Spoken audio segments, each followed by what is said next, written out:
Hey boys, good morning.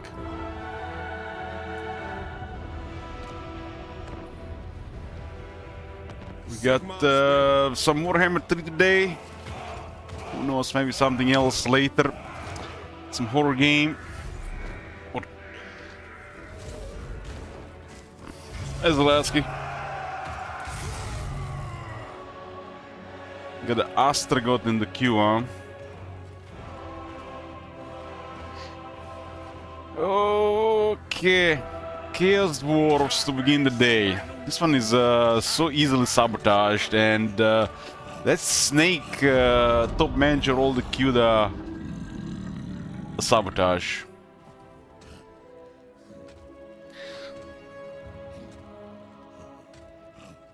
Astragot was our first Chaos Dwarfs campaign, but we haven't really played him again since.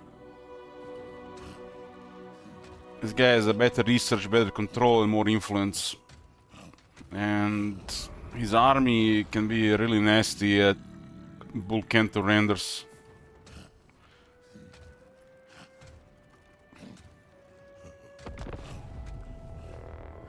Zulahu.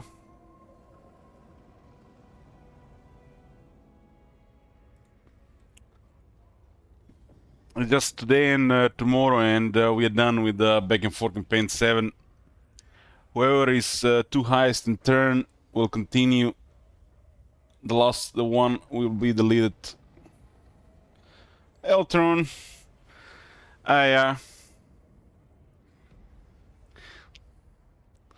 Eltron, I haven't hear you say anything other than Yoo-Hoo and I in years, I think. I don't remember last time. Let's see chat history.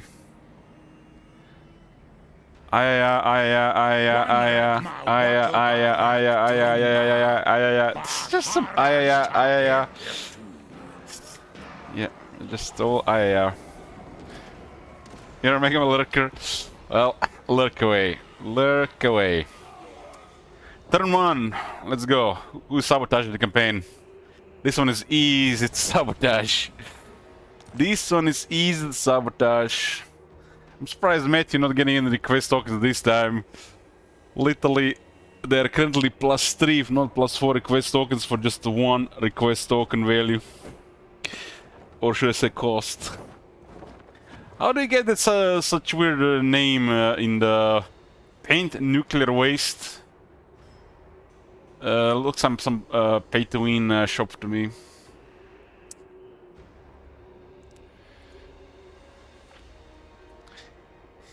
Okay, we got one sabotage here. No camera, no camera.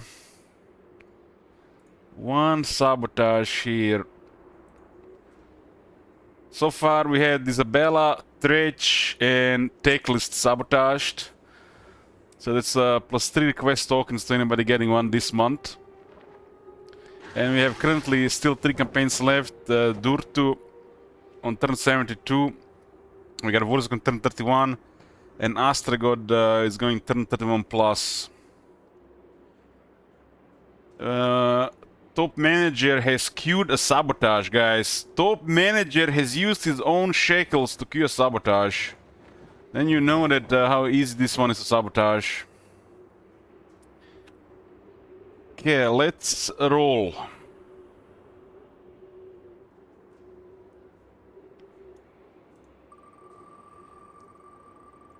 What will it be? No abandoned region. We got declare war. Start a campaign with additional war.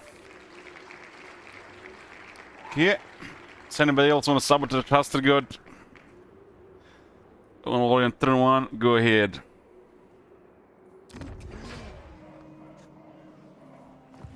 Declare war. We do have quite a bit of diplomacy available.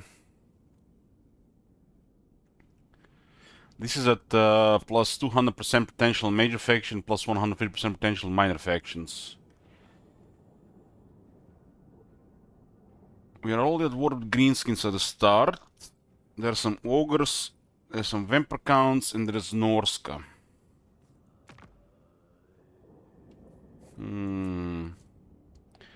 Garrison in Uskolak is at 9 units.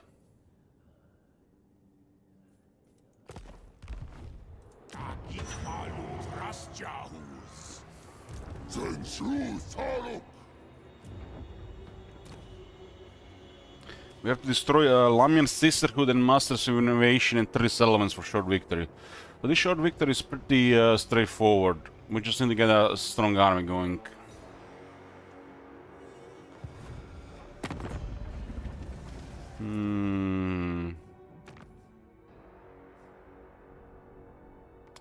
Lamian Sisterhood starts a war with Kotor Libaras. I guess they had to do that. They're a dwarf with dripping fangs.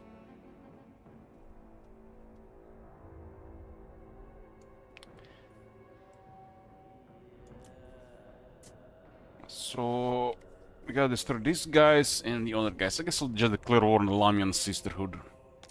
Mostly grows, I can tell. You come thinking.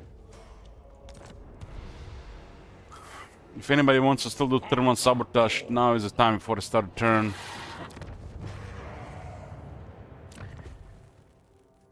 We do have a building for Bulkento renders, so that's a very strong opening. Very strong. They cost 300 armaments each though.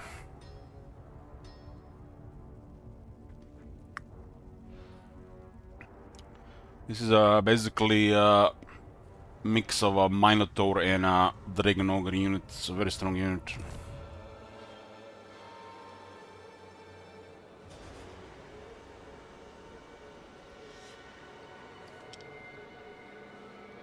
I wonder in the lore what is the size comparison between a Minotaur, Bull Centaur and a Dragon Ogre. I'm guessing the Dragon Ogres are the largest. The Minotaurs are the smallest in this case, so they're all still pretty large.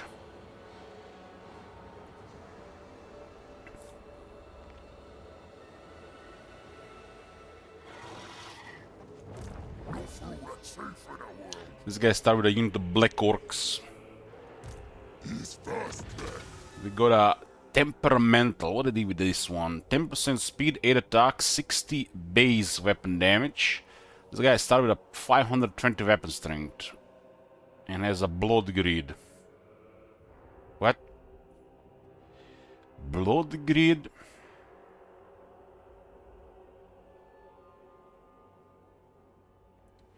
That's actually quite a nice trait.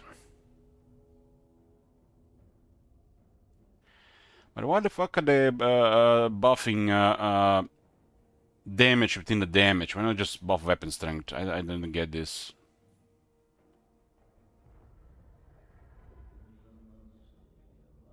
But this one is really stacked.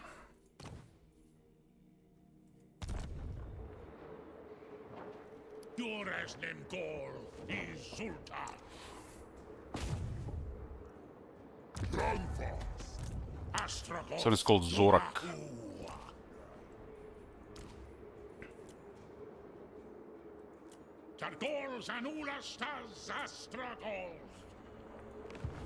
Eggs Kulak. You know what I have to eat? I got 8 boiled eggs.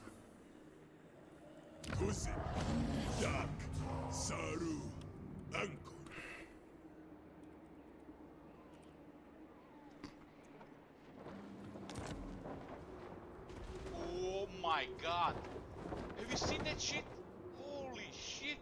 What the hell? What?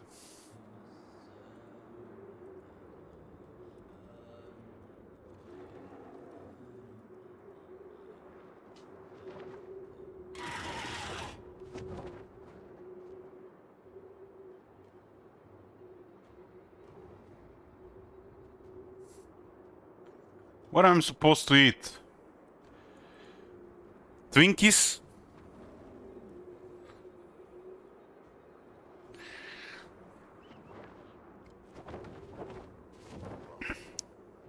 I heard about the egg campaign on New Year. Nice, Emily, nice, nice. Yeah, that's how I'm probably gonna go through with it. At least I'm gonna attempt it. We'll see if I last the entire month. 1,000 eggs in January.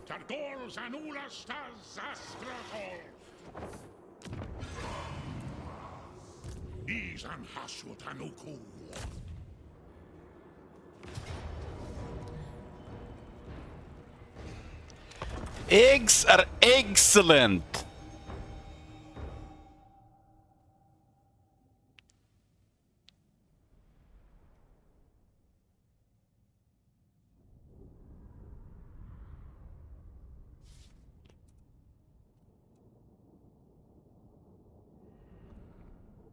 I mean, eggs are pretty straightforward.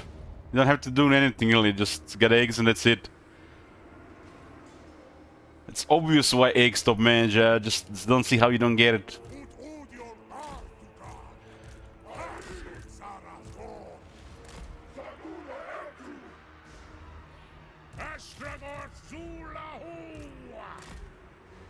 Just eggs, nothing else. Not even salt, you only get enough salt in them.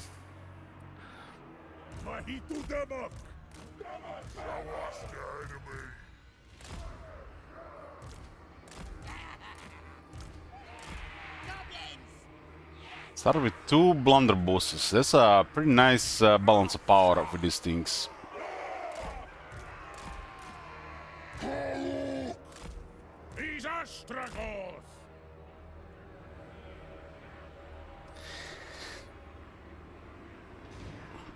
Why not fresh eggs? You mean like just like raw eggs?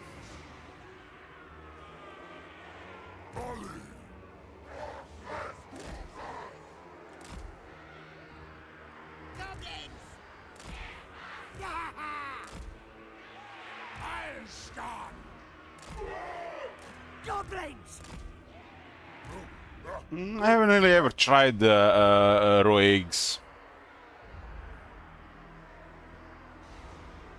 I had undercooked eggs, and I had like put a raw egg on in a fried rice, but it's like it almost gets cooked with the rice's heat. I don't know. It's like I think boiled eggs, scrambled eggs, or fried eggs is just fine. It's already very straightforward, quick to do.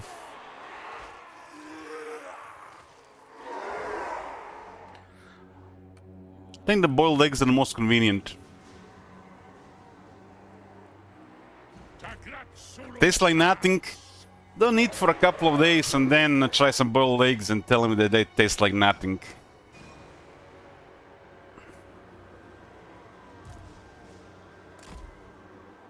Hey, Mads. Where's the scrap?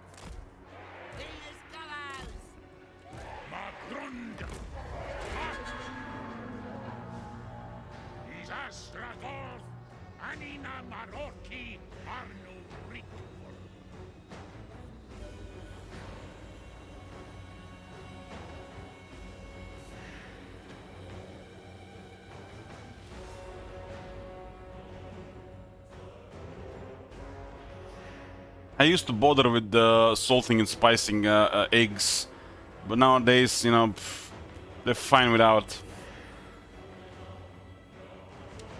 When I was eating carnivore for 2 months, I was like bothering with spicing up the ground beef, but then a couple of days eating just ground beef without any spice or anything. They only have 1% salt in there anyways. It just like tastes normal then. You can actually taste other stuff in there better.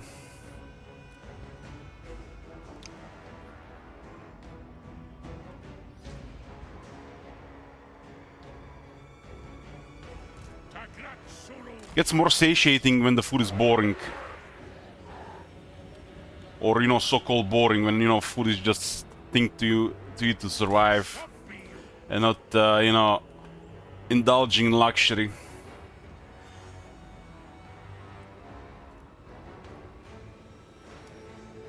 Ground beef comes with some salt, yeah. I think it's 1 to 2% salt.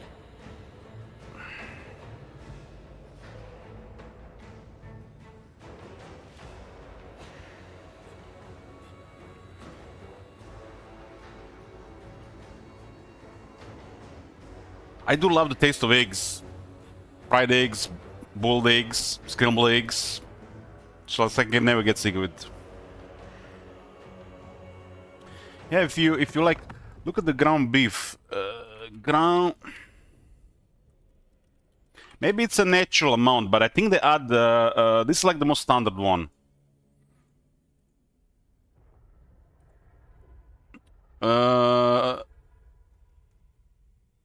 It's a 99% beef, 1% salt. So they add 1% salt. So you got almost 1% salt in it. I guess to maybe extend get a little bit more shelf life. Usually on fresh meat you need about 2% salt to just make it taste better.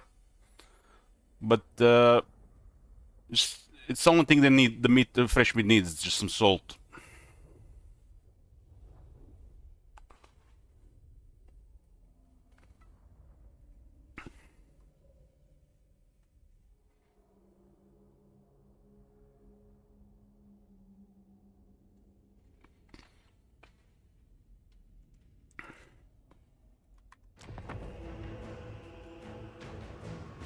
Yeah, beef is excellent. It just needs a little bit of salt and it's perfect.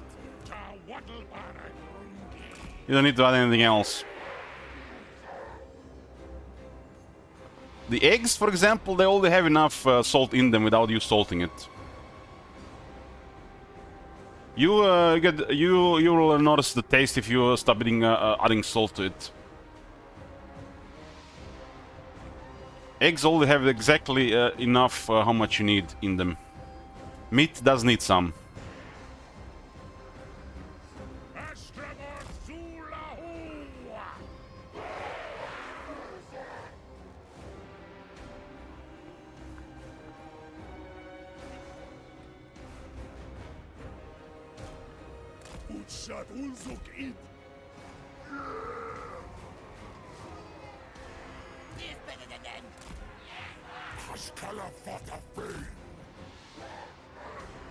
I'm gonna shoot those orcs. What do we have? We have one unit of great weapons.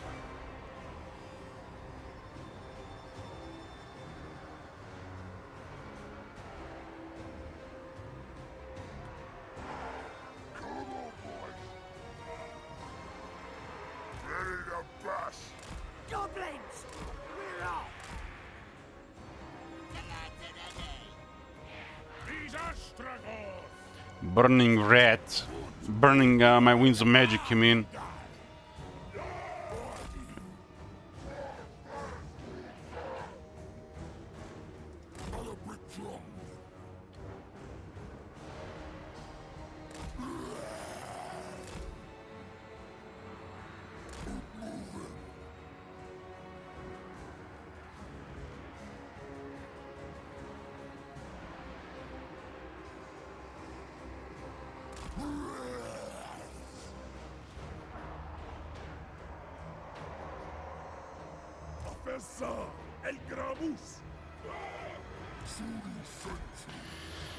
Pork just needs salt and it's perfect. So fatty. Chicken needs stuff. Chicken is boring. Unless you eat the fatty parts of the chicken, chicken is the worst really. Beef is the best, pork second best. For the convenient stuff, I guess you can also get some lamb in there. And the chicken is the most boring. Needs a lot of work to taste like anything.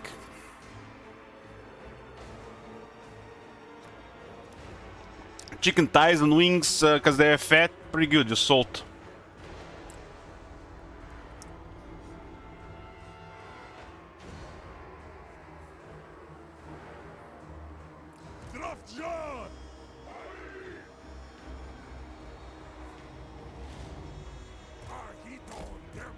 I think beef is beef. You have to also consider the prices, I guess. Pork wins in this case.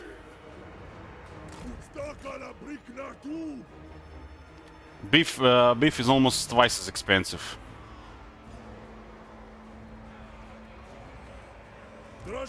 Has to be affordable. Has to be also be somewhat convenient.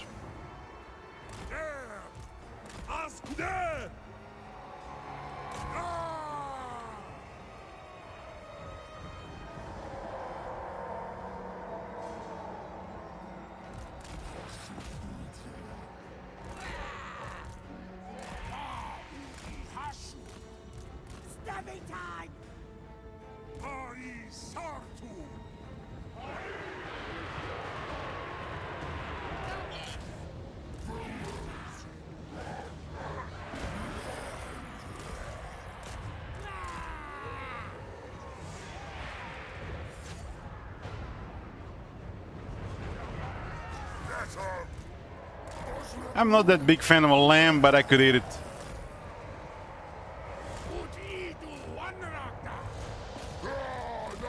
Like I had goat once and didn't really like it, but if I was hungry, I could eat it.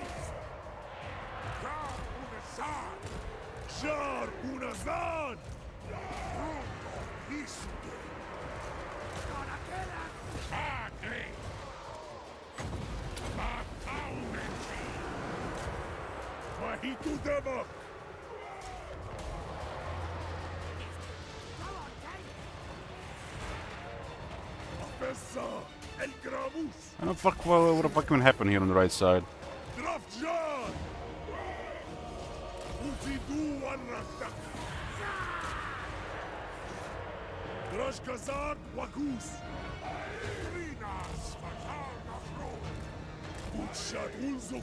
Why those guys moved into right into those orc boys?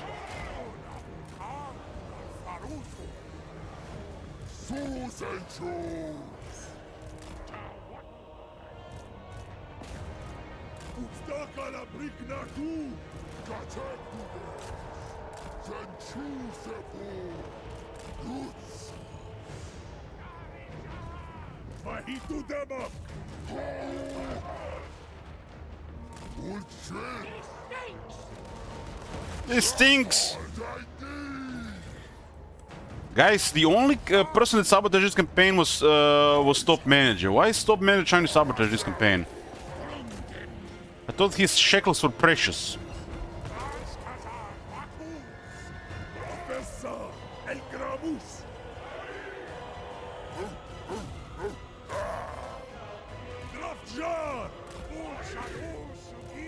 We got the Clear War and the Clear War and the Sisterhood.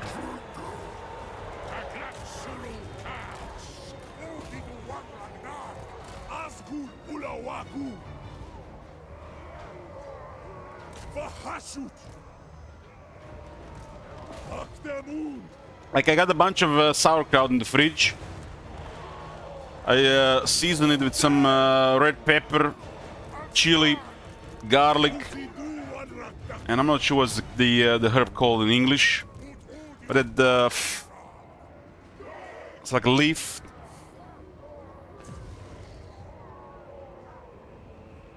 What is it called?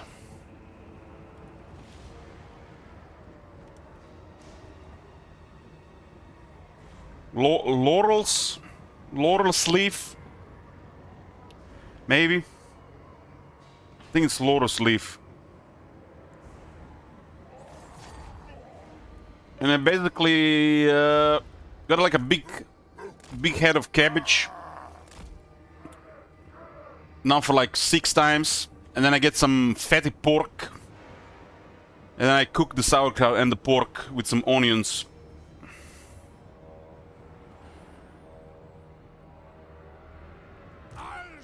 After a couple of days or weeks, sauerkraut in that seasoning and herbs gets such a great taste. It's kind of like a what do you call it? It's almost like how you would do kimchi, but it's not really kimchi, and it's used for cooking with some pork. It's one of my favorite things to eat, really.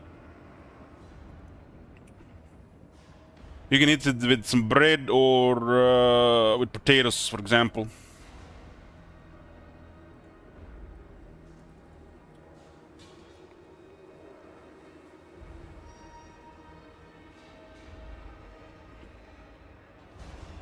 This is baked potatoes, salted, and this is it, sauerkraut and pork.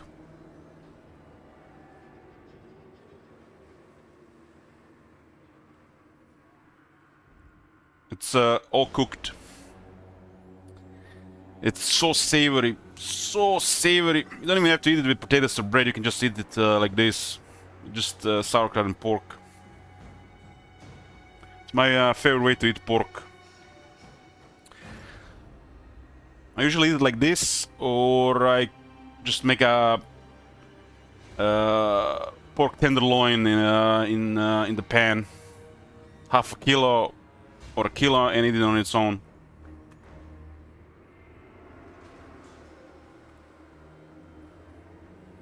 I like sauerkraut just with onions and pork. The spices add the rest.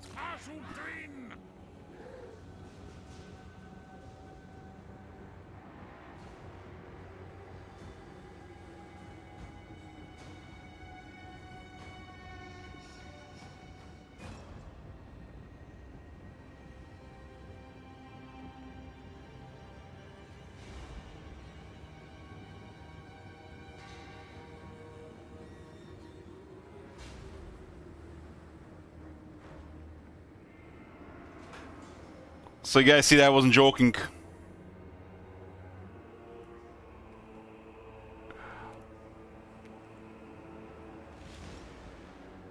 Eggs.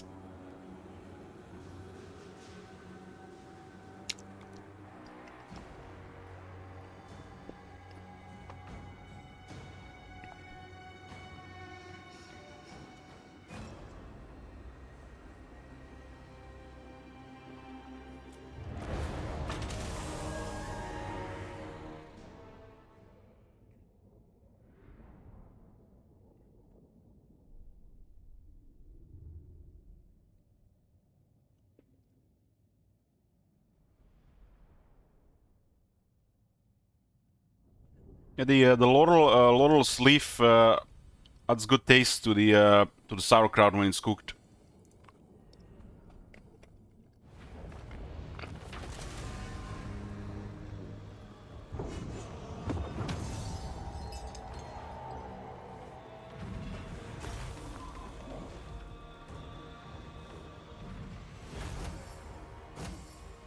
$175 bad loot.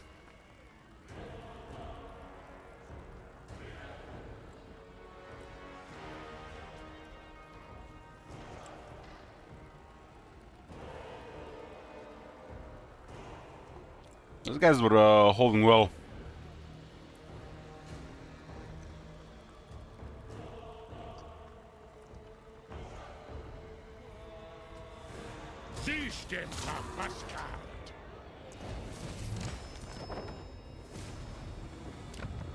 This is 200 labor for 1500 gold.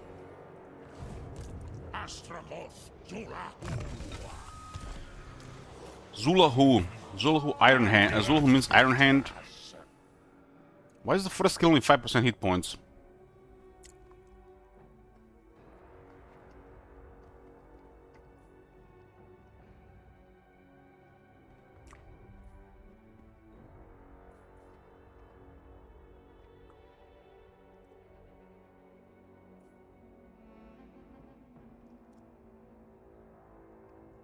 Why sometimes eat just eggs or just boiled eggs or just some pork tenderloin or just some ground beef and nothing else?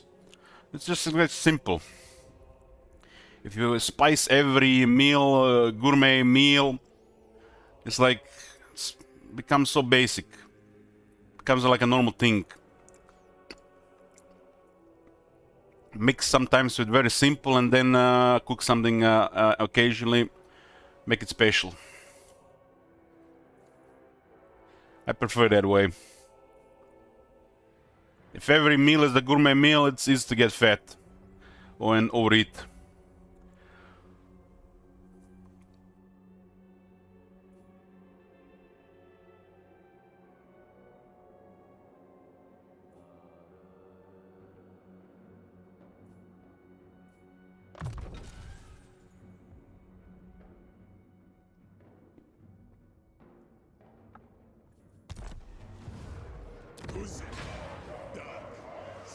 Some days I just don't want to think about food. I just want to swallow 10 eggs and don't really think about it.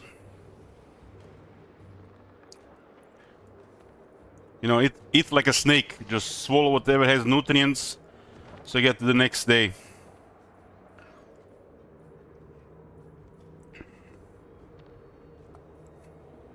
These Hasut and Core.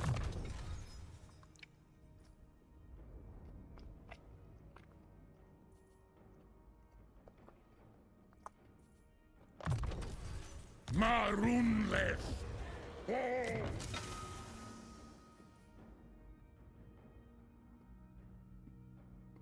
This is one of the few lores, like the Gran Cartel lore, and case of lores that have actually effect range.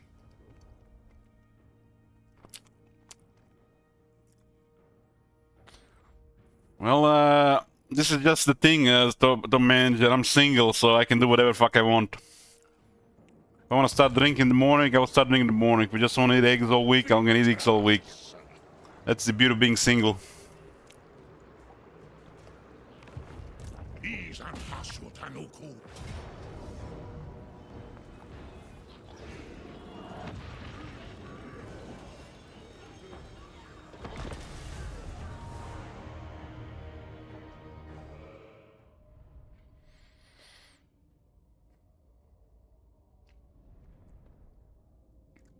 This is the spice I was talking about. I guess seasoning herb. When you're cooking sauerkraut, you get a couple of these things, and it makes it taste so much better.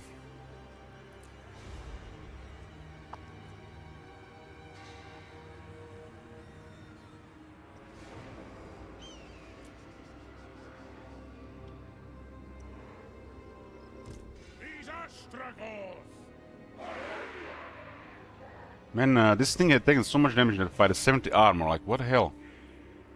Must have gotten hit by the war boss a couple times.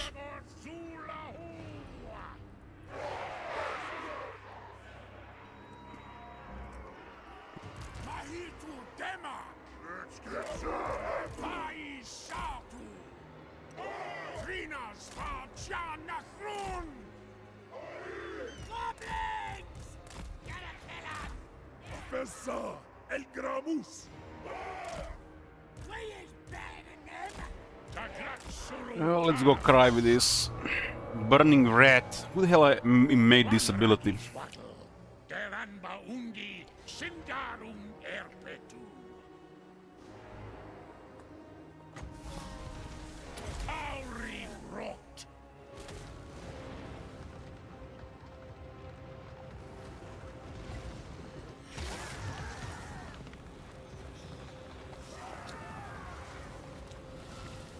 This is the ideal target for this, by the way. Ideal. It does not get better than this. I think I'd rather cast a fireball. Send him that drain. Failmancy. Hey, Tomu.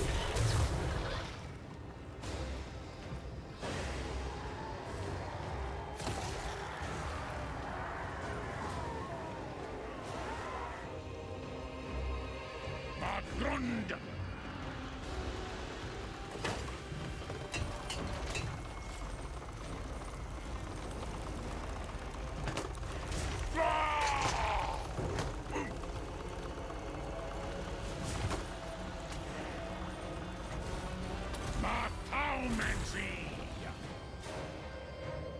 Finally got a spell that has a good trajectory, but everything else is bad.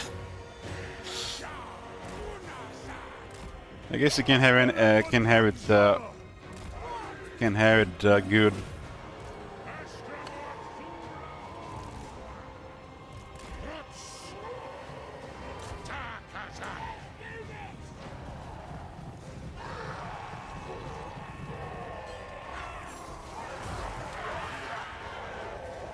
Was a wet noodle charge.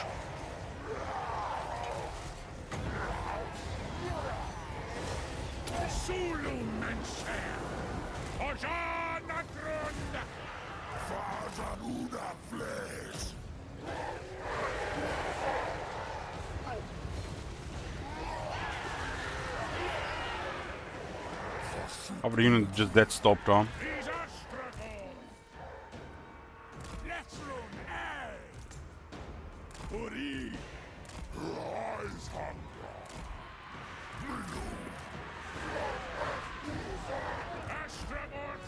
What's the mouse on this guy? 2,500.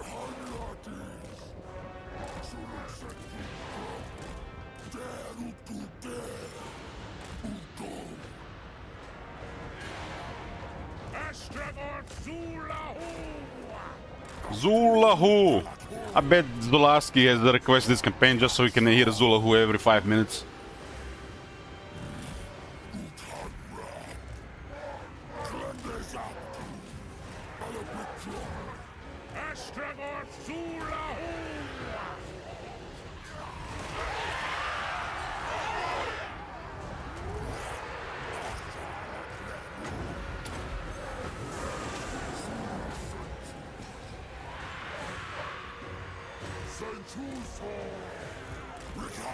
My favorite thing about the Chaos Dwarfs is when you play them, their soundtrack.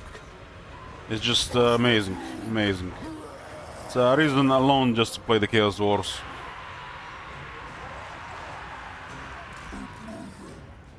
They got a really amazing soundtrack. Unbox them as Elgi!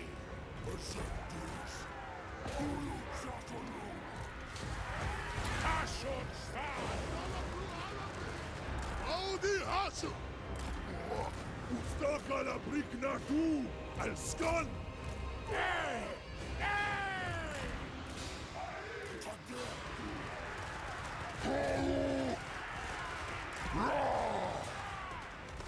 Ashut Zaragon!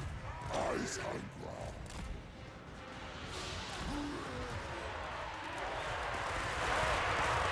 Remember when they couldn't even walk? I think when the Chaos Dwarfs released, the Gnids couldn't walk. That was patched later. Shoot the Mars!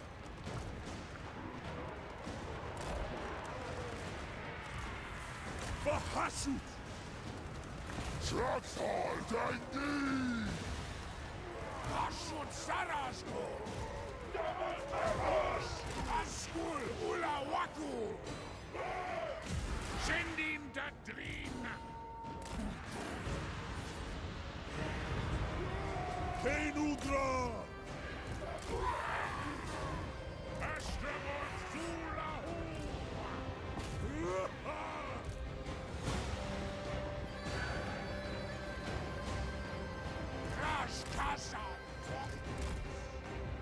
Things are really, really durable.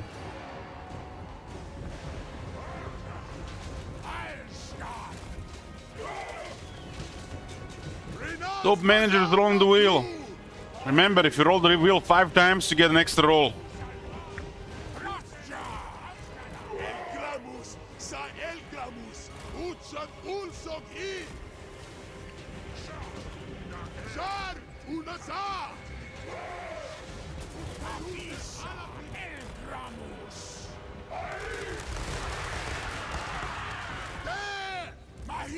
I really like the black color scheme of this faction. They look like such bad guys.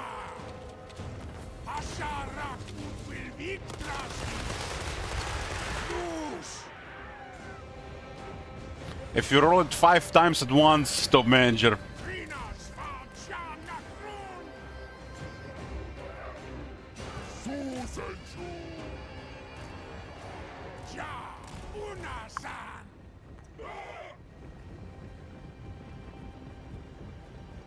Afeza Elgramos. Also, Lakitas. This color scheme screams to me unethical mercenary company. It's time to wipe out the village. Build an oil mine or oil drill. Make first world country rich.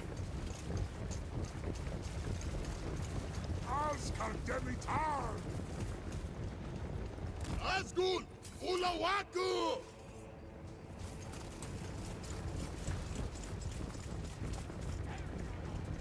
Uchad Ulsog I. Shadut. There.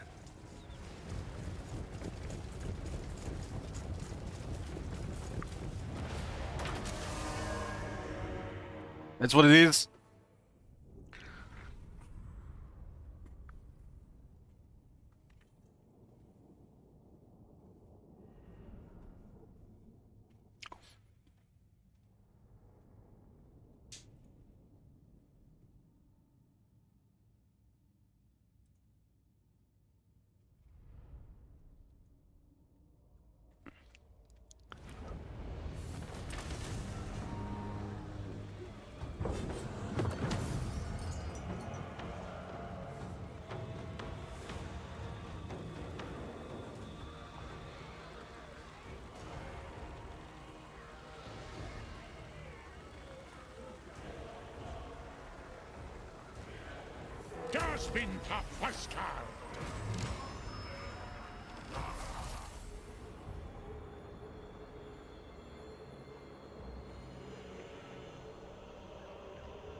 What the? Where's the rest? Where's the rest? Where's the rest?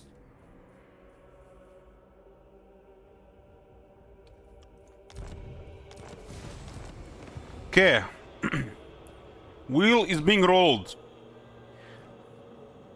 This is the best time to sabotage this campaign if you guys think about sabotaging it. We had one roll rolled. It was a declare war. Matt rolled a wheel, and now be lucky. Outside this, we got Wurzak and Durtu. This ends by the end of tomorrow. Gonna have to salvage 5 items. Salvage 5. Okay, queued.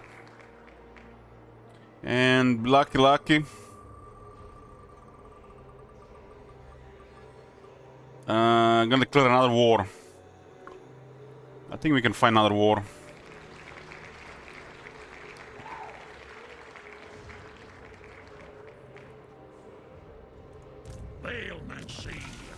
Salvage 5, salvage 1, and we still have 4 to do.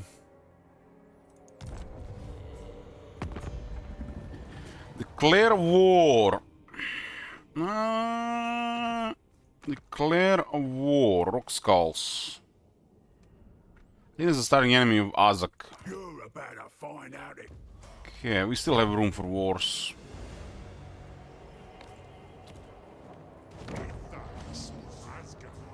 Tier 2 with 3 slots. Interesting. The drill costs 1500 raw materials. We played a long Chaos War campaign last time, a lot more familiar with the Chaos Wars, how they play. This province has nothing special going on except at the capital. Capital has the iron high quality assembly line on tier 3. Which kind of makes the factories here a little bit better.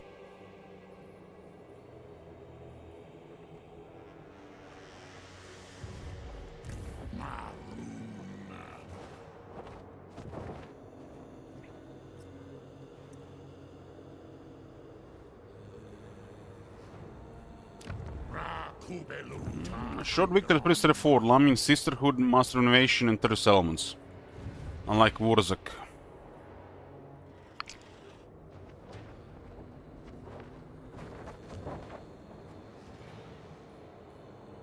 Should probably get the Ash level up. It only costs gold, so we can get an Infernal Castellan.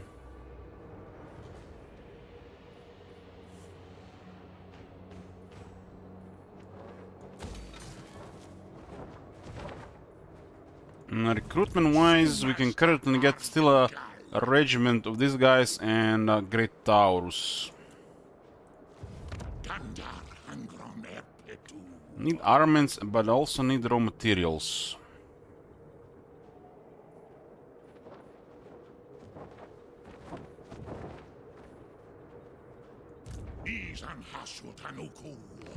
Making an outpost here first would have been better, because then we can immediately start on raw materials farm.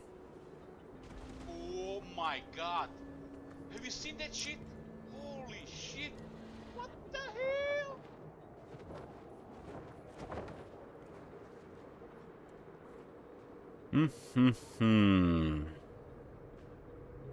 This building doesn't really do much right now.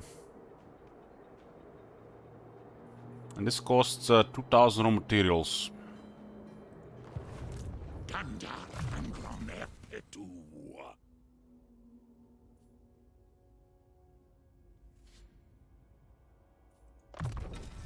Marunleth. Rakubeluta Angron. We can disband units, so we should be careful with recruiting laborers.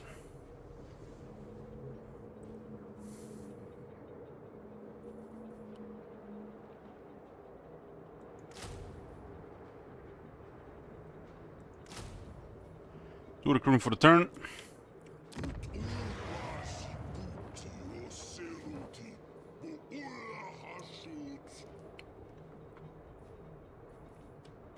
All of these do require other stuff, which we really currently can't get. There's a couple of first turns that require a little bit of a setup. But again, we can also just merge the laborers because they take high casuals. Exkulak. That's a nice rename. What about the Great Skull Lakes?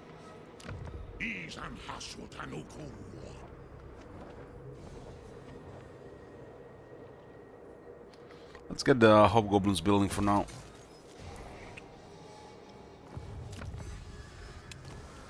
Stronghold Syndrome.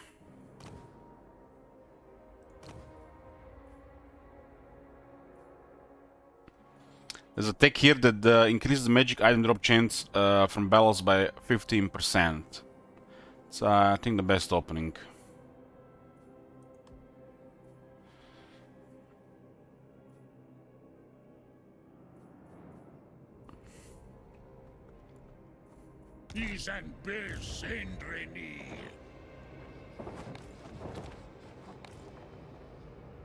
Yeah, we got vampires on the other side. How many settlements this guy have? One more settlement, and then we go just for Lamia's Sisterhood.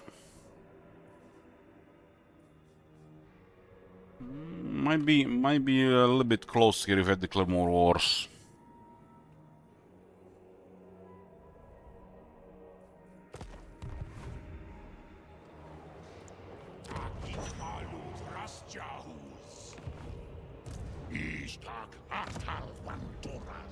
Okay, what they've done with this? Bellicose HP attack, miserly.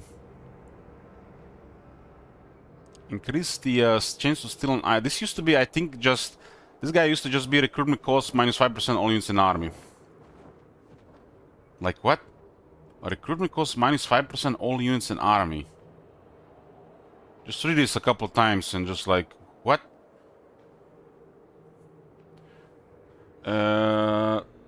So for low rank units get additional attack and defense on this guy. And you get 25% chance, higher chance to steal. At least there's some flavor to it.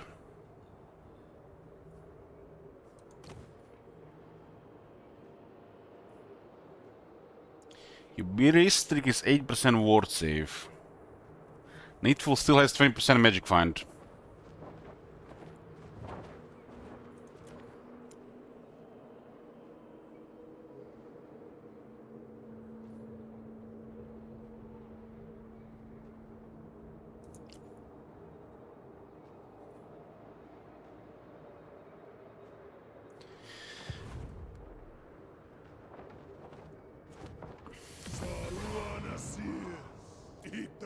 So, Manjo, who hurt you?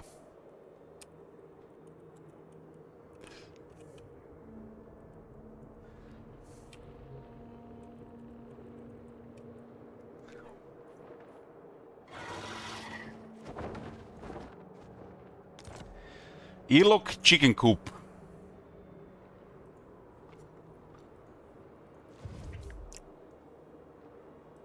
Dies Hasut Angkor.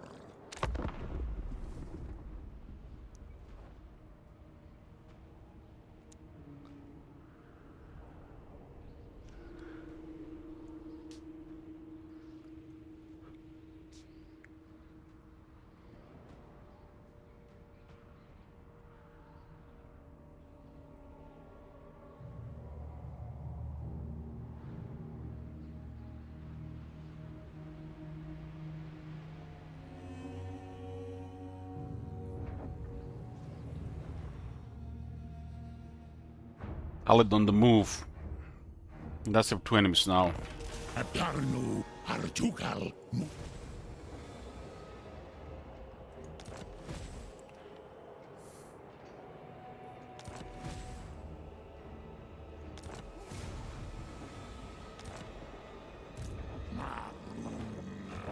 This one has a 14 unit garrison, interesting. I ain't doing that. Ra Kubeluta Angron. Astrogoth Arax. So miss one unit recruitment here. Recruit the Lord.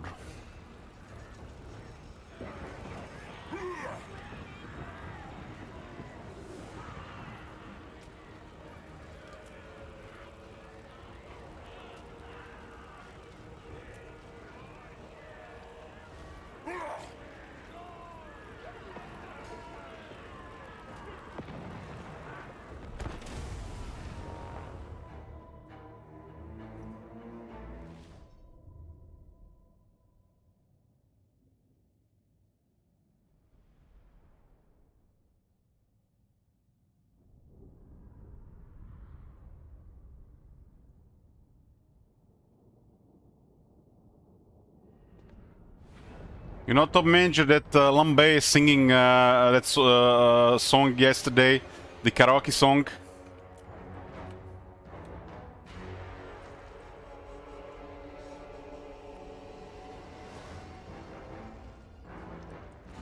Hey, struggling. Well. Just in time to wreck another campaign, huh?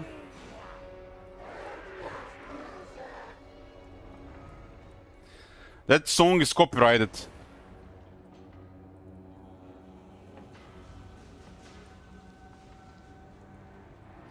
I don't remember this being bugged like this. CA, come on, man. Some polish here. What's this? That looks so bad. There's a whole bug texture over this.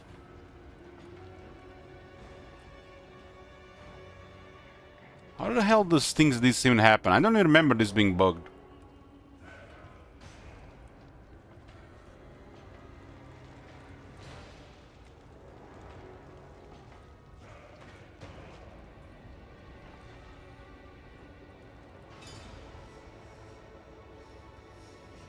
That's how it's supposed to look like. It's bugged on this side as well. Damn. What the hell? Usually, CA cares about this stuff to fix this stuff immediately, but holy shit, why is this all these bugs here all of a sudden?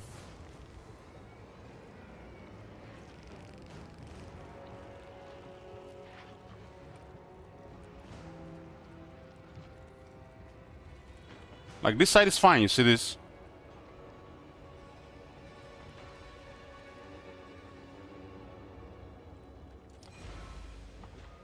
It's a fresh campaign. We are like on turn 2, so it's still very early.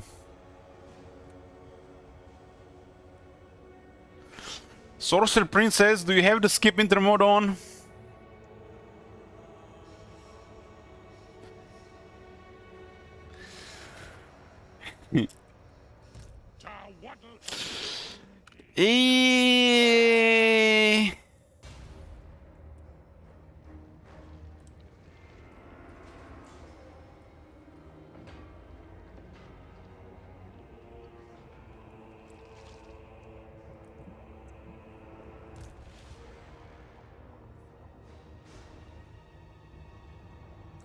That looks like Peter Stormare.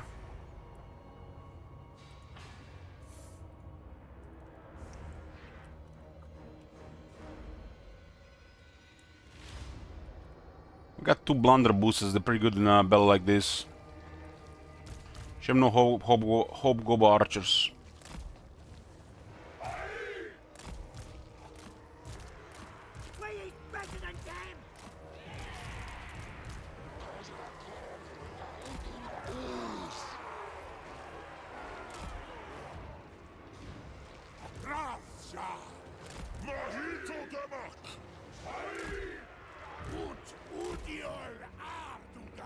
I think I'm playing a horror game later tonight.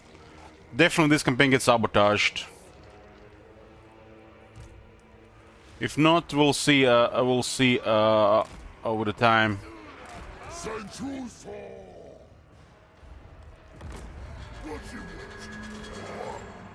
Happy to help.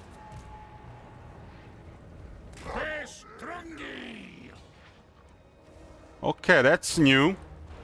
This type of deployment, we have noticed a lot of these changes. They are that the AI has more defensive behavior in sieges these days, in settlement battles as well. You see this? This is new behavior.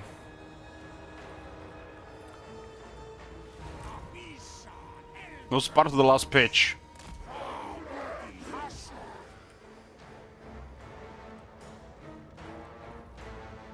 Green coal ash.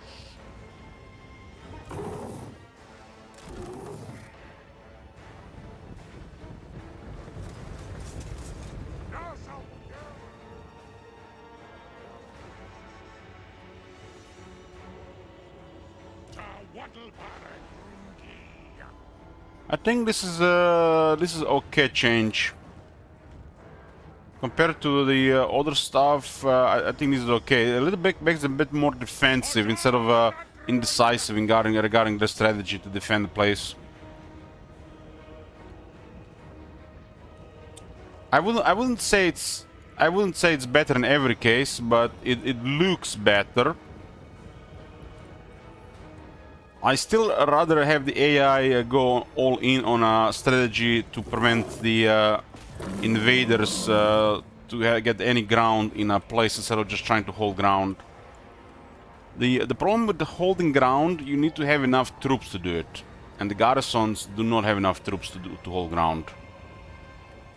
It's investing troops for you know, it's like 5 course meal instead of just one big one.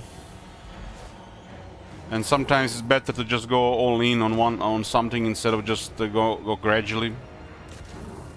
I don't think the AI can do a 5-course defense.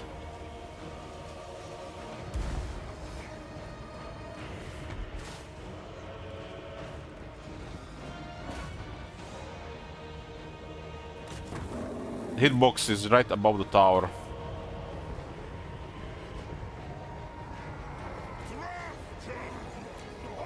Defender plan should always be to repel the invader, not let him into the city.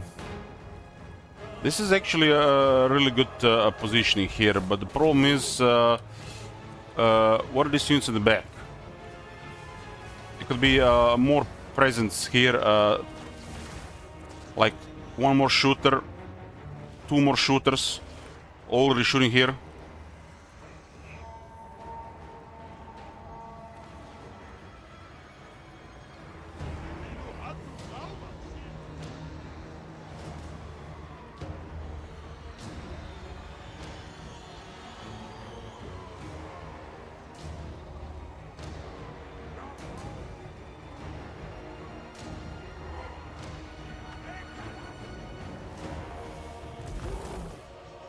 The guy actually has a pretty good spell to harass here. This this settlement has so many bugs, I'm surprised it's not crashing.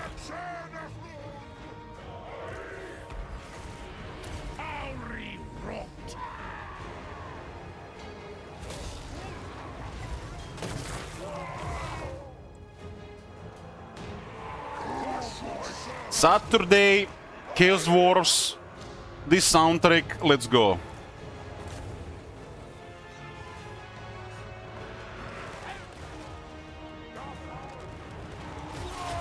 We just need a Hell Cannon or 2. Maybe a Skullcracker.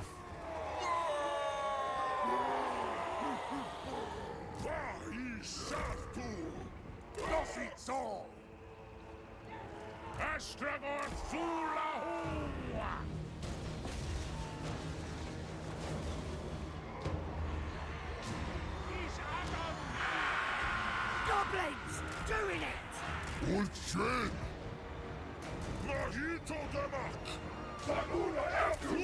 Okay, boys, okay, fire at will.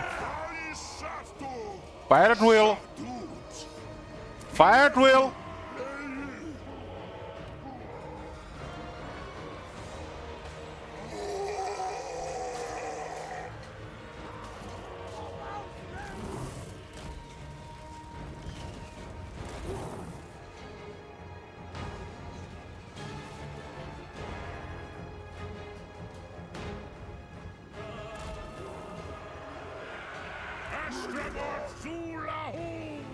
Zulahu! Takazak.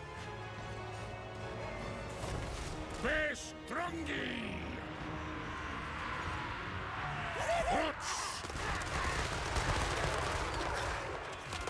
Okay, tank pulled. Nuke them down, DPS.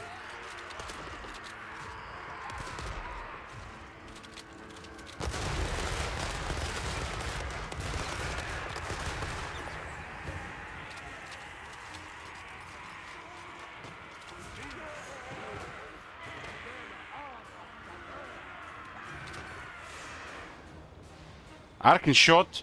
We're playing classic. Don't waste your money on arc and shot. It's not PP.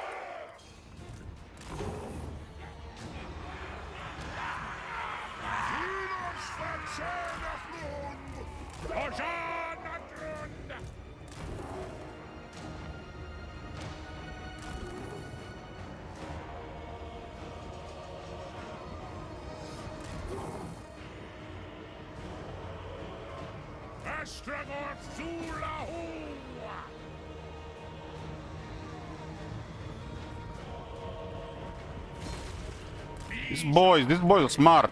What do we do with the smart boys? We're gonna send the choppers.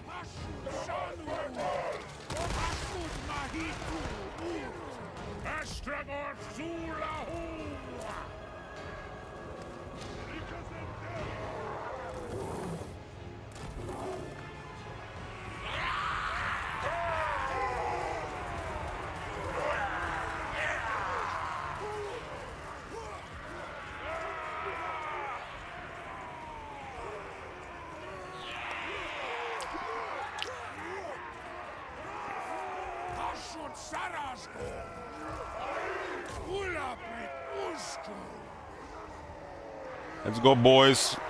Send those laborers back to the mines. No pay and half rations for a month. Moving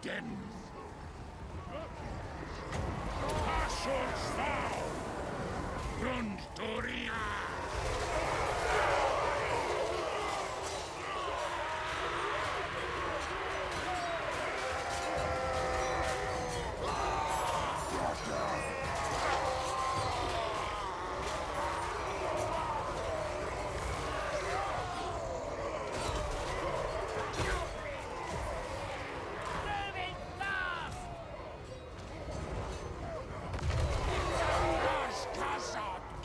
It's a Gobo coming on.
Shoot Wazax!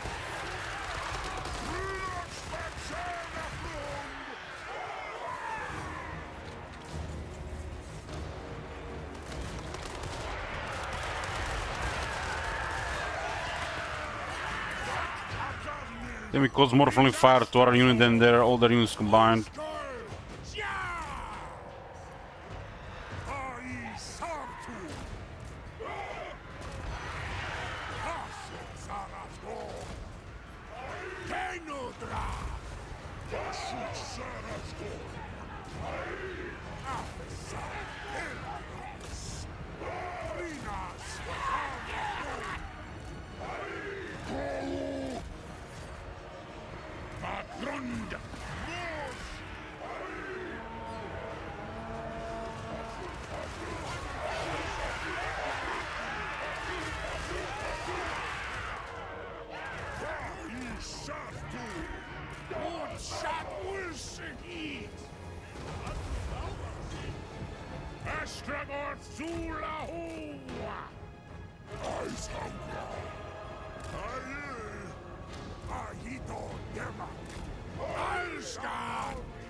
Salutas!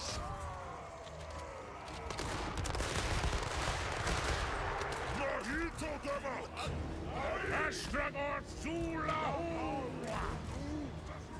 Una Butar Faruto! Kenudra! Waddlebarre!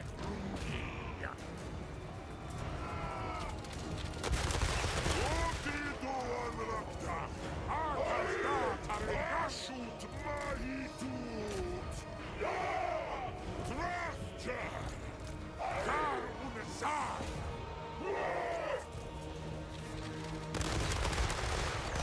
Shadut!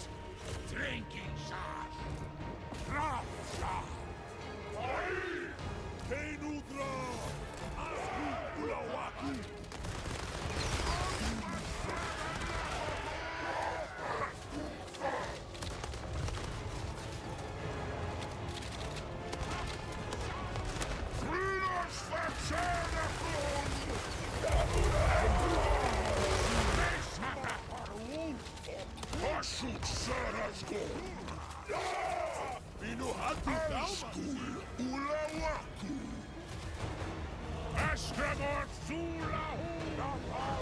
What are those goblins?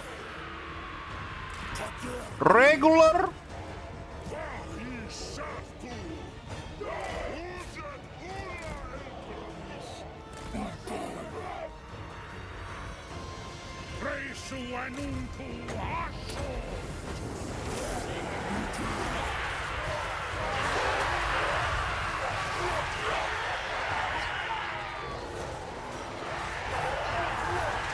Zulahu.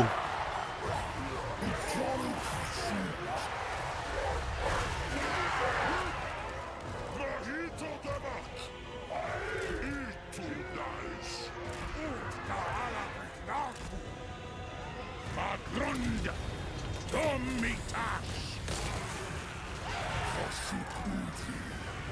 Chulu Central Strong! Drafter!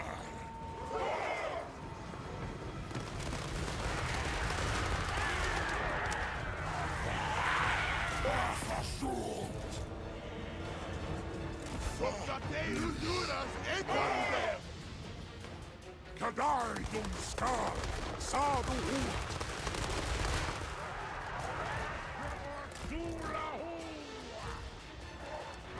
Susenchu. Udi Askel. Askel Kentodas. Drinking shot. There! Frieders Verzehrne Front! Udi du Wangragnak! Arkas Garis! Hoktenund! Raskaz Aguado! Alska Shah!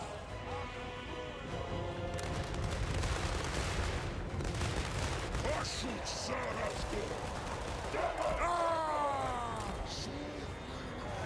Vahi Sartu! Mahito Damak! Al-Har-Har!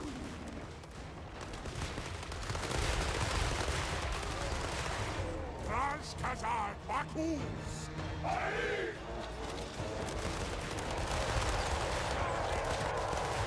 Drafter! Vahitudema! Ut odion arca! Mashu adadu adu! Utta calabrignatu! Fridas faccenachum!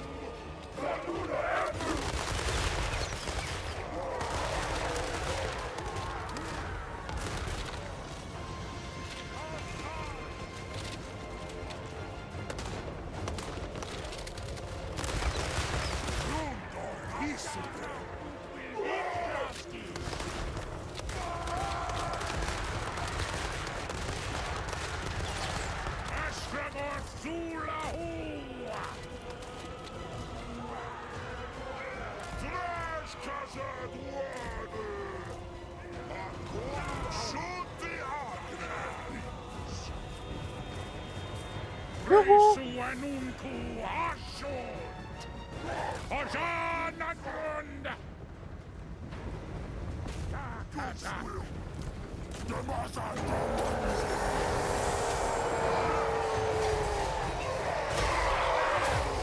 We should just run through them, right through them, chopping left and right instead of that stopping. Surely the cavalry in medieval 3 will do that. So I'm just being mounted infantry with that stop.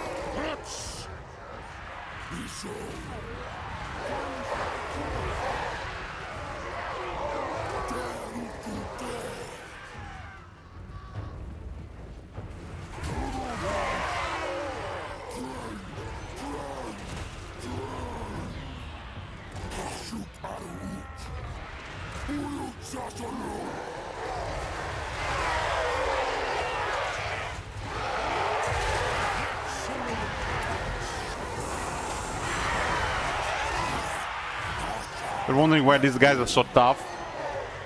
For some reason the deaths gave this guy plus 15% ward save for one of the better monster units in the game.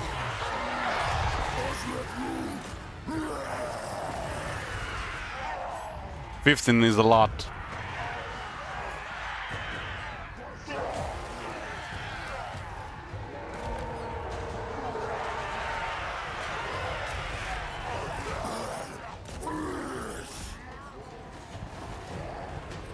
Well, if you roll a unit disband, I have to disband them because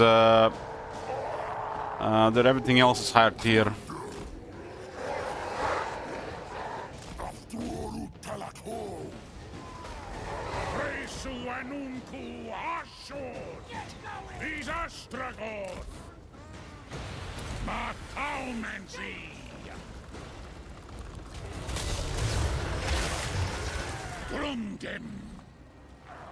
Perceptus! Astragon Dulahua!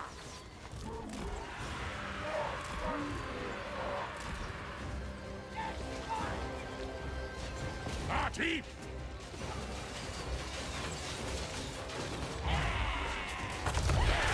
Look at all these kung fu moves. Zulu Mancer!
Yeah, that was a second battle. Eric says, just finished work today after half a bottle of whiskey. Yes, myself, but I'm sure Ellie had more. Yeah. I went on to play Booba game, and I finished the rest of the bottle. Took me like 4 hours to boot up today.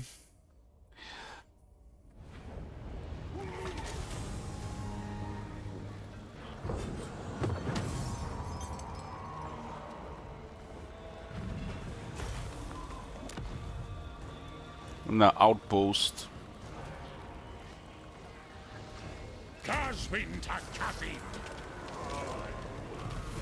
Secure.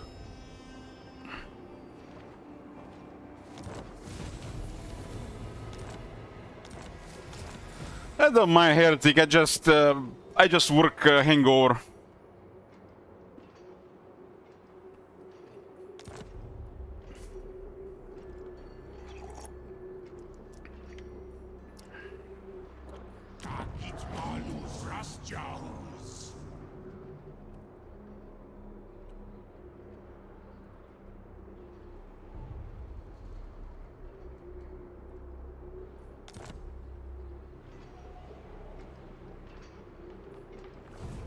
Astrakos Zulahu.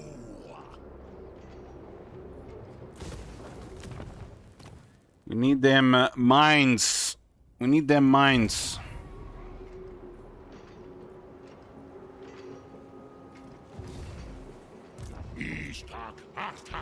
At 100 armaments right now.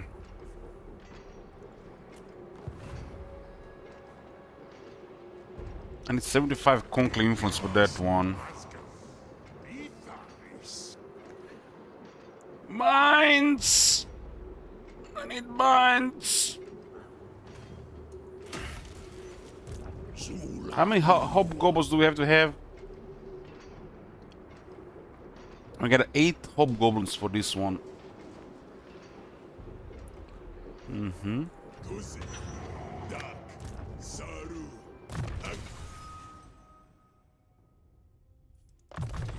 Tyrant.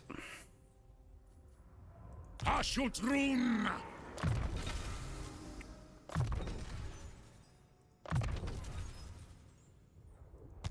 Need to see diplomacy.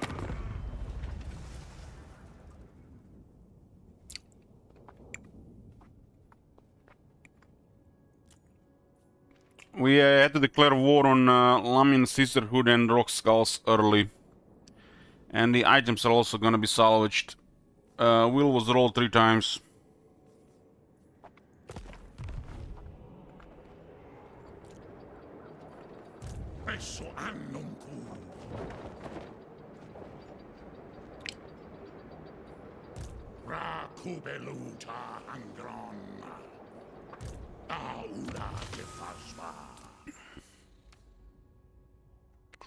If you do 5 wheel rolls, we do 6 instead. If you do 5 at once. No ancillaries here. Royal is rolling sabotage.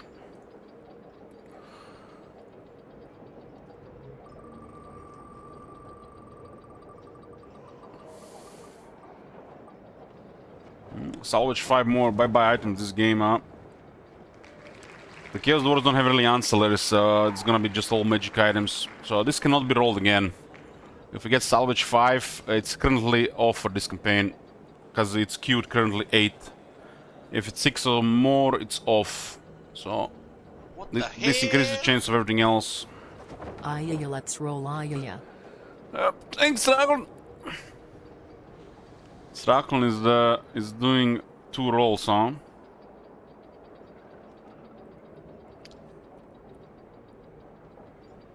You got it, Strakon. What's another 5 total for this campaign? 3, 4, 6, 7, 1.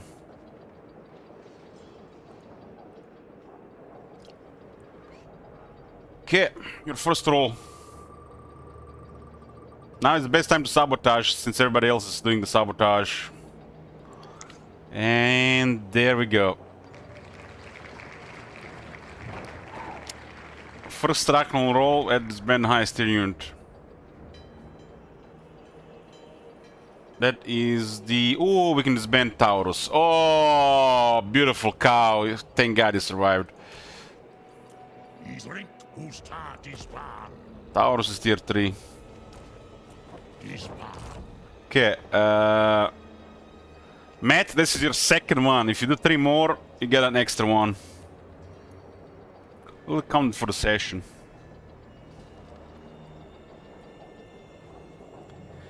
Okay, second one for Straklon.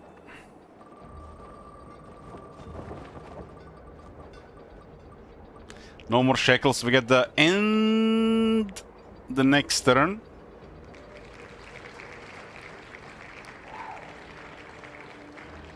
Lost 1 turn of initiative here, and Matt is rolling 1 time as well. You don't take this roll to Matt? Okay.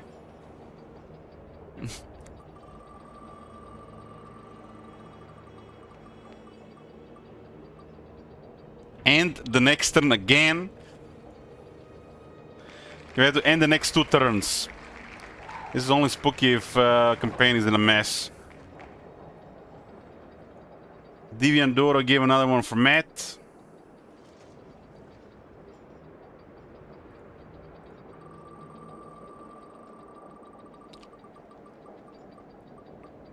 I have to break a treaty or declare war if you don't have a treaty. Anybody else?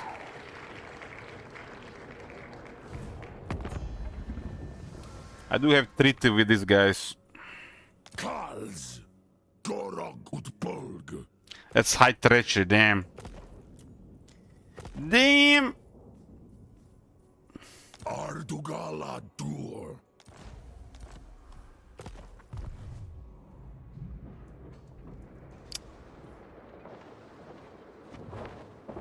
Heretic, one more from Matt then Drot.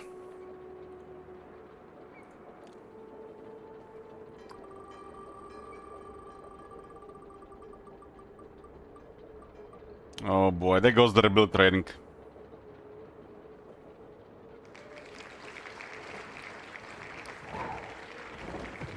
There goes the rebuild trading. Afanad Urak Basic. Okay, turn 2. This was 2 more sabotages. We have to end the next 2 turns. Zulahu.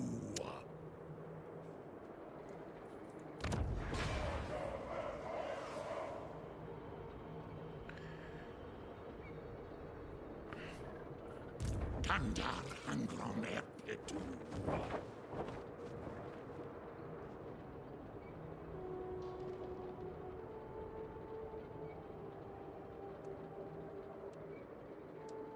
You missed a roll for Heretic? I don't think so.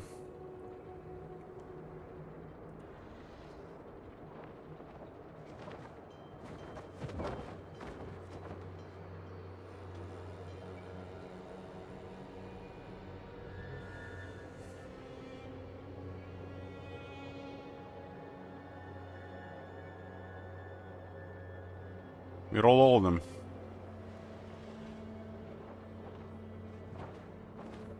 Okay. We'll queue recruiting for this turn, and then we're gonna end the next 2 turns.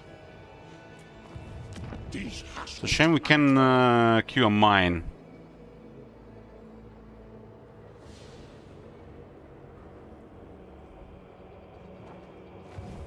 Gasta Livstrakudan.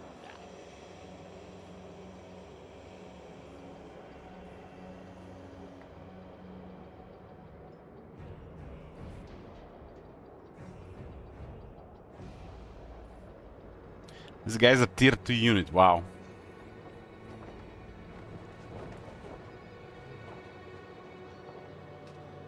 Yeah, I'm definitely recruiting this. I'm just checking which hobgoblin to get.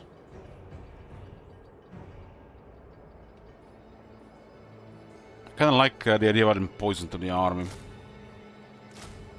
Okay, we'll queue these two. We have to end the next 2 turns. That's 2 turns behind. Stuff like this is very crippling at the beginning. And we won't be able to get a mine for another 2 turns. I wonder if this was an outpost, would have been the first mine. Mental note.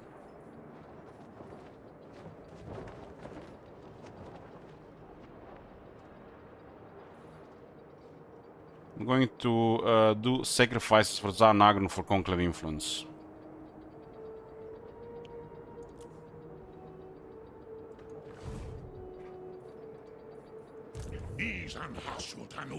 Okay.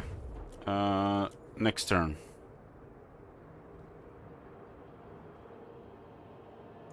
We have to skip turn 3 and we have to skip turn 4.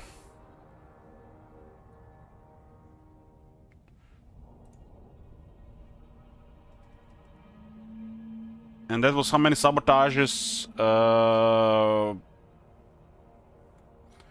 Turn immunity gets increased, so this one gets over Wurzak. That was 9, so plus 9 turn immunity for Astragot. Which puts Astragot to turn 40 plus, ahead of Wurzak. Currently Wurzak and Astragot are competing for the second spot, unless Durto finishes before the end of tomorrow. One of these two will get deleted. Looks like it's gonna be Wurzak.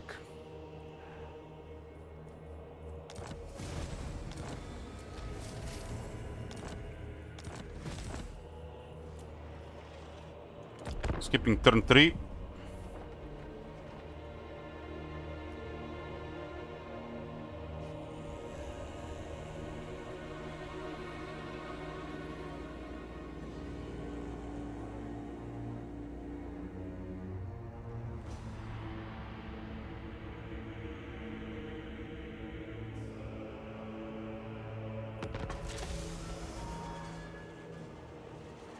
And skipping turn 4.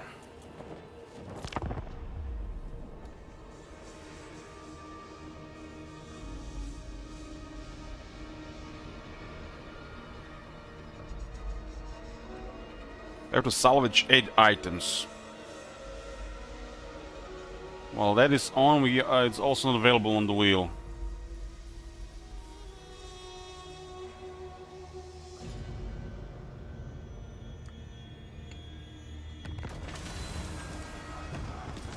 Mardomitas.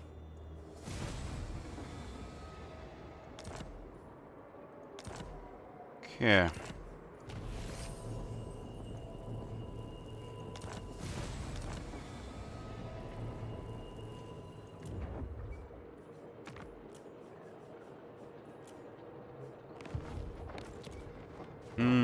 Do need me some raw materials. I gotta sit in the Tower of Tsar for 75 influence.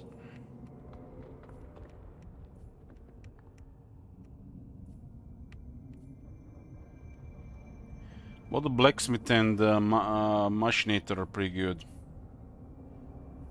There's also a warmonger. This gets me closer to more units faster, but this get me upgrade buildings faster.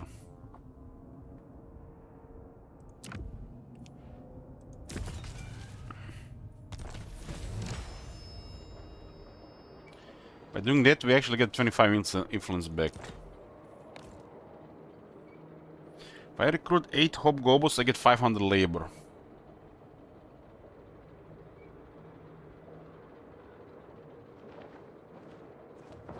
Need to build a mine. Get a mine here. I need to upgrade this. Requires 1500 raw materials.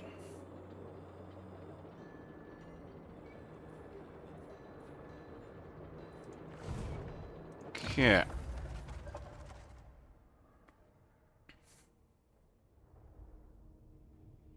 Need me raw materials.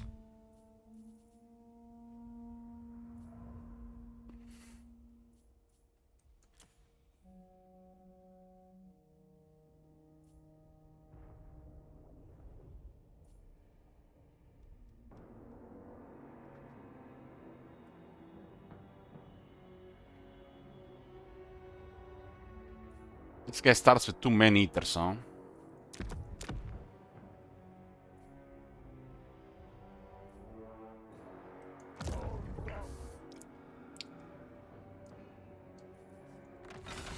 Okay, gold doesn't have that much value for us.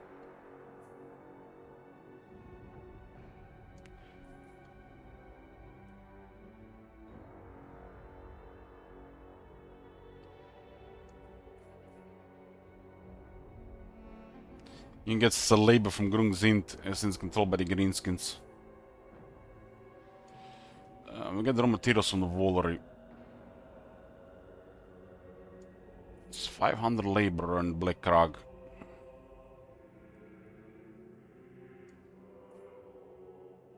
This one seems pretty fast as well. I'll go with the fastest one.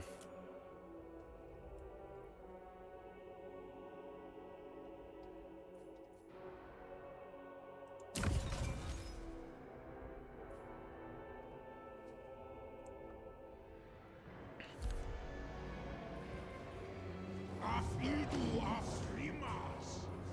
2000 raw materials. This is gold.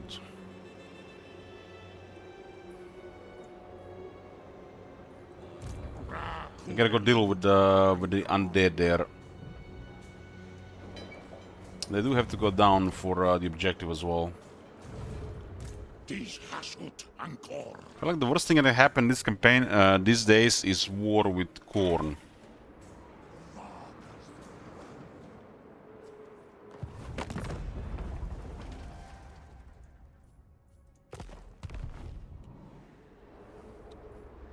Istak arta vanturas. They already recruited plenty here. Dera ma kaskalar.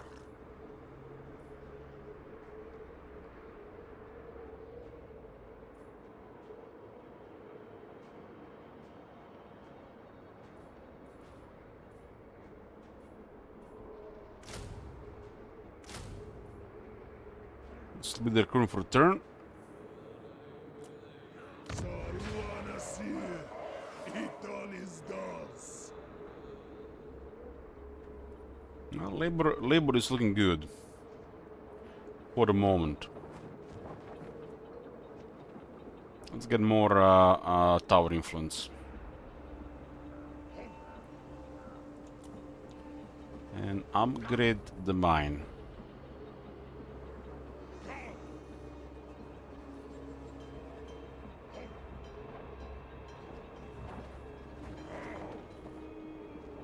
Every one of these places does increase the conclave influence per turn. The tower has extra.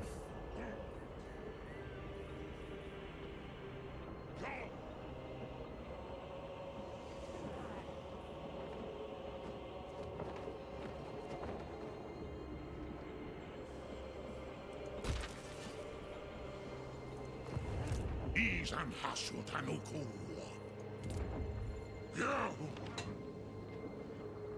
This costs raw materials, no more upgrading. This is the best first thing to upgrade. The high power drill.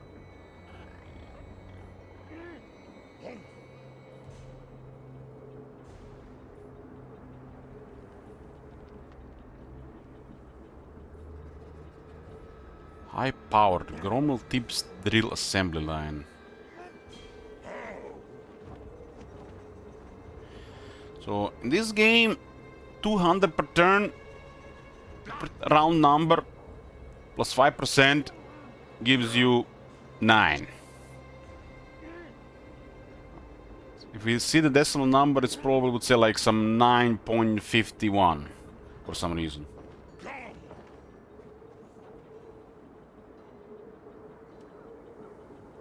So if 5% of 200 is not 10, then you know that how many things are off. How many other things are off.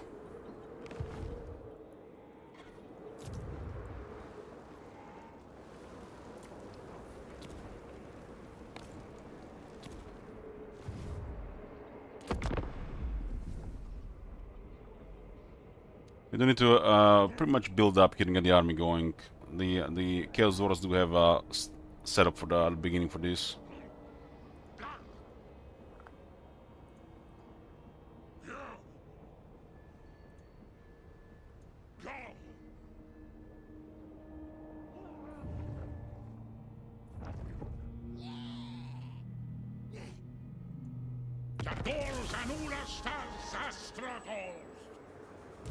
Never. Istak Artal Vanturas. No. I'll have your soul. Remember if this guy started as a terror geist or not.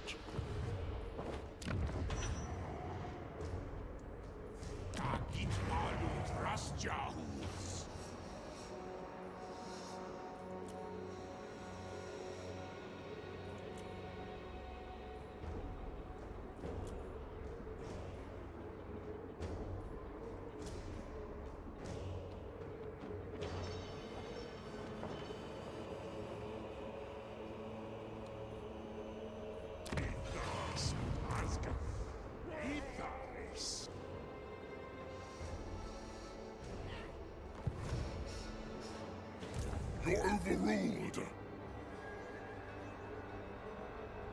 Also, the war with these guys. There's no reason for them to go north if those guys are down there.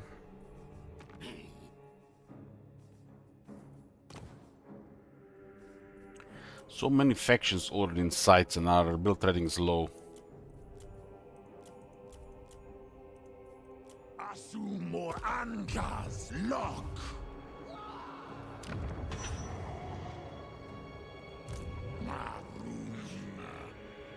Utengarish. Grung. We're gonna mess up with lots of undead early. Gasta Livstrukugal. All these guys have the same leadership. This guy's a little bit lower. 1, 2, 3 hobgoblins and 5 more. 5 more hobgoblins. We got 3 laborers in the army.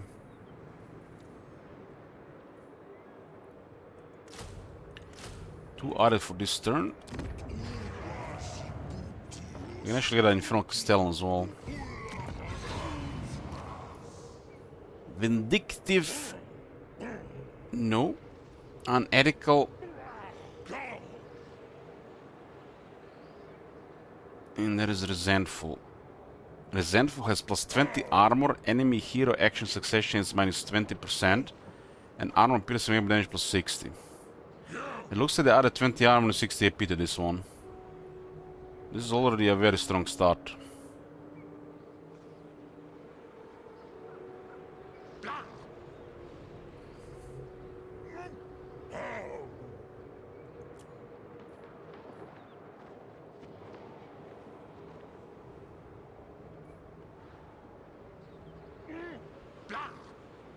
Dalet Castellan. He has 310 AP on rank 1. And a 15 anti-large.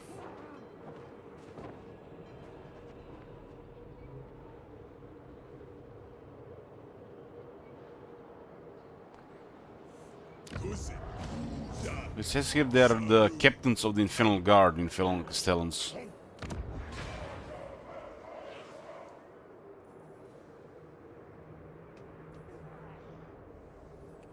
Workload required is currently at 100. When this goes up, it's gonna be at 400.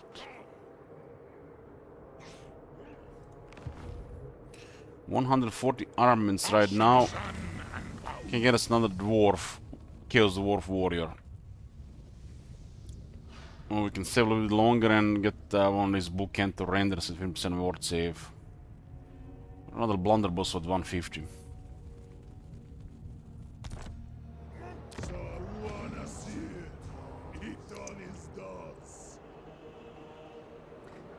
If I'm not mistaken, this building does cost armament, so if you remove it, it's not gonna be that easy to just replace it.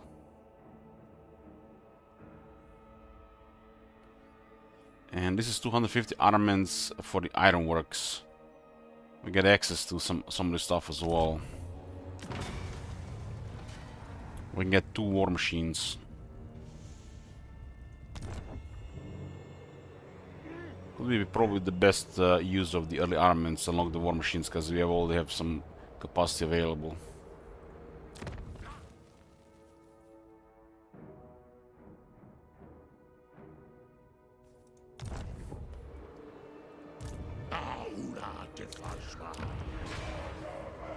Let's see what the undead do.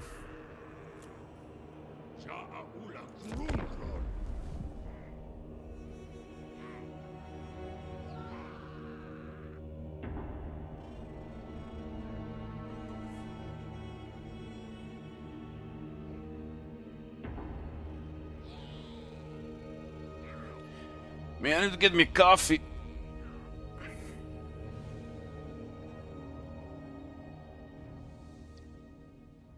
They didn't move anything, they just continue recruiting.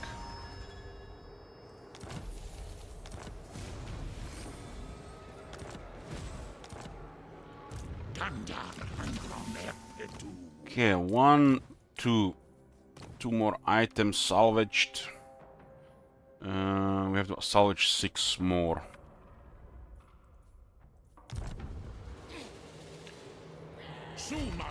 Attack this, it's a retreat.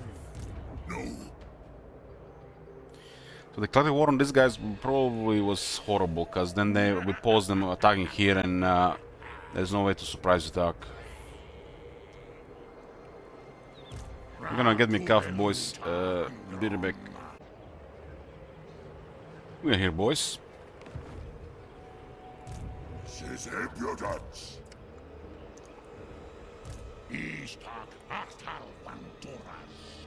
we attack this, we get a 115 movement.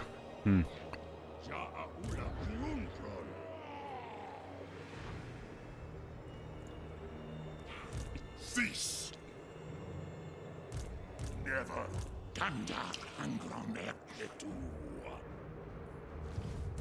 Dalet Castellan.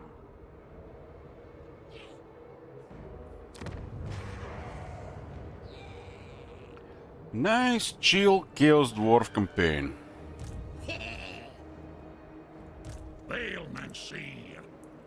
Gorbat. Gordus. Is it Gordus? Gordus.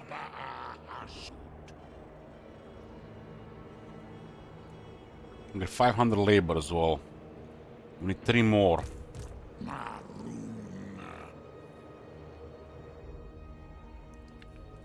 3 more.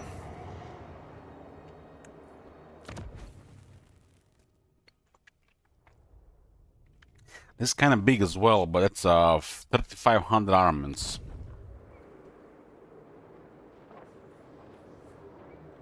I'll upgrade this, that, and then the iron. Castellan. I'll have your soul. It's a very rough moment here. I don't mind being here, but they might not go here instead. It's not like we have to do anything here, really. It's been interesting in this back and forth campaigns with this potential and new patch. Finally, for the first time, I feel like they're actually recruiting more than you can handle at the start in some of these campaigns. That's how it felt like in the earlier versions of the Legendary, like Warhammer 1 and early Warhammer 2. I have to just go play a slower because of it. Harazobrin. That was weird because we got used to just click going on a warpath. Tabaratu. Sulahu. Beshenkarish. I don't expect an attack here. Let's get more foot soldiers here. 2 queued. This guy's for increased mobility.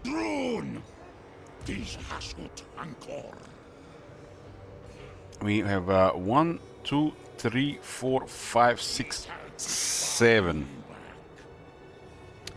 If the Cav wasn't disbanded, we would have had Gordus next turn.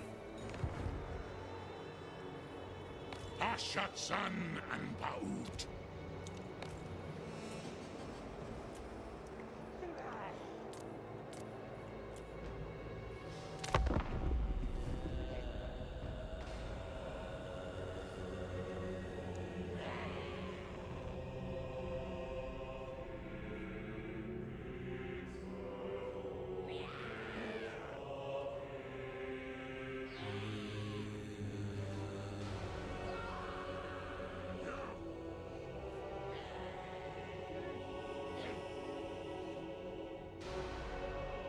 considering this campaign, I think Gordos is gonna be pretty nice in the army.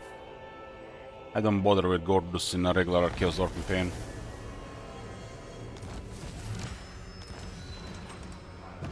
Oh, the boys brought us stuff. We got Bones of the Maw and Ogre Man-Eater's pistols been added.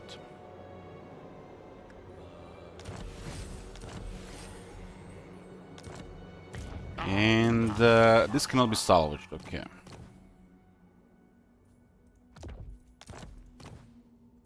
Annoth Opti. This is 7 turns, this is 3 turns. Ooh.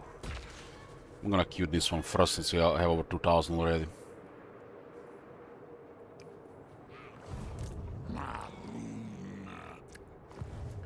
Another military convoy. I'm gonna recruit a new guy for this. This guy started with 2 Infernal Iron Stone. They got 5% ward save and replenishment on the arm. This one actually has really nice stuff. But I don't like this Monster Commander one. Because they get bonus for specific units, but there's no guarantee they're ever gonna get any of these units again. Well, this is a bonus immediately for the army.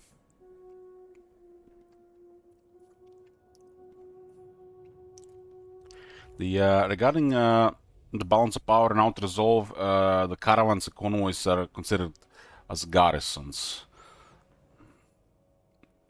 This one doesn't really do much for out resolve, but if it comes to a battle, it might matter. Well, this one does buff out resolve.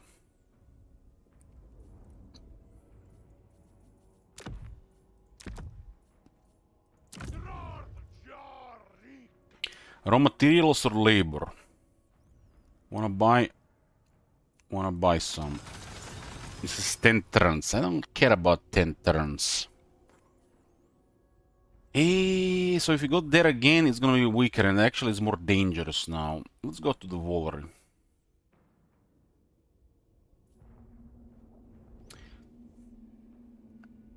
Why is this now at the level 100? Wasn't it 1000 last time?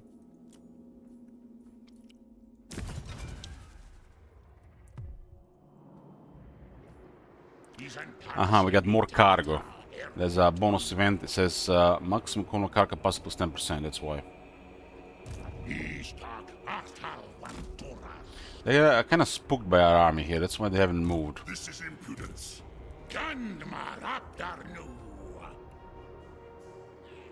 Okay, let's recruit this. This is number 8. We do have enough labor right now. It's not gonna last, but we also need to need a workload. So this is a amount of labor required not to lose any production. So if it goes under 400, the production is gonna go down.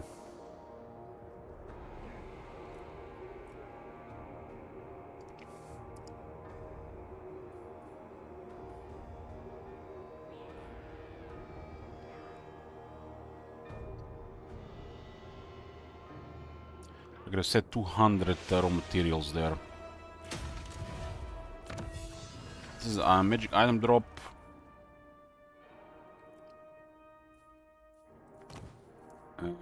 This is lower upkeep and more attack for the laborers and hobgoblins. Only works on the infantry, so it doesn't work on that new unit they added. Doesn't apply to the hobgoblin bolt thrower or the cavalry.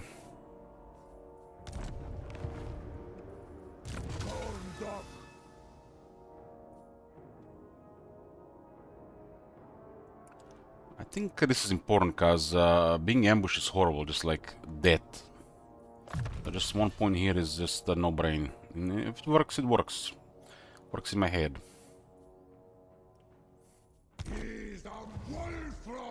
I've only been ambushed once in recent times, only once, and I don't believe the Lord had that skill.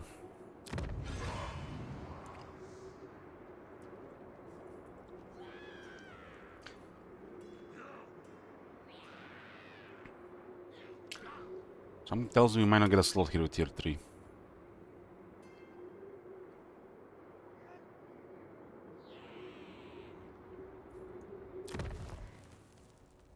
I'll call it a hunch.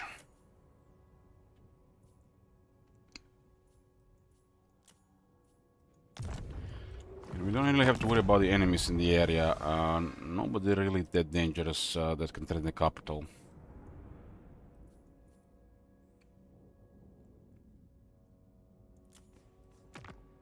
The guys are fighting Kislev. They're right above us. And Lazarks are at war with Khorne and Archeon. Might be good to declare war on those to get some points towards Archeon and Khorne. Khorne is probably the spookiest thing in the area. And Grimgor. Khorne and Grimgor are probably the spookiest thing in the area. As if Grimgor is successful at the start, he can have the most military.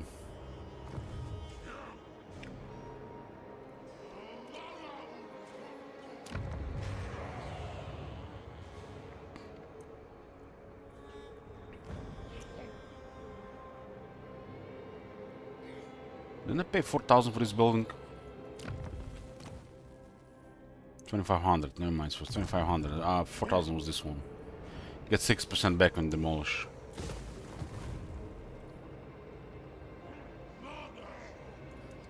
And the best thing to get with the first armaments is to build this building. 250 armaments and you unlock extra these units. And you do have some initial capacity for the more machines. So we can get 2 of them.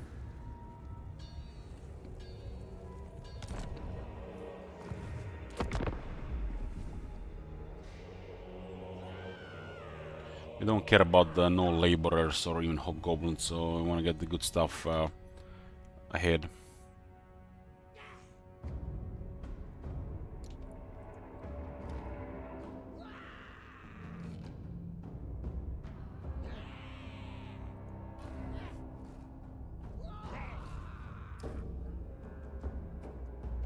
How much stuff are these guys gonna recruit before they decide to make a move? Dusty's coming. Okay, Dusty attack. Dusty won. Damn, Dusty, you go, dog.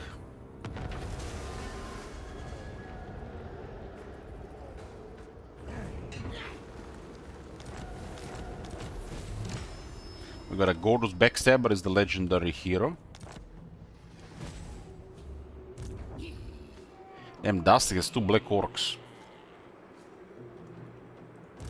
No, Zulahu. And I'm just out of range, huh? Aula defashma. Such a thing is impossible. I refuse. The raiding camp, it's a really big deal for them. The minor greenskin factions cannot call a VA. So this is where they are kind of like at a disadvantage.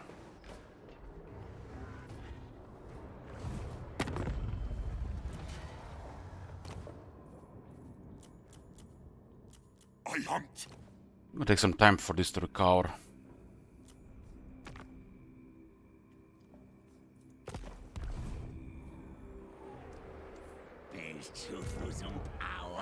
I'm gonna attempt this, but I'm expecting a retreat. We might be right on top of the settlement after this one.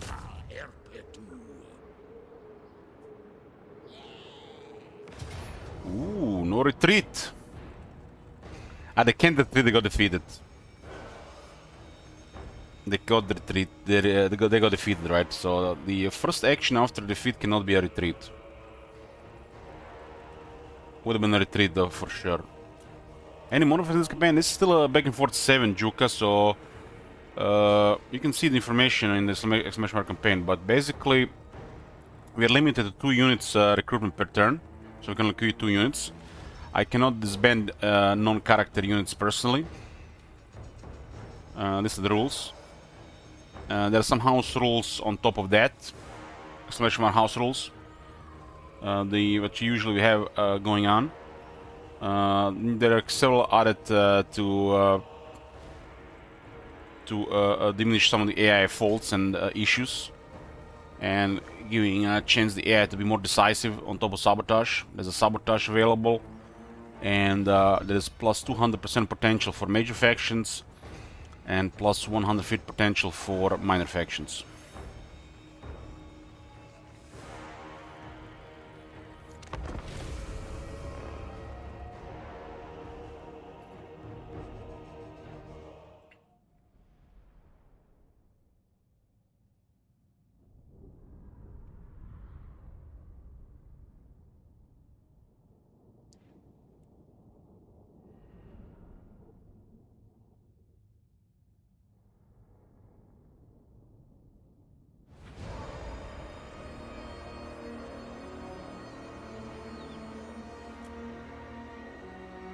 Just on the edge. Let's go. Let's go, Zulahu. This guy has 60 speed. What the hell? 60 speed.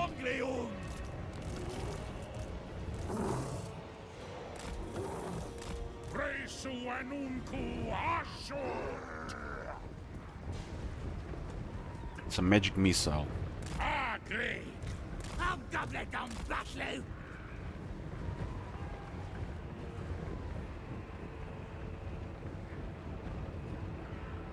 That's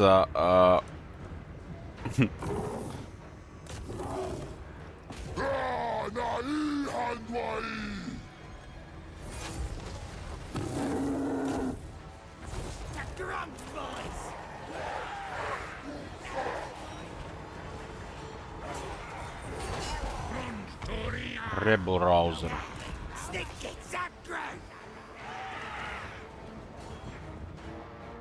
He gets confident.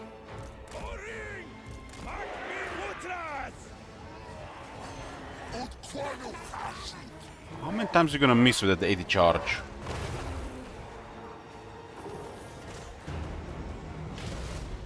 You guys seen this shit?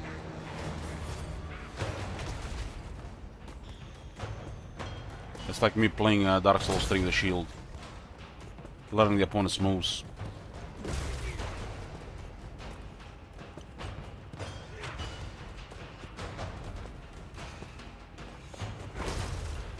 And you wonder why I use Great Taurus the way I use it. I just used it as an expendable unit. That's pretty much what it is, an expendable unit. It doesn't work otherwise.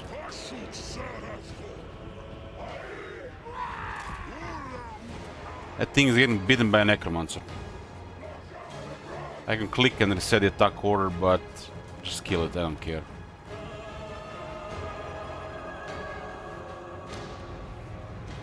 Grotax Hobgoblin! Goblins! Moving fast! Don't worry guys, the DLC is coming in a couple of weeks, it'll make everything better. Everything's gonna be fixed. Miracle patch, right?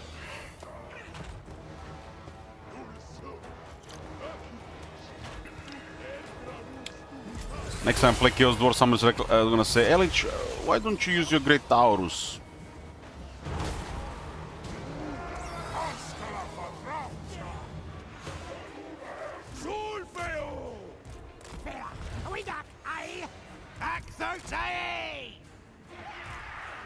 Salutas!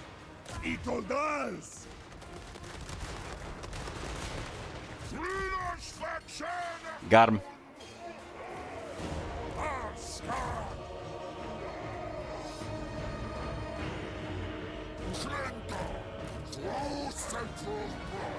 Mustak! Anfa Agrimazul! These guys don't have anti-infantry. Maybe we can get a shot there. Getting blind by the snow. This was, boys! Drago's kicks! These guys have more collision than Chaos Knights.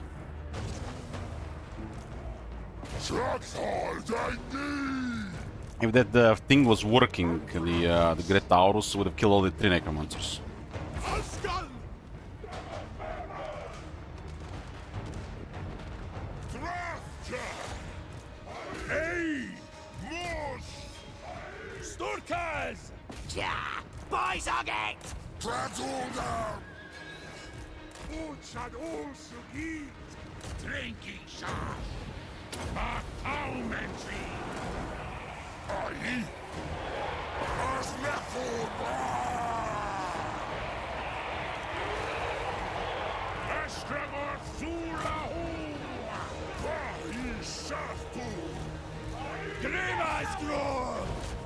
Mahito Dama!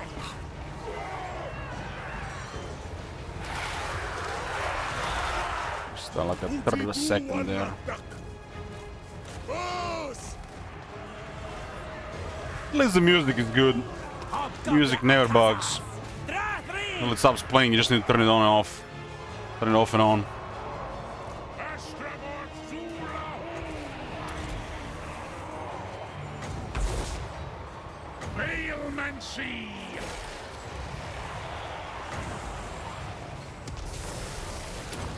Parliamentary. Drafjar! Who's that other unit here? And to pull out these things and protect too much damage. Droshkazard Wagus! There! Pashut Sarasgo! Saros and Truth! We're off!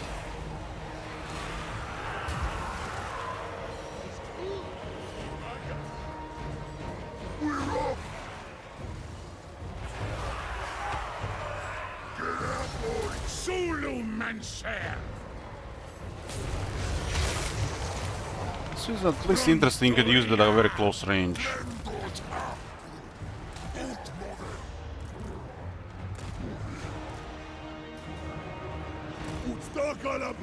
This guy's doing things to that vampire, damn.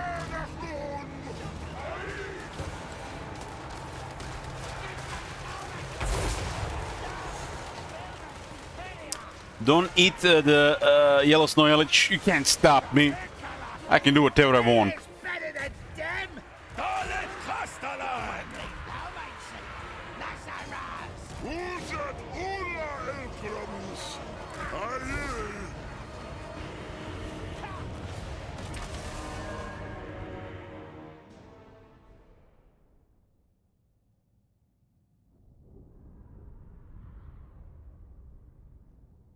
This army literally just need Astragot and like 3 or 4 Bullcantor renders, and I can win against anything.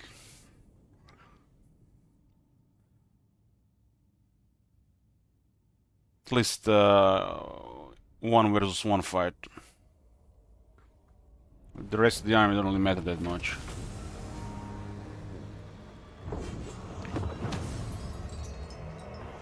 Sistenta Fasca. I've got on top of the settlement.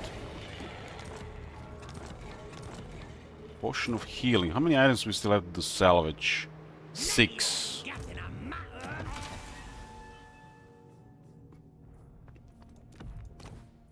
Oh, there goes potion of healing.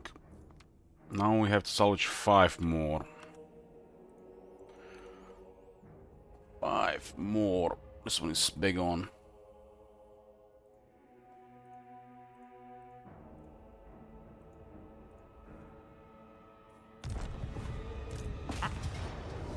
Nice, right on top of the settlement. Arak.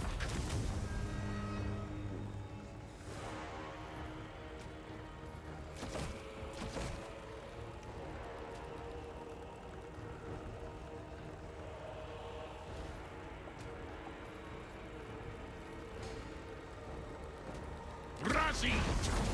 Razit.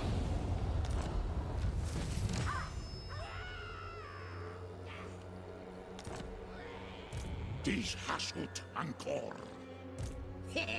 1 big one and 2 black orcs, 4 squeak herds.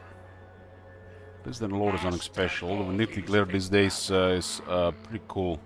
Makes even the low rank Goblin Great Shamans solid. That was a nice change. Tanda Angrame Petu. That was a nice change.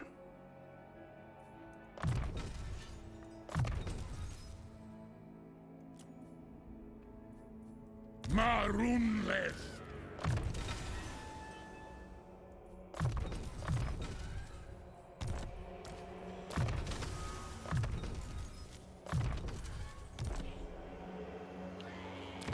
Stuff is going up in Ilok chicken coop.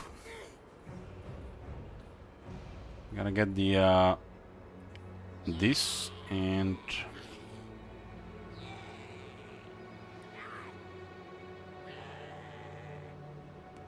upgrade the other thing. 250 armaments. Let's get the ironworks.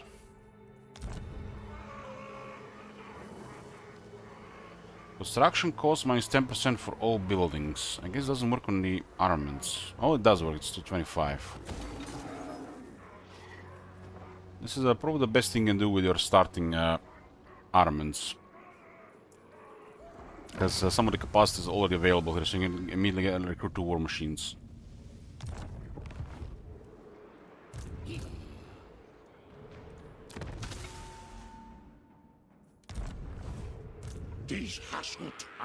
And this guys haven't really get wrecked that much. This guy has replenishment. Replenishment. They do tend to rout before they die. What does that mean, Gorik? Tanda Angrame Petu.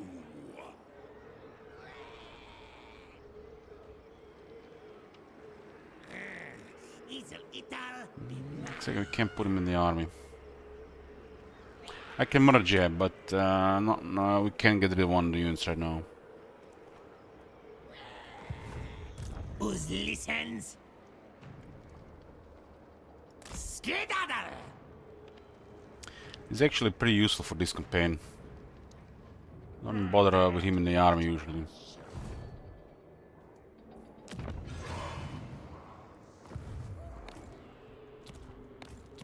Victras. Eso annuncu.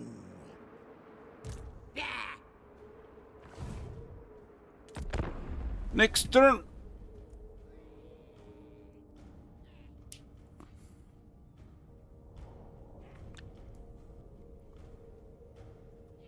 If I had the rampage thing and we had that movement there, a rampage would have worked here nicely.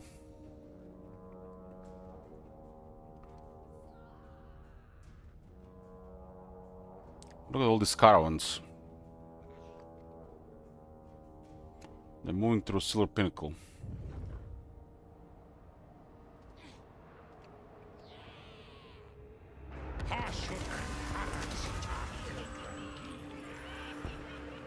I will drop some cargo to get a Charybdis. It's pretty good. It's a big anti-large monster.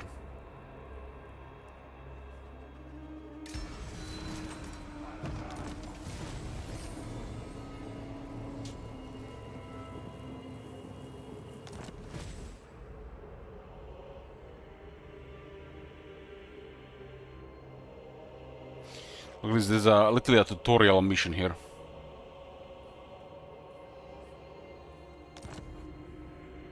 Indeed. Indeed.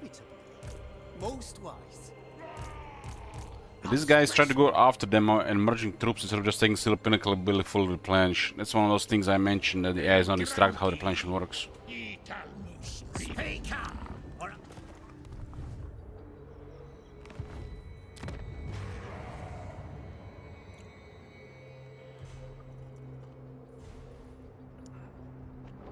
Workload looking good. Give me the influence.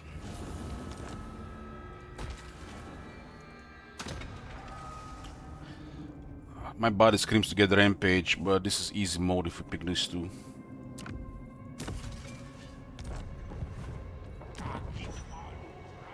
Easy. War boss, innit?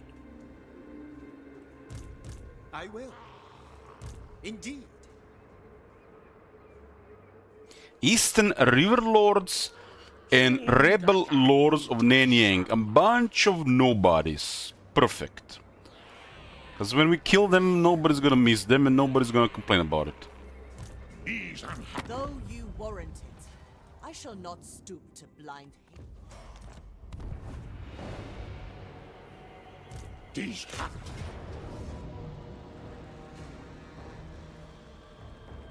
So what is the move here?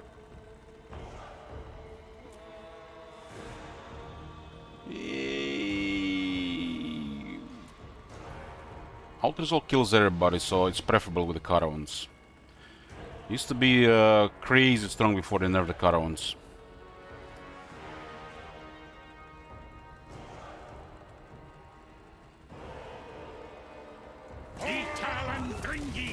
Now it's like 1800, damn. People have been abusing this shit, CSO it, and they nerfed it to the ground.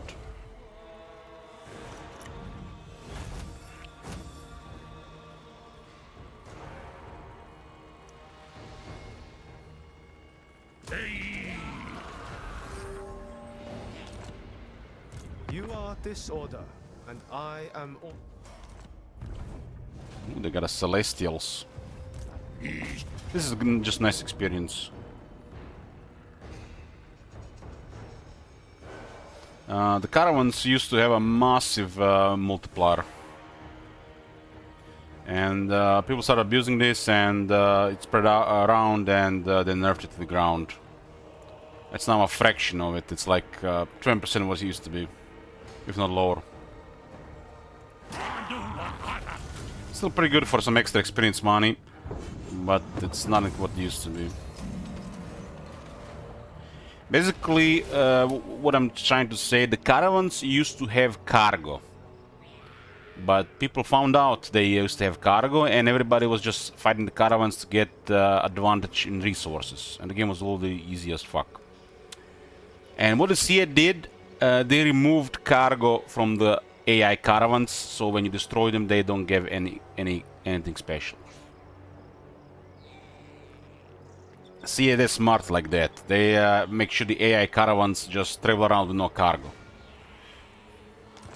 Just tell they stood ready, they would go wild. Fucking wild. If they knew the AI has no cargo in their caravans. Just because of a couple of YouTubers.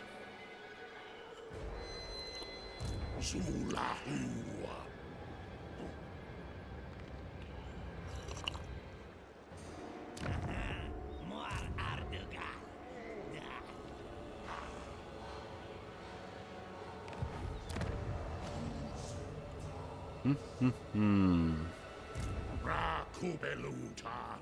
Your desert land. We don't even have to really do anything here right now. The stuff we want is already happening. It's already happening. These guys are nice to fight, but not a priority to focus on. Nice of them to retake the place, though. Is impossible. Never.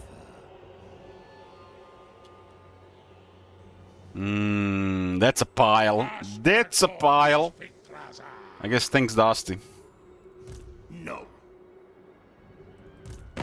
So, you got my attention. See, he's at war with Draika and Ostermark, but the moment he saw the ruin, he moved this way. I think if we don't get this down, those guys actually gonna start bringing problems. We just occupy it and go back home anyways. This province is great to go next, but there's other options. This one is an easy one though. And we can do this now. Yeah, we're a target for Dust to declare war on though. He's also at war with Overlords. I mean, if he declares war, nothing I can do about it.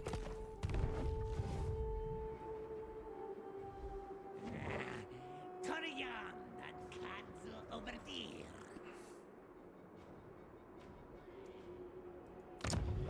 If they do it, they do it.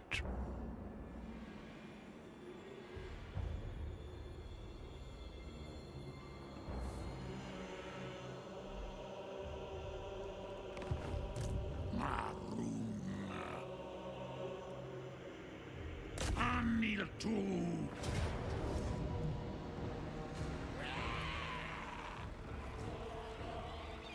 Who's a who's Rick? Oh, some nice experience here. Kubelu mingle. Okay, we're at 4 out of 30 and we have destroyed Makaisen. This is the objective of this campaign. Whaleman see. This unit is still alive, huh? What? We is moving this. Is an Hashutanuku.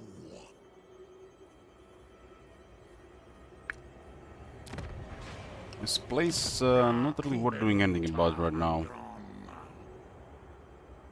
This all costs raw materials. I need raw materials for something else. I guess we get a temple guard house.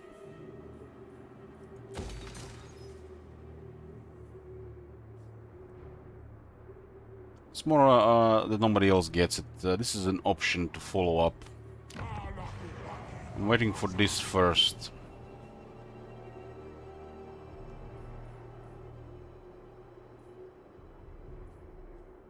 This is also pretty good to get here. This is the fort here. Nothing really to worry about in the east.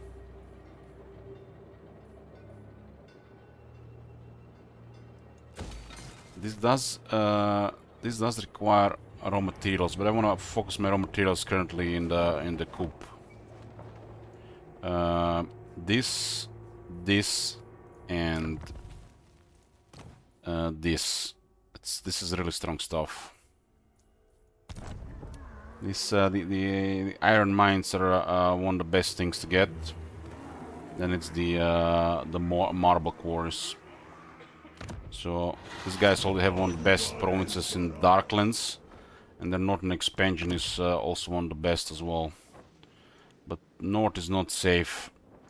It's a little bit more investment. Would be probably a move to consider in our regular campaign.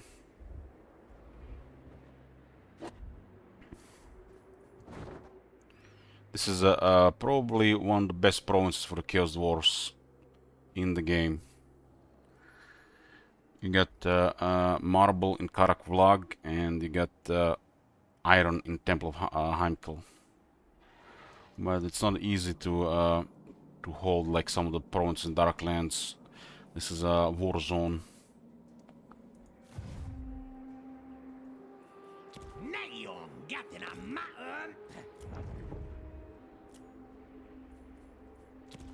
Resources are good.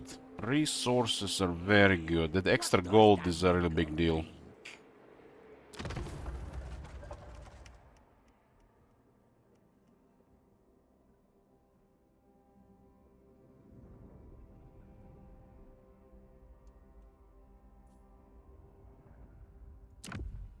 These guys are on the move, okay.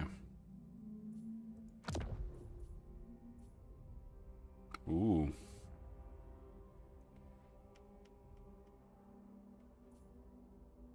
This is hell of a nasty. We'll get this. Okay, we actually have only. You have the maximum number of active convoys of 1 on 1. Ah, he becomes active, so you can just hire him. I see. So the moment you hire them, become active. But this guy is waiting, so you can just add him to the bench.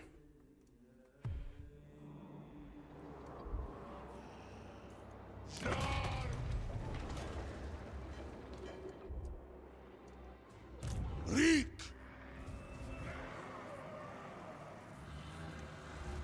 I haven't even tried, but can you interact this with the regular with another army? So like add units. I think you can add a hero. I'm not sure you can interact with the with other military. Up, Guru! Maybe you can. I haven't really tried because I don't really bit bothered with this that much. Subjugitas! It's just the extra snowball thing. I really like the both the caravan and the convoy mechanic. It's a lot of fun. I wish there was a more consistent way of adding more units. You know, like going here and purchasing some extra units for this army with extra gold. You know, like pay 1,000, add another Infernal Iron Sworn, stuff like that. Should be a more consistent way to making the convoys get more troops.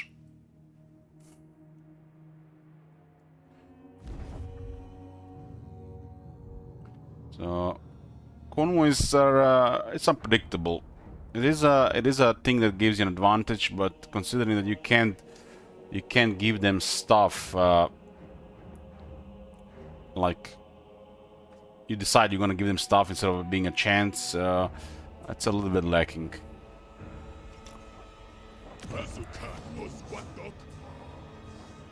You should be able to spend lots of gold to reinforce them with extra units. Like high recruitment costs, one-time purchases.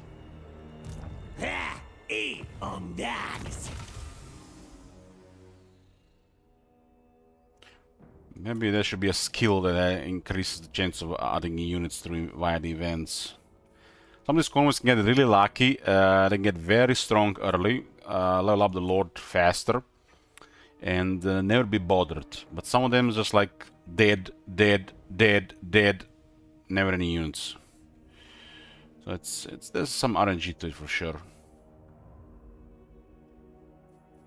They do tend to get more wrecked with AI mod and higher potential. And vanilla is like, it's just literally hex cheats to progress faster. Maybe the last patch changed that a bit. Who knows?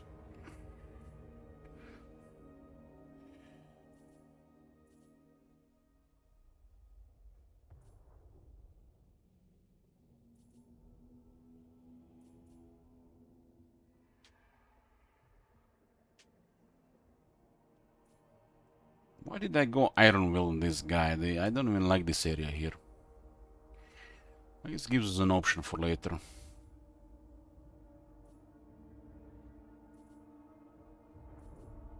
This is okay. This is okay. That's gonna be lightning strike. Ashutrun! Zulahu! Zulahu. Perry says, hi Elich, I need some suggestions for my Grumdal campaign after dealing with Malak and Malka. What am I supposed to do? Keep spending East in the Chaos Fist or what? Well, there's this button here called Objectives. Find what you need to do for short campaign victory. And do that. When that is done, open a long campaign victory. Do that. When that is done, open domination campaign victory. Do that. And if you still want to be, you know, getting old playing those wars there, turn on the crisis and do the ultimate victory too. But if you don't want the game to tell you what to do, you can set up your own goals. Just decide at the start of the campaign, you know, you're gonna conquer Ultuan or all of Nagorod and consider it done. That's probably better.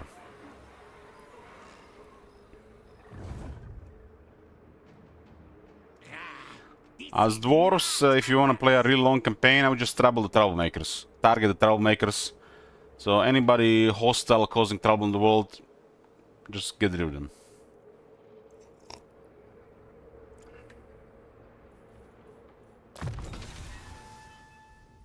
It really depends, you know, how long you want to play the campaign. Why is this guy in the army again? 30 armor. Kinda like this, but 10 attack and 20% damage.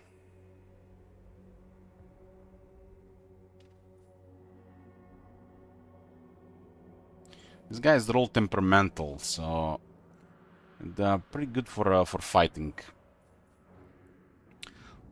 There'll be the Murderous Charge and Seeing Red. I like these guys for campaign agents, but I'm gonna keep this guy in the army. He rolled a good trade for a army hero.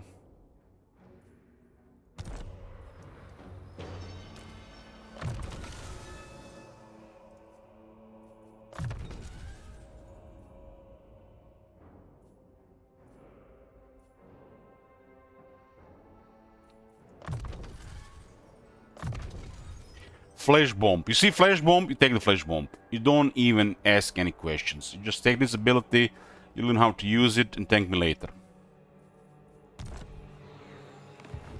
Maruna.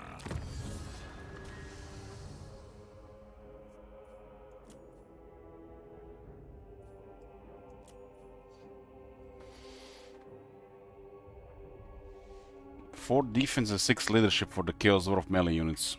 Melee infantry units. That is such a strong ability when used effectively. It's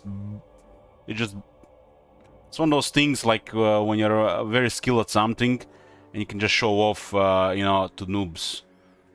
When you use this thing right, it's just like, it literally crippled the entire approach, murdered 2 or 3 units. Or just snipe somebody who's trying to approach you.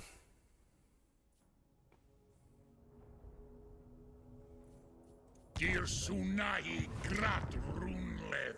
There are a bunch of abilities, and then there are abilities. Like a bunch of buttons you click for, you know, plus this, plus that, and there's a button you click and you fuck shit up. That's flashbang.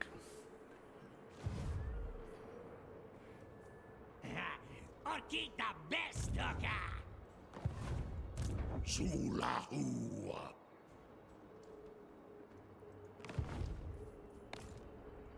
It's even crazier with the regular dwarves, because they can apply 3 to 5 slow effects to a unit, even group of units. So that's like hex. Like, for example, start of the Karazakara campaign with Togrim. You start with the Gyro Bomber, very strong unit. They got suppressed, so they shoot things, they slow them down. So they're already gonna be slower. Then you can do a Rune of Slowness to slow the unit further down, or on another unit. Try to create a mosh pit if it's an infantry crowd. Master of Slowness can go on top of that. Then there are some other slow effects. And then you can drop Flashbang on top. And it's all stacks. And if it's a, you can also have monstrous impact on the Grudge Thrower. And it will literally just cripple entire area regarding movement. It's just like mass crowd control. You can make literally a lot of infantry just pile up in one area because they won't be able to move properly. Because if they try to go through other infantry, they'll get slowed again. So you can apply 3 to 5 slow effects, and if they're trying to go through other infantry while they are slowed, they get slowed even again. And what happens then, you have a bunch of infantry piled up in an area where you can just focus fire.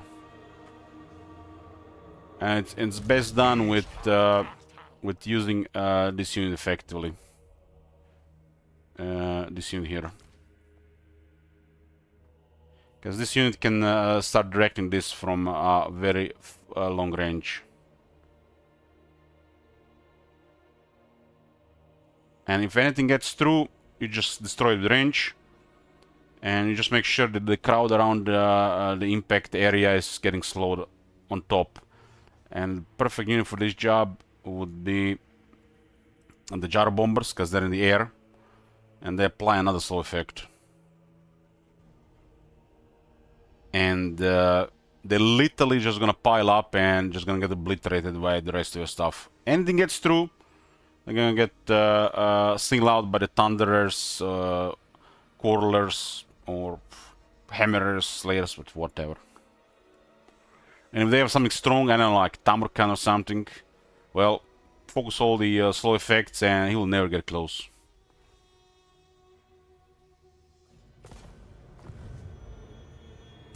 He'll literally be frozen in place trying to reach you. You'll be able to shoot like Thunderers 7+ times before he even touches your Longbeards. Of course, when all that is done right. When all that is done right. But you don't even have to do it perfectly. Just a couple of slow effects together is enough to destroy anything. It's kind of like when the disgusting type of kiting you know, the enemy trying to get to you, but no, you're just denying it and just killing everything. Some things that get close to you are more dangerous than the others, and for that is the flashbang.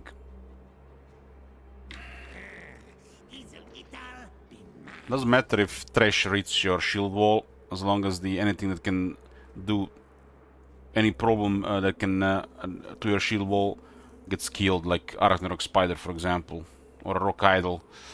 You don't really want those get close, especially outnumbered.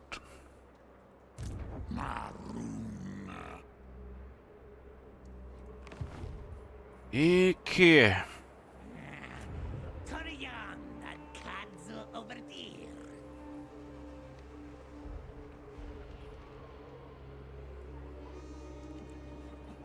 It's a very high investment for this tier 3, but it's just gold. Gold doesn't have that much value for us. Is an Hasutanoko.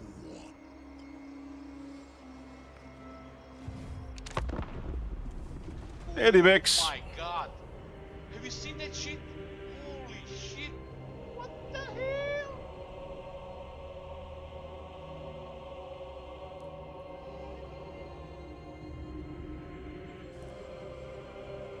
Dusty probably gonna go hostile because he wants this city. Hoping he doesn't go immediately hostile.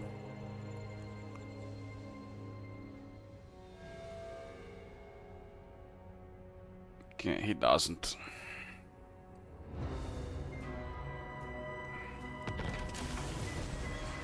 Ghostbustified.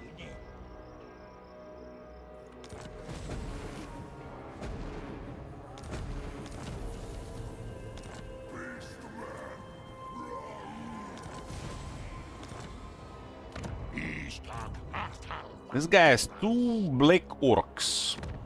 Let's go get some machines. It's trespassing here, huh?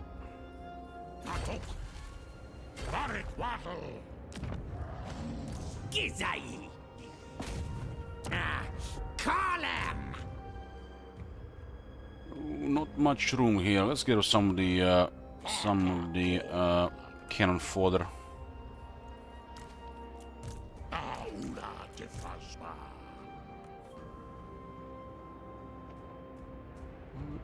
Okay.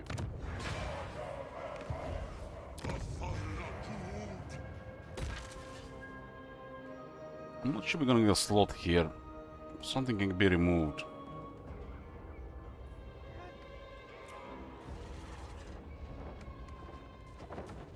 Getting a faster conclave influence is the way. So you start opening these seats ahead of time, like this.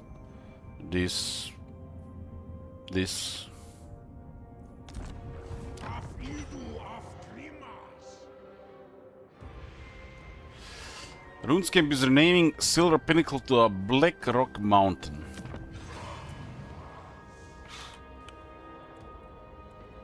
Hey, RuneScape.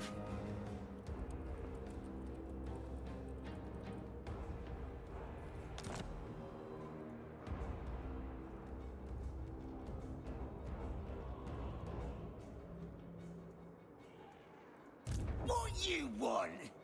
The axe thirsts for war. For the wisdom of Valea. Well, Axel, I refuse. Dies Hasut Ankor.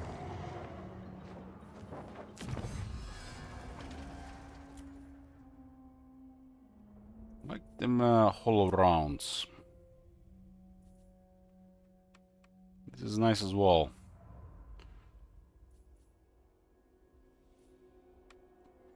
Currently still have these troops in the army, get extra leadership and defense. Und Fasar Marzu Shamitar.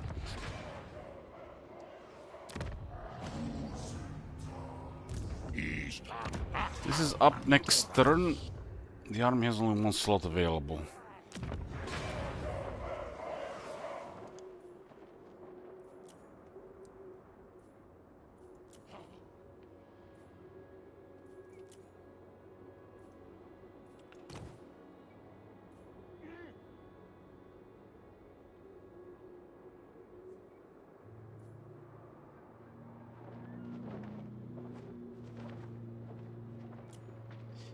Bellicose Overseer.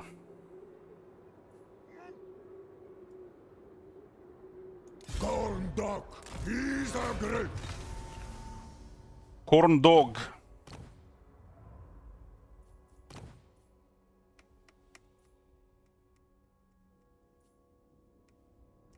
$4958. He's an Hashut Anoku. 4958. We'll see what works next turn. He's Dark Artal Vantoras.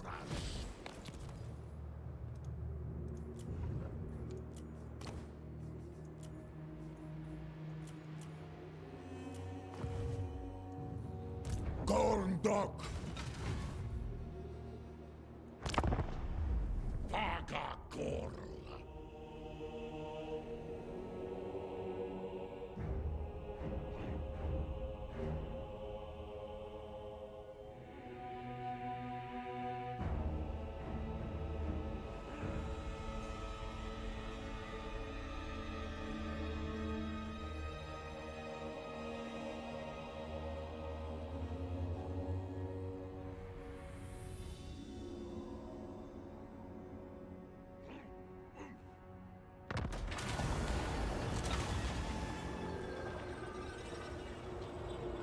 What is this? A sticky situation. Why don't I ever seen it before? An exceptionally stupid goblin laborer. Of course. Who else? Likely discontented with his meager lot in life, has slipped and fallen into the machinery upon which he was working. This has temporarily slowed down production while his entrails are unwound and the mess is cleared away by his peers. Such a thing threatens to halt production entirely. What steps will you take?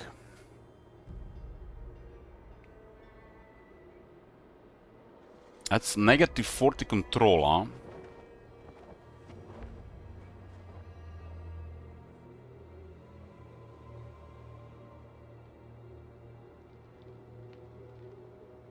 Safety equipment?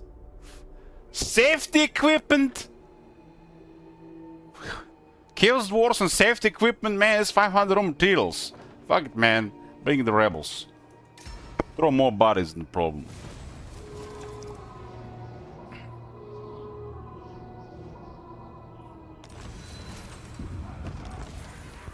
Got a grinder of zinc and an ever-changing blade. What the fuck is this shit here, man? Where's the zero missing here?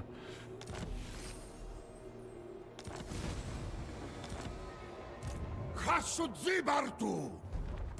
At least those items cannot be cannot be destroyed.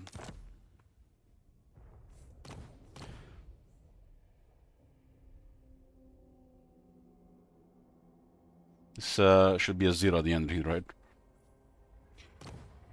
Okay. We do lose more labor at the lower control. I'll just get more laborers from our neighbors. There's a bunch of you know, people like you know, they wanna work for us. Just make sure you know, we get them safely to our provinces.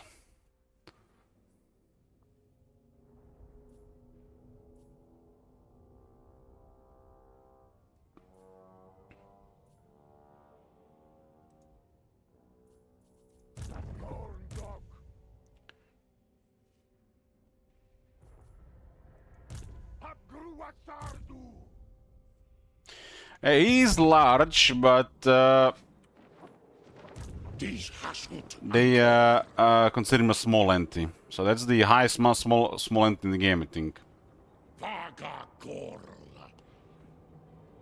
He's technically large, but he's assigned a small entity size.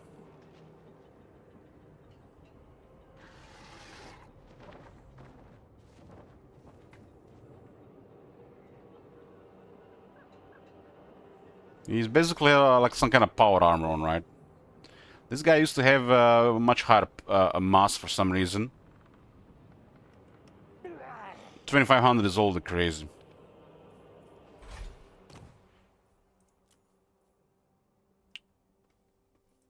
Togrim has 2500 and he is large.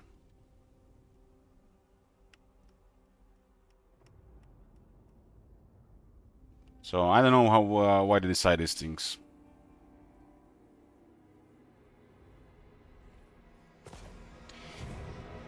A convoy.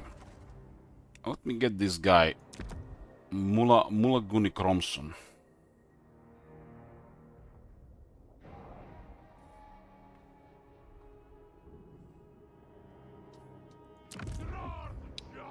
Okay, we've been to Great Hall of Grisus, and we've been to the Volary.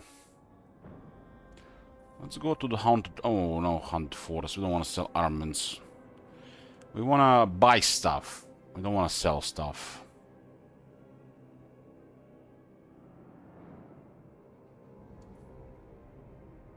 We want to buy stuff. We don't want to trade stuff.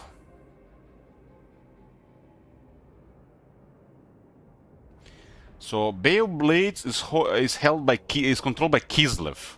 Listen to this, boys. It's controlled by Kislev, and they want our armaments, and they'll offer us slaves.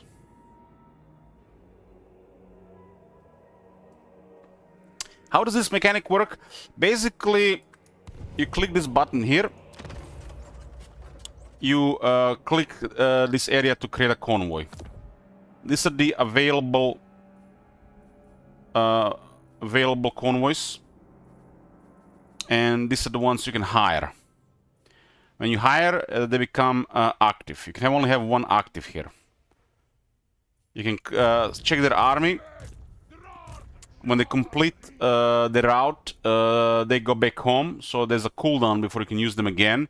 This is why you need several of them, 3+. When you decide who to use, like this guy here, for example, so you just add him to become an active convoy, and then you decide where to send them. You need to find a location. You can look at the map, or you can just click between here. And then you decide what resources you want to use. Basically, you use either gold or armaments to get either gold, labor, or gold and labor or raw materials.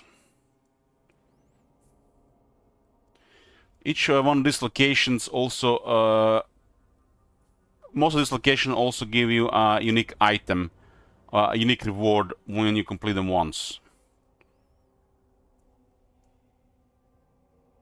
Could also be units as well. Like we got when we completed Volary,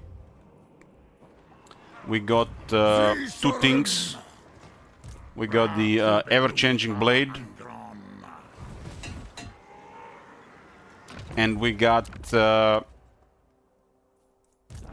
Soul Grinder of Tzeentch added to the convoy as a unit to protect the convoy.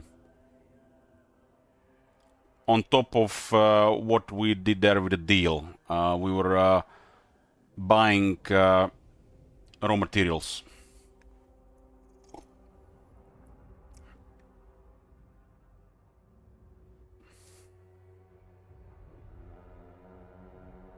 And this is weird because I think it's using the value assigned to Volary from Realm of Chaos and not Immortal Empires, because I believe Volary is the capital of Tzeentch faction, Realm of Chaos.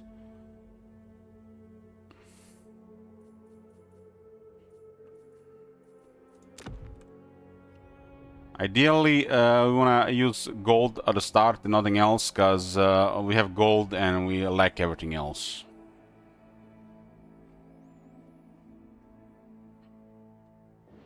And we would like to have a location that is completed in decent time.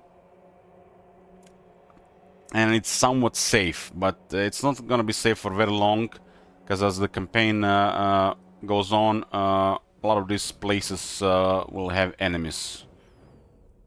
Either by you starting wars or just hostilities just increase.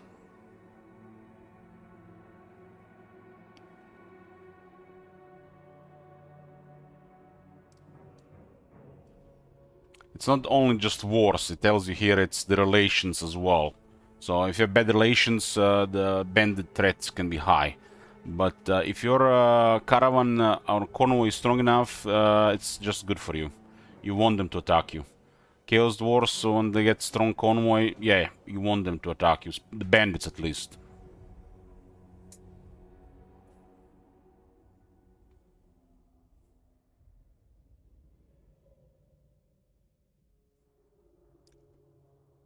Let's send this one to Black Krag. So we decide how much we want to invest in this convoy.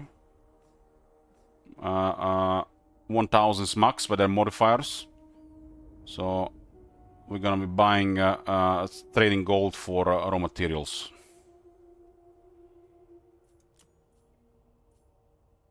This will take 6 turns. That's acceptable.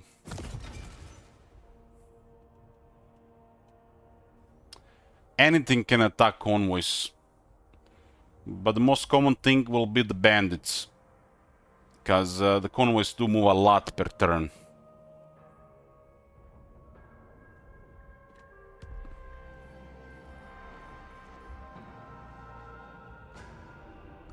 Subjugatas!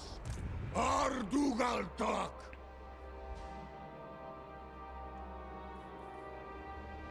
Targols and Ulastas Astragol! Dis Hasut Ankor! If this is... Avanad! Agakor! There were 2 Grankate caravans next to Blackrock Mountain earlier, and a destroyed boat. The AI will unlikely declare war if your convoy is nearby, but if you're at war with them, they will attack it.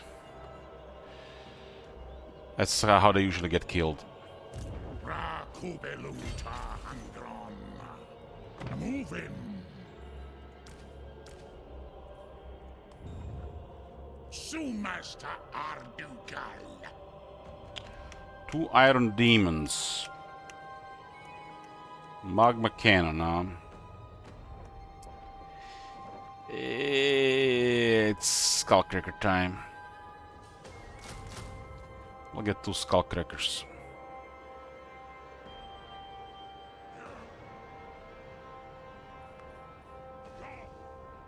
I mean, they might declare war on you because they don't like you, and then they destroy the convoy because it was in range. Doesn't mean you were targeting convoy specifically. It was just a bad luck the convoy was there, close to them.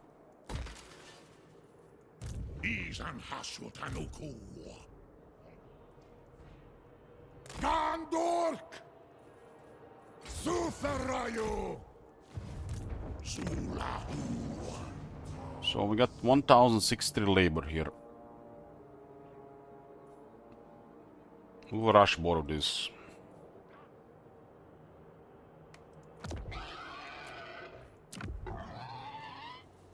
Let's have a Razor Fan down sounds here. Okay. And this one is pretty big. Like, we are making 46 armaments. We're actually making lower than this earlier. But you can build this. It grants you 250 armaments just in one building. That's how strong this this thing is for the Chaos Wars.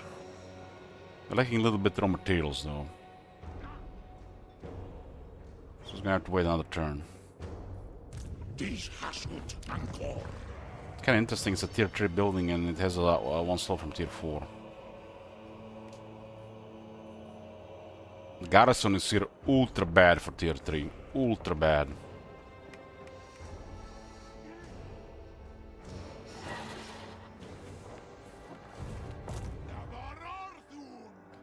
I like to put the Wayfinders as one of the first kills. If these things get ambushed, they're usually just dead. Let's read that what thing that says again here. Overall threat low. The threat to a convoy is determined by your diplomatic relations with the factions that control the route, and the bandit threat created by the passage of cargo. Counter events are more dangerous when the overall threat is higher. One or more ogre camps are present on this route, they may attack your convoy. The more a route is used, the higher the threat becomes. The threat will reduce over time. Controlling all the regions on a route will secure it against banditry. But you kind of want the bandits to attack you. You don't want to get attacked too often. And you don't want to get attacked like never. Because the events are a positive thing a lot of times. And I think Chaos Dwarfs could have actually way better outcomes than the Grand Kate. Because it's basically just target practice for the boys, right? If the convoy is strong enough.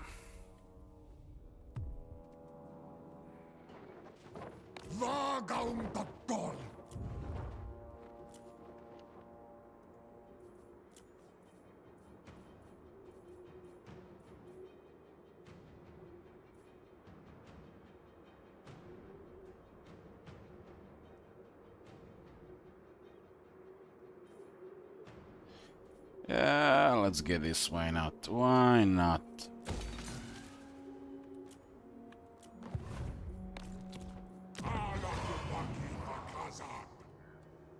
I need 1350 for this. It's next turn.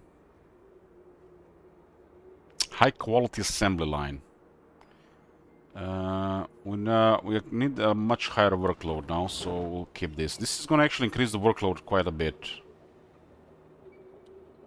This one is another require workload. And this one is a 300 double from the base, and this one will increase it. It basically just uses raw materials to produce armaments. And this is the way. You get this thing going, all of a sudden you can just click buttons here almost every turn.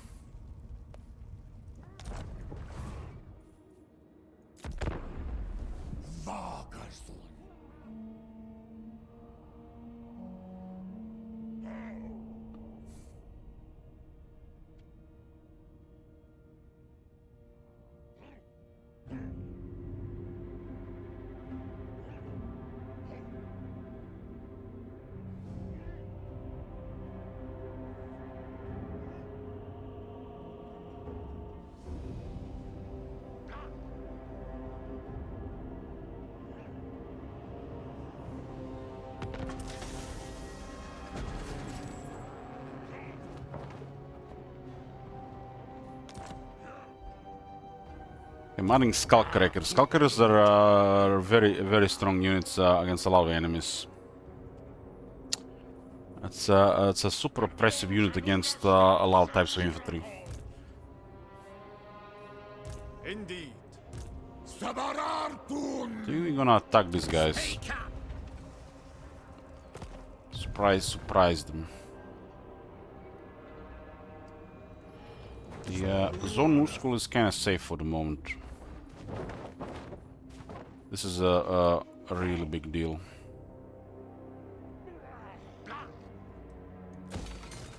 This is really good.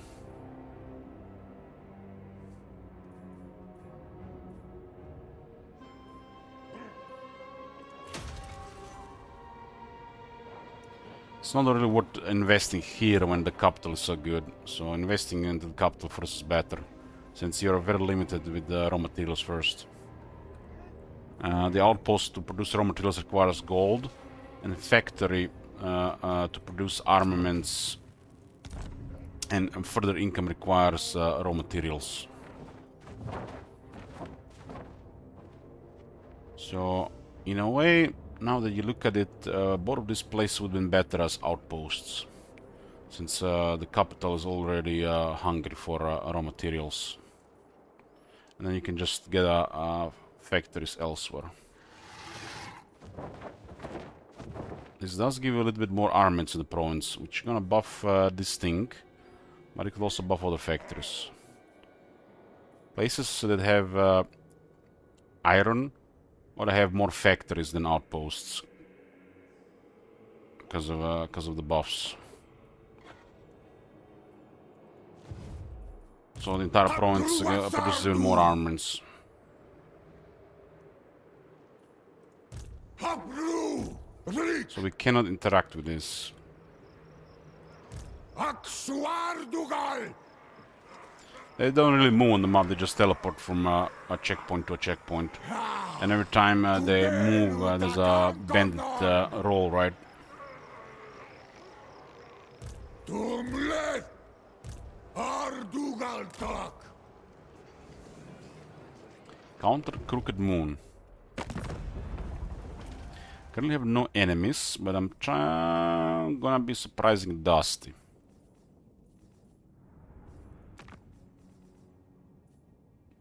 We gotta deal with Makaisen, but I'm just gonna pretend it doesn't exist right now.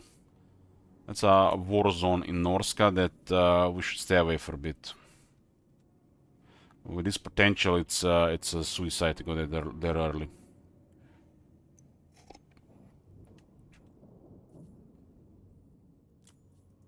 This is a problem.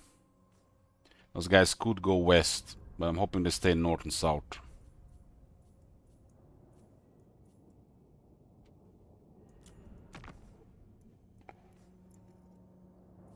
Don't mess with me! What's your message?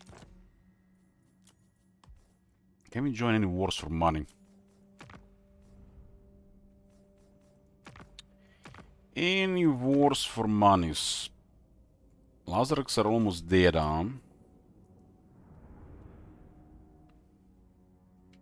This is a dangerous place up there. Dangerous place. Our ability rating is recovering. If they've seen us with lower ability rating, we'll probably declare war. They still need time to do anything.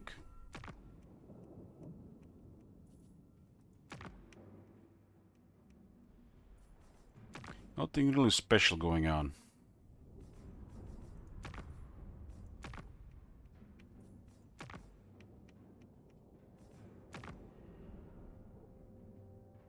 This guy is in a pretty good shape. This could be a potentially our enemy.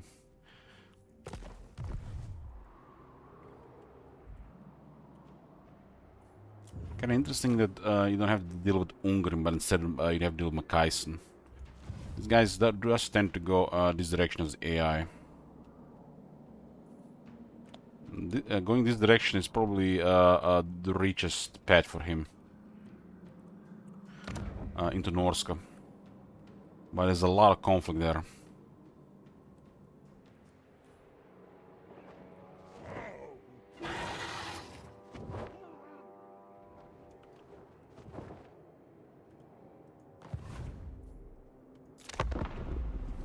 Duresnem Gol is Sultan.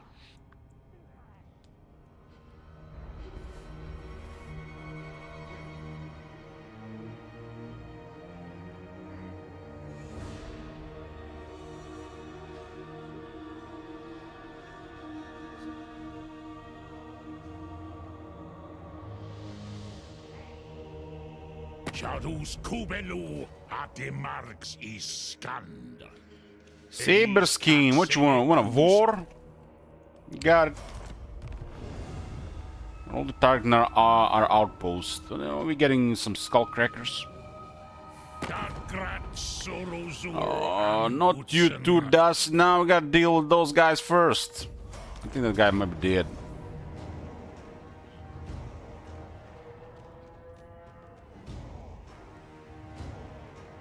I was surprised we want to act first.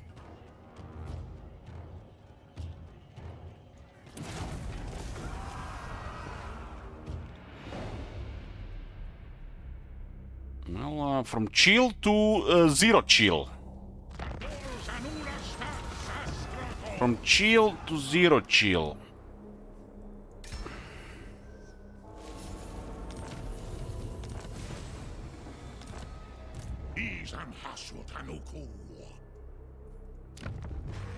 What, the overlords got killed? That's what happened? No, they're almost dead. Fine.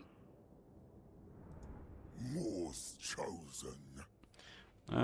The chance of them declaring war was probably influenced by their ability rating. This is the main factor. Relations and strength rank just make things worse if they are ahead. I had to do double treachery because of sabotage, right? If your ability is high, they just tend to ignore these things. Look. None may direct my recipes. Bailment seeds. None may direct. They got 33 units. Ra Kubeluta. At least this is a bait. I don't want him to take the fort though. Izan Hasutanuku. No range there. Kandar Hangron Epetu. I will butcher any who If I hide out there, 33 units, they might attack this anyways. Peso Annunku. Garis There's gonna be some Vecamol from the looks of it. Hasutanuku. I obey only the great. More. Ganma Yeah. Abdarnu.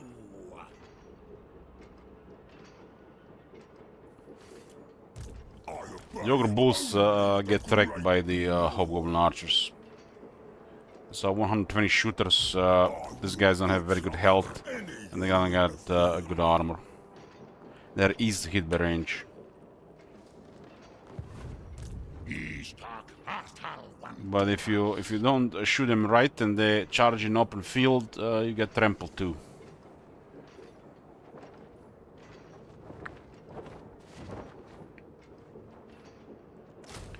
One Q recruiting here. I'm hoping they attack this place. This is a bait, and they attack this is really bad. Really bad.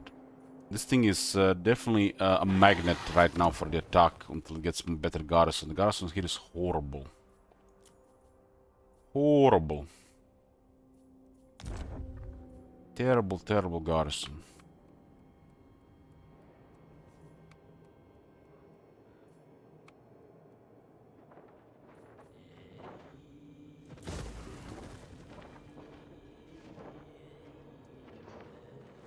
Izan Hasutanuku.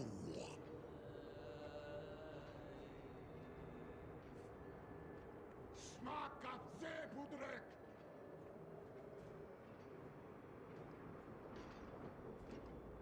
What is the difference between Goblin and Hobgoblin Warhammer Universe? That's a good question. Maybe somebody knows without trying to guess it.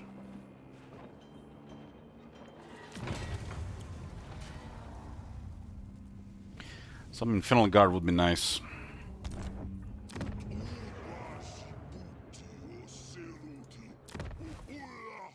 Some Infernal Guard would be nice.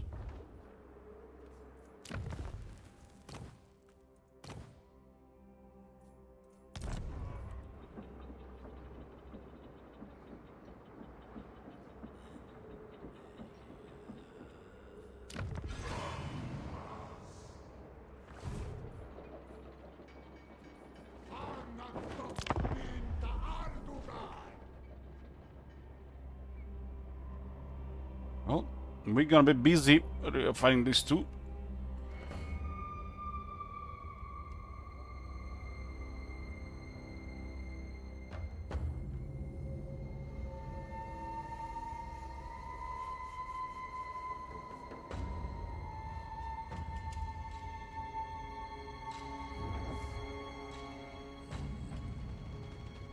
There's a rumor going around that the Home Alone actor is playing Caesar in the new season of Fallout. You guys heard about that? That's hella interesting.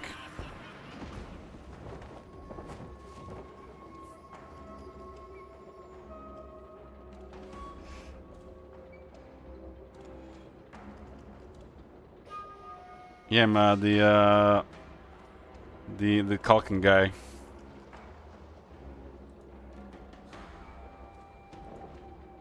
He might be playing Caesar in the Fallout Season 2. Fallout Season 2 is basically New Vegas TV show. Ooh, nice. Give me some Iron Fists.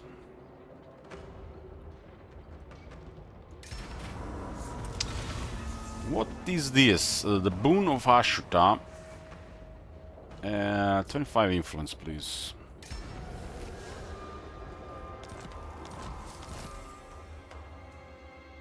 I'm really excited for the second season of Fallout.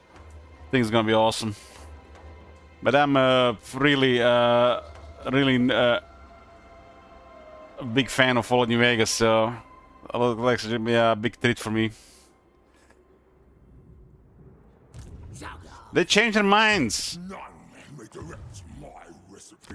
You come to me as an equal. This guy is probably the Arbal and Grimgor are probably the worst enemies you can have as disciples of Hashut.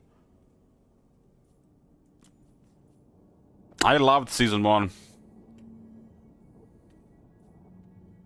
was like so much fun.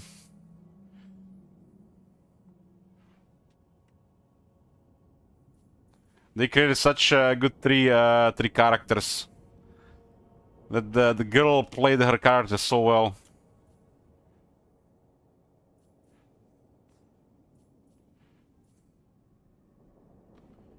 The decision that you find when seeking parley Okie dokie. rests with me. The ghoul is the best part of the show, of course. By far the best part. But all the references for me are even better than the ghoul. So ghoul just being that guy, you know, doing that role so well is just amazing.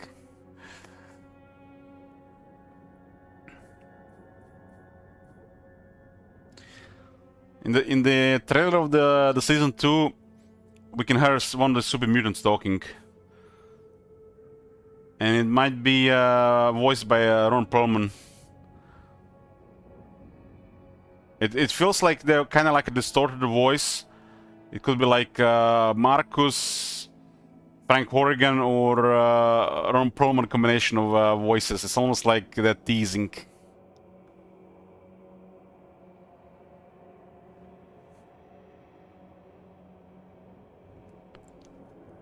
They're doing the New Vegas justice in the TV show. There's like added so much stuff.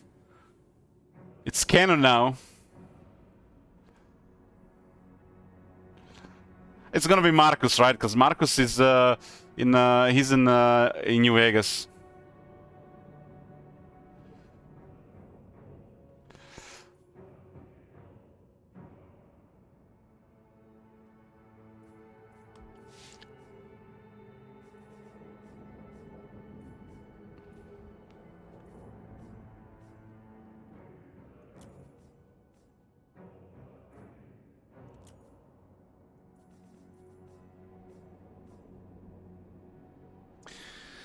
It does look like the house ending is canon. The interaction with the house and the ghoul, him being the TV screen, is also gonna be really cool to see. They picked a good actor for the house too.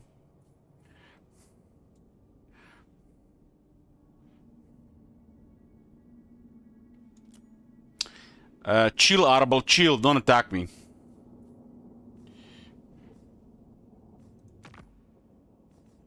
Okay, Ungrim will be busy with Vlad.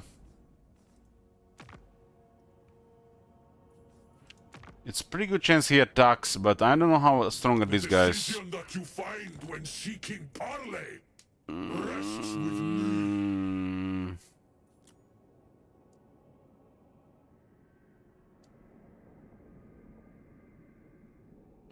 I'm not gonna join this, cause this can go both ways. But this will be the worst thing to happen. It's possible, but it's unlikely. It's possible because of better ability rating, and he has a very high strength rank. So the factor that influences this the most is the ability rating, if they're going to attack us or not. The next is the relations, and then the ratio between the strength ranks. If the ability rating is poor, the gap between everything, it's so much worse.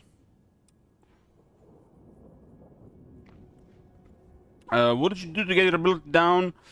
I betrayed the servants of the Conclave. It was sabotaged. The reason these guys declared war is probably because of their ability rating. Otherwise, I would have had a drop on them instead. The higher ability rating protects the player from a lot of war declarations of war. It's kind of like another thing that kind of shields you from starting wars. The moment the ability is down, wars are more likely. It's like if there is a like between 3 and 6 out of 1 to 10 chance to war to be declared. If you have a better ability rating, it's gonna be between 6 and 8 instead. But doesn't mean it's gonna be a war. So you can play 20 turns and nothing can happen, because 8 still does not meet 10. But if you're really weak, you have regions and you have very low ability rating, the chance of them declaring war is extremely high every turn, so it's gonna be a 10. It's gonna be very likely.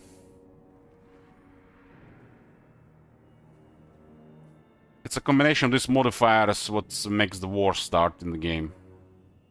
But the ability rating is one of the main modifiers.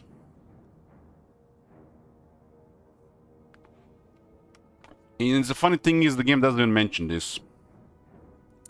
But it doesn't even tell you that you're gonna get attacked more if you have a lower ability rating.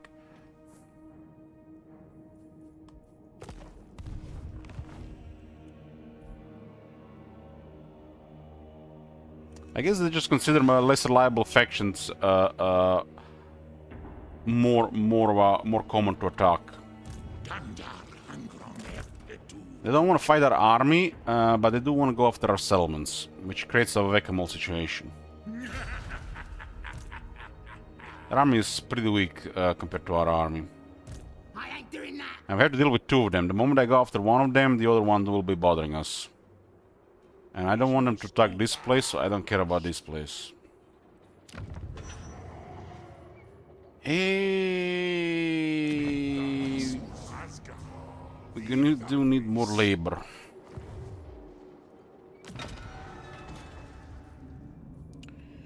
This faction gets no ancillaries unless you get the tower seat. They still haven't fixed it.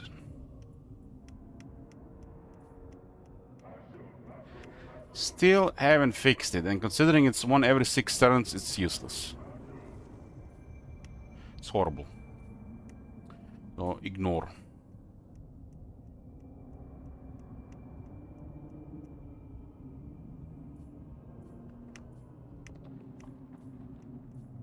Rampage is nice, but it's luxury. It's luxury. This is a really big deal. Especially if we are under pressure.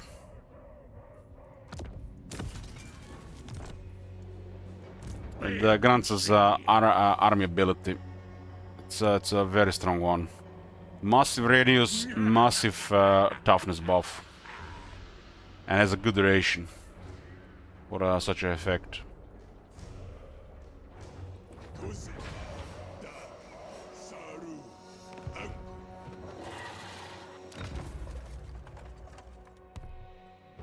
I'm gonna get a battle against some labor. Armaments are looking very nice. We get that iron thing going. Oh, it's gonna be so much armaments. Right now, lacking gold to get the Infernal Iron Stone up. This might have been not worth it, but we'll go with it. None may direct my recipes.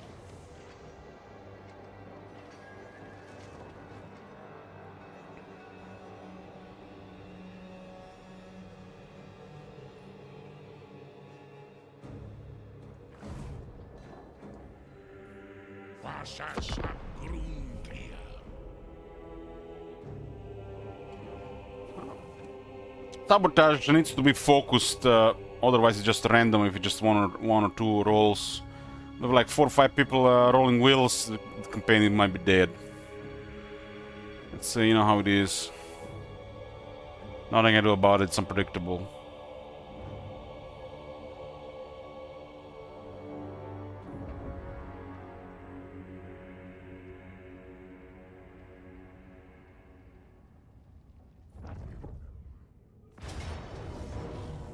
What?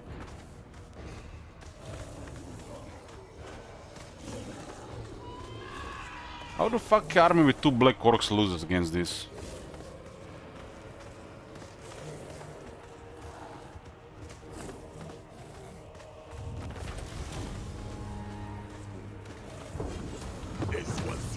hip. Yeah, a garrison only. Garrisons can be auto-resolved.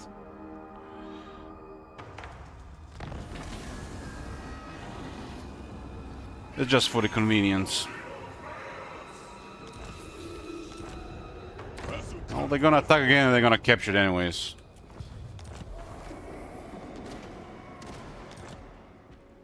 I obey only the great Maw. It's a lot of stuff in that place. These and Haswatanoku.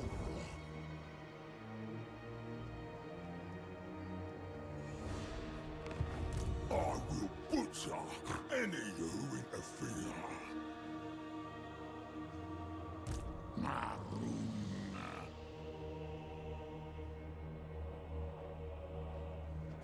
None may direct my recipes. Are these settlements open battles or is there a settlement battle? If the ogres do have to have it the building, or is it the open field? I obey only the great Maw.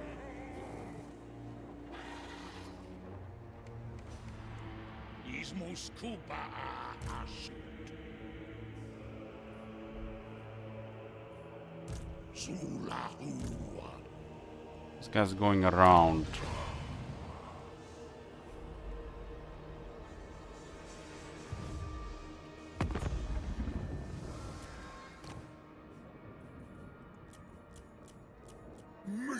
If that's an open field, it could be nasty.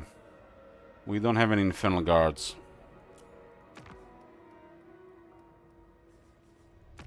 Uh-oh. Uh-oh. Uh-oh. Grimgor. Go to Kate. Let's have you then. I'll hear what you say, so I can shove the words right back. He will attack Kolic, right? Right? I cannot capture that settlement. No, Grimgor's gonna attack us. Yeah, that's yeah, that's a no-no. I attack this, Grimgor will declare war. Yeah, I need Grimgor to get tight with Goltud or Kolic. He's one of the two worst enemies at the start of this campaign. That's a no-no. Zolaski is rolling Will of Misfortune. Okay. One roll for Zolaski. Anybody else?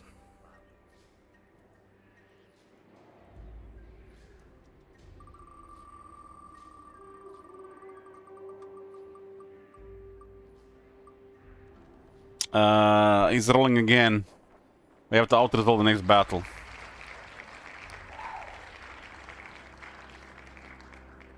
Is rolling number 2. Okay. If you roll 5, you get an extra.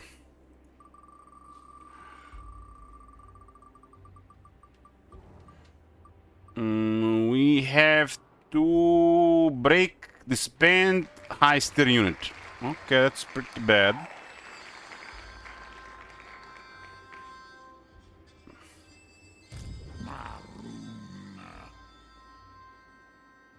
So the next battle has to be auto-resolved with 10 units minimum.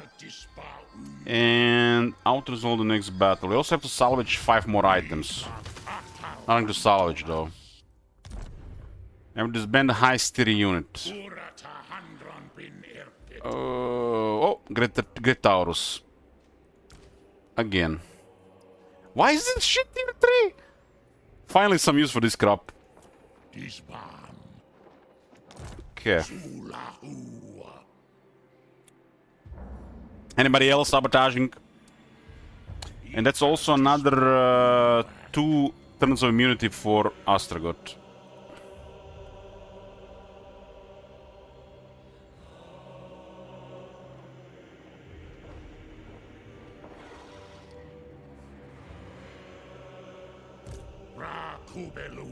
Yeah, Grimgor is a no-no. Grimgor is a no-no. I do need to get more military here. This army is not strong enough to go on their own in an expedition.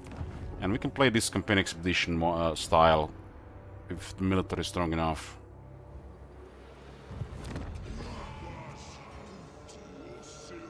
I need some of these renders. 300 for one render.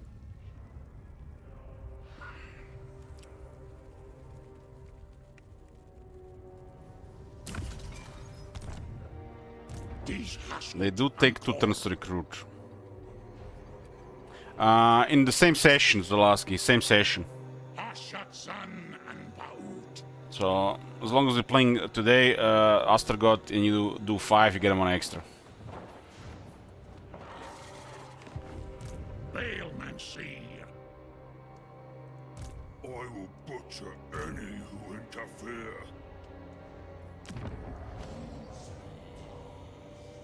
I need this, and this costs 7,500 gold, which I don't have.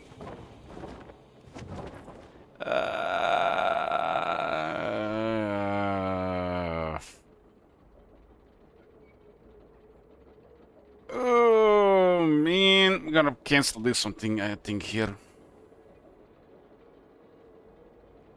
Really dry with gold. Those ogres didn't want to fight.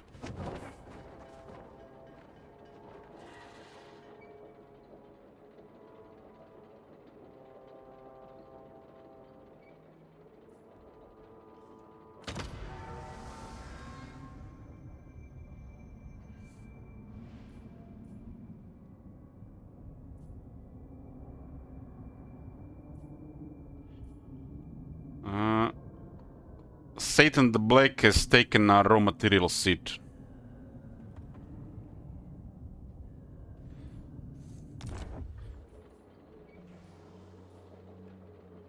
I have to cancel this. I really need gold.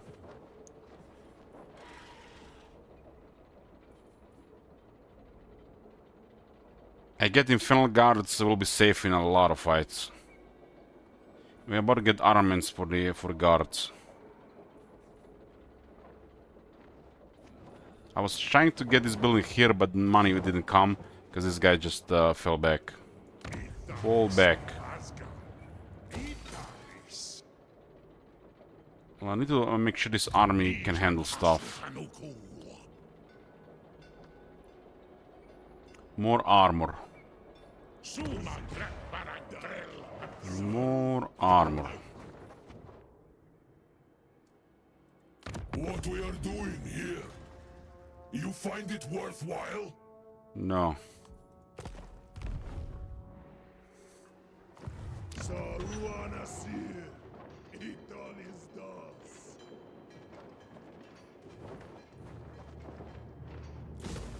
Okay, there should be enough gold for this.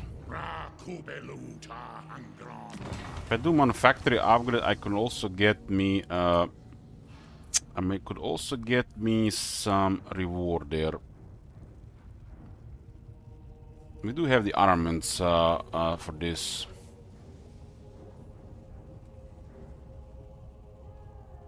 We can only get the bull center, so. Murderous charge. It's a really good one. There's better stuff. I mean, if you have enough armaments, it's pretty good, right? I want to get the reward. It's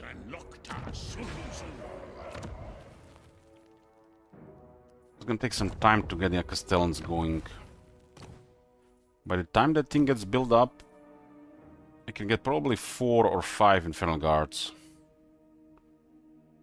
These things are a really big deal compared to what we have right now. It's like 1 Infernal Guards is worth as both of these combined. Because the rest of the army needs Infernal Guards, don't need these things here.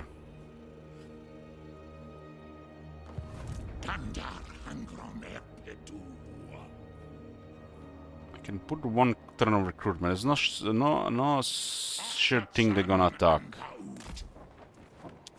No sure thing they're gonna attack. Can this ban anything? We could switch to another army though. Just don't have the money for it. This is a really strong thing to add to the army. Really, really strong. They got 50% ward save and they're really, really crazy stats. This one's also have shields compared to these guys with dual weapons.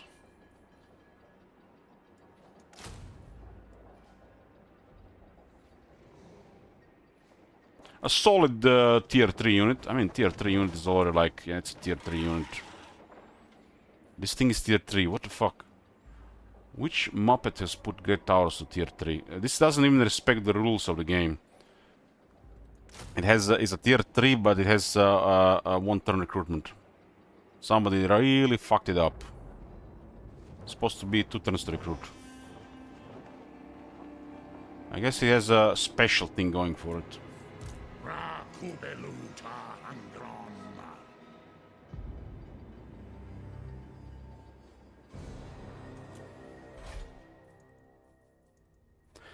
They messed up with the Frost Worms. Like, Frostrim is 1 turn recruit. That is just busted what it is. Busted.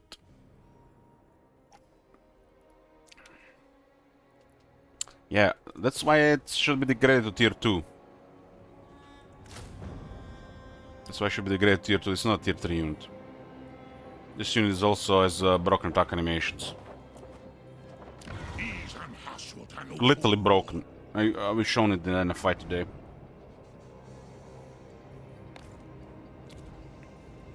It's an expendable trash unit.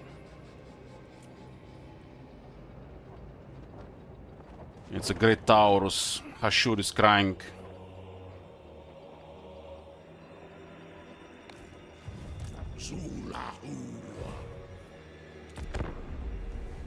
Have to auto-resolve the next battle. Broken is bad. Broken is bad. What the hell, man? Don't be like this. What the fuck?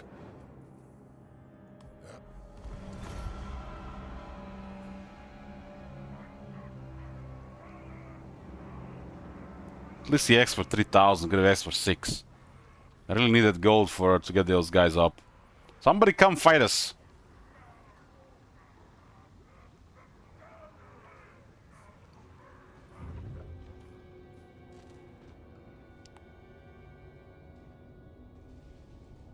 Maybe I need to get some money with a convoy.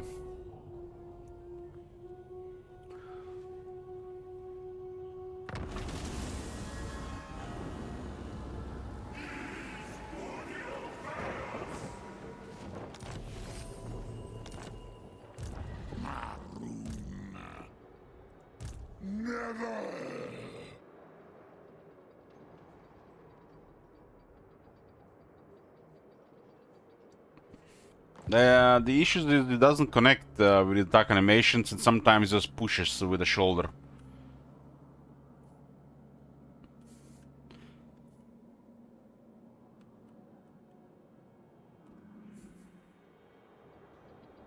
So nothing happens and he just keep getting hit.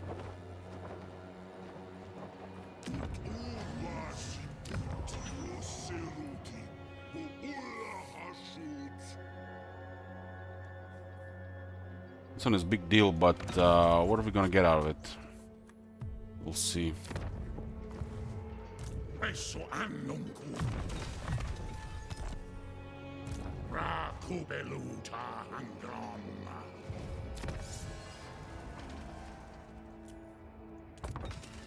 improve the hollow rounds.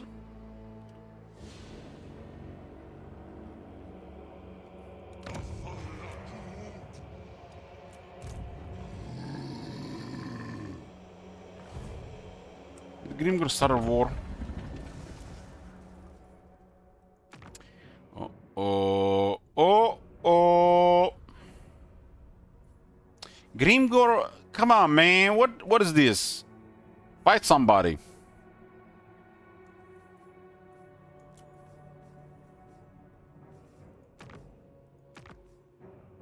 These guys haven't started war either.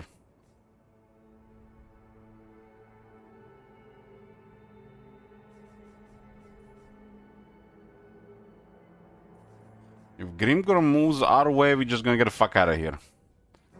Get what we can and go on become a horde.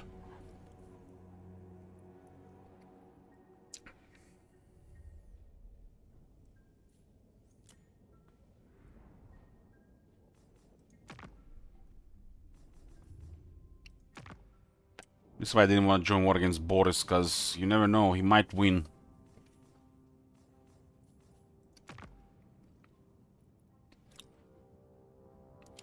It makes the most sense for Grimmer to declare war on us. But distance-wise, he could also declare war on Goldtooth.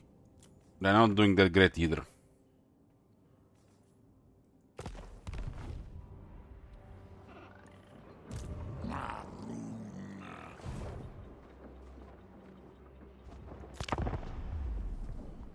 It's kind of unfortunate both of those wars started the same turn with the Greenskins and the Ogres.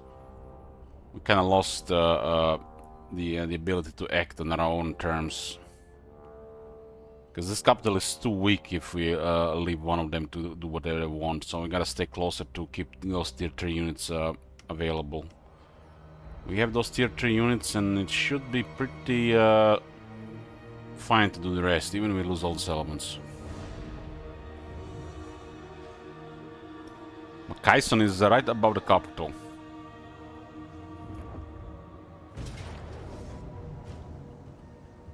Damn, they're gonna take so much damage from this place. We gotta do one auto resolve, but this doesn't count anymore. It has to be 10 or more units.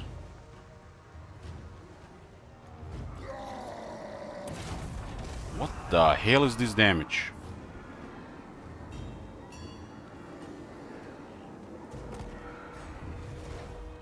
That army got crippled. Just Chaos Dwarf stuff. Mirror Shield and a Chaos Giant.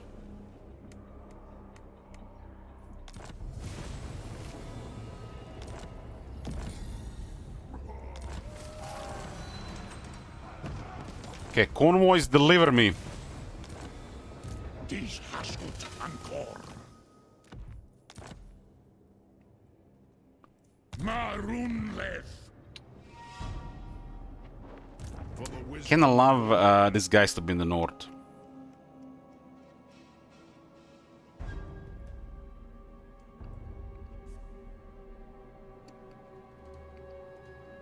Dusty, let's make peace.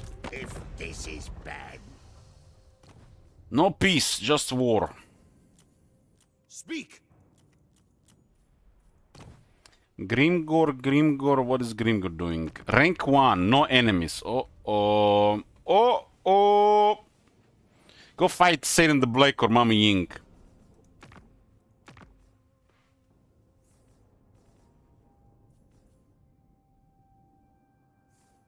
Or Kolek. Yeah.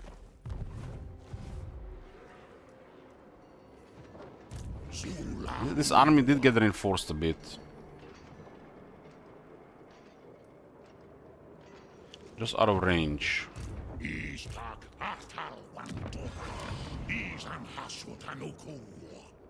I'm trying to get Infernal Guard here. We're getting a lot of armaments now. A lot. For this part. Send the this guy's at 12. Who's the guy? Is this guy with the? Oh, you send this guy. Okay.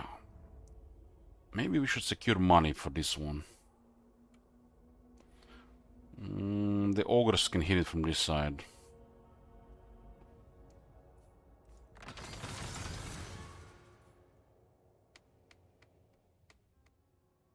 We'll soon have armaments to sell as well.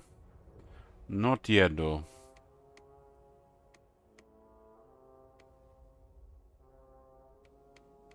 We could also send him on a smaller mission, no?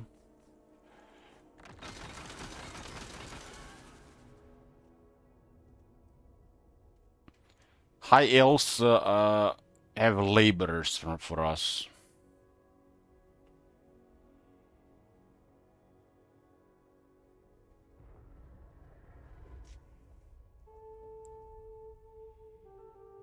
It's only 166.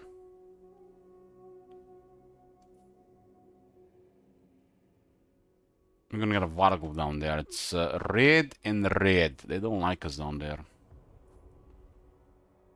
Double red.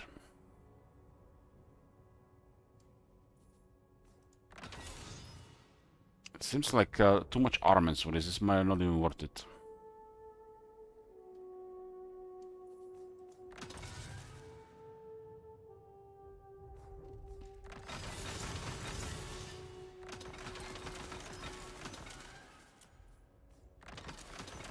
This is only 4 levels, huh? Yeah, let's try this.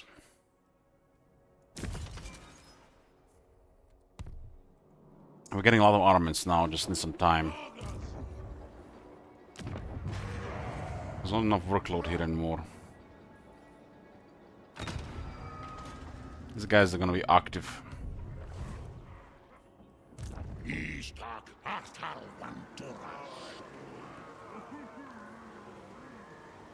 This was I really need one of these guys to back off. Shoot! Shoot! They are avoiding this army. They want to attack the settlements. By forfeit both settlements, they're just going to be threatening the capital. I need some laborers to get this sorted. Ideally, get this, get some infernal guards, and then remove it for the garrison. I just got like 4 more armed units in the army. We will be golden. Still on level rank 9.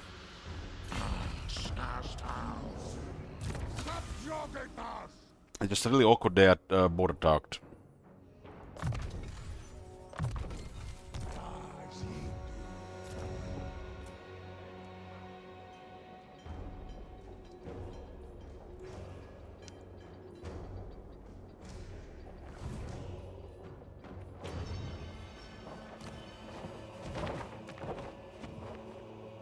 One more technology, we can dump 2 more items in the salvage.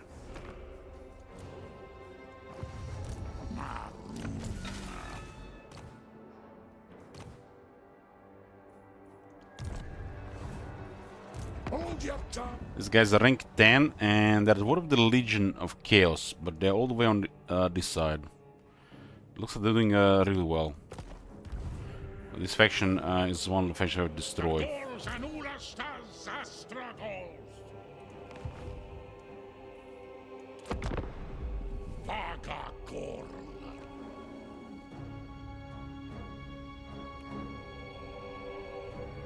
I think McKesson is just a matter of time before we're gonna get destroyed.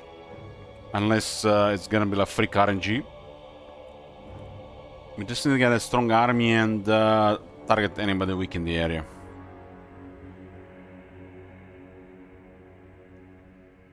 That's pretty straightforward for a short victory.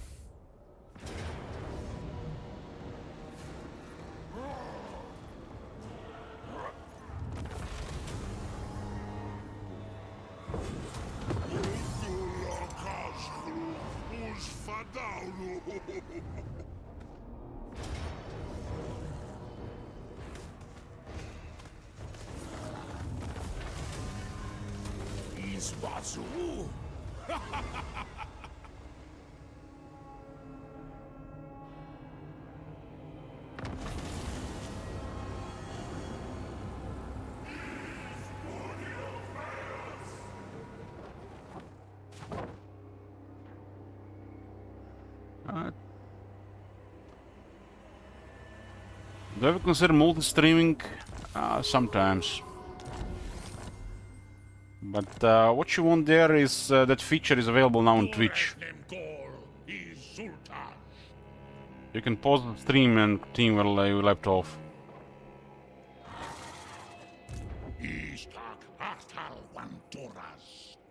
My axe thirsts for war. What we are doing here? You find it worthwhile? No. No. These guys... These guys.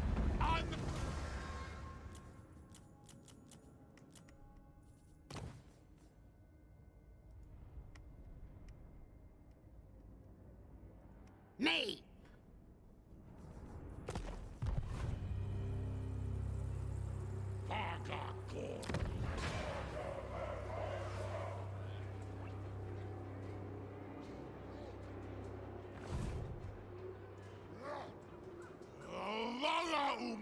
Straklen says, I really hope Grimgor Malaka declare in the same turn. Team Straklen, just here to... why can't you just root for a peaceful, chill campaign?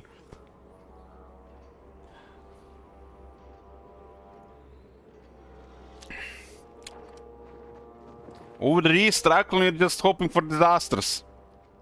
You just want to see what will burn. What do you think I got the name Disturber Peace? Yeah. Short victory is pretty straightforward. Just the Lamian Sisterhood and Masters of Innovation in 3 settlements.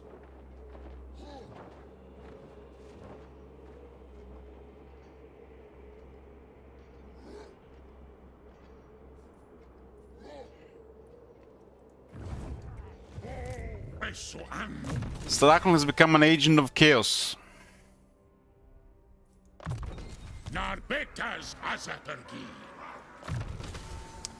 This is gonna be just a nice, chill campaign. You hear me?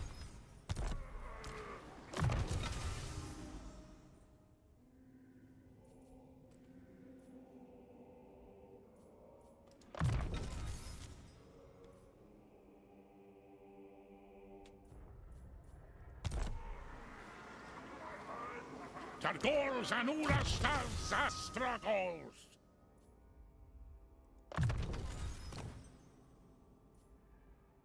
Banner of Slavery. Dagger of Malice. Nice and chill. Scorn is sabotaging Scorn. You got Shekels. Where'd you get Shekels? Scorn has rolled the sabotage. Let's see. Anybody else?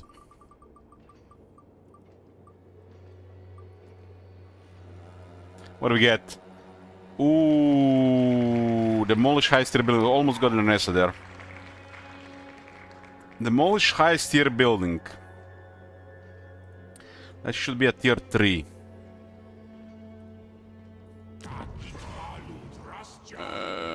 Actually, it's a tier 2. If you keep asking, just sabotage away, guys. Just sabotage away. Oh, tier 3 iron. Tier 3 iron, yeah. Zalaski sabotaging again. Nice chill campaign, right? Just sabotage this away and let's go play a horror game. If this campaign gets sabotaged, anybody getting a quest token will get one more.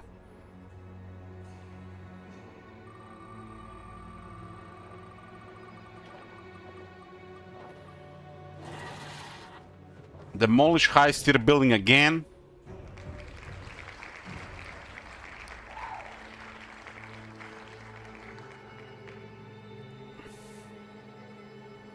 That's a tier 2 in this case.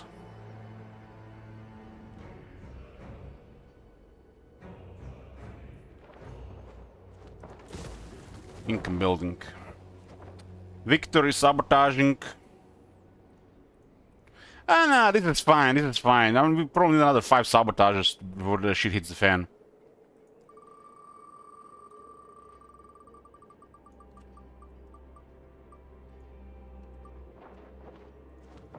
Auto-resolve next battle. We have to auto-resolve the next 2 battles.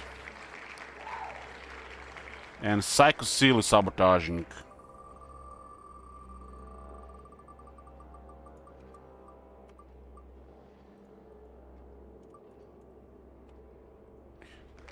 Declare war. What you looking for, RuneScape? We gotta declare war. Clear wars are the worst, but we do have a lot of factions around. For the auto-resolve to count, we have to auto-resolve with at least 10 units.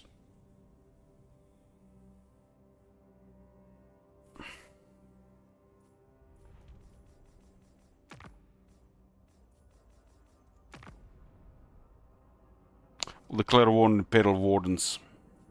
Be gone, else you will. Anybody else? We got shekels. You can queue sabotage with channel points, 5 gifted subs, or 20 euro tip. More rolls, more rolls. If you queue 5 sabotages, you get 6.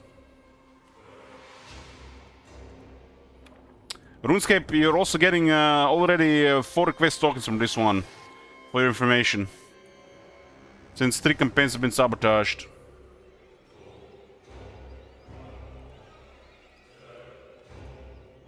Those are probably the cheapest request tokens ever.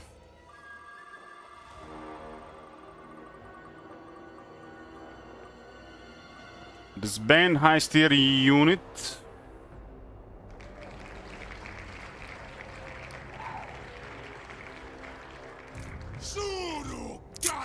Highest tier unit. Oh.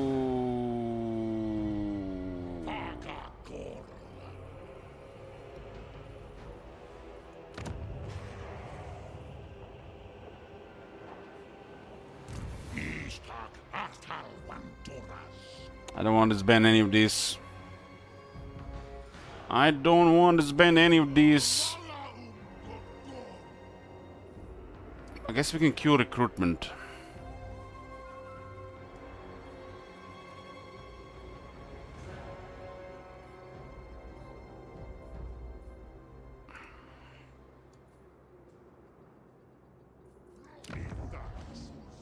We won't be able to then surprise ambush these guys. If I put an army in the Ilok chicken coop, those guys might not attack. Bull Cantor renders at tier 3. Bull Centaur renders.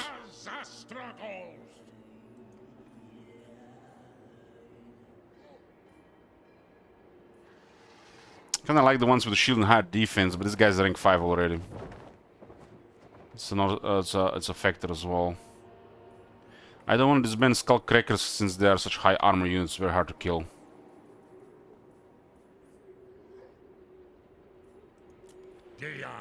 Okay, so disbanded that. More sabotage, let's go. More sabotage. Pratic sabotaging.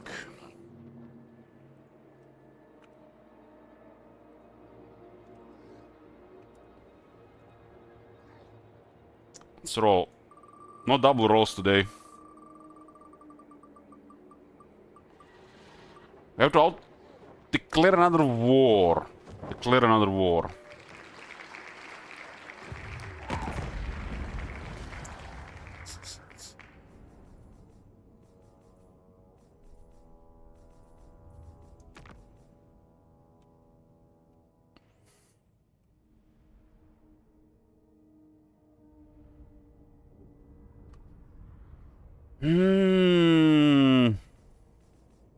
Or take into consider convoys.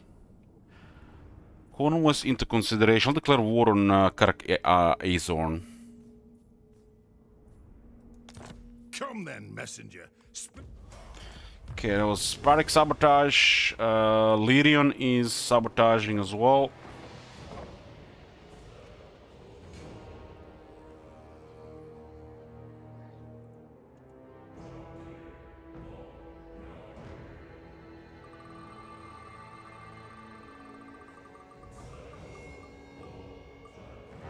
Betray someone. Ooh. There goes the build train again. Let's increase the chance of Greenwood declaring war.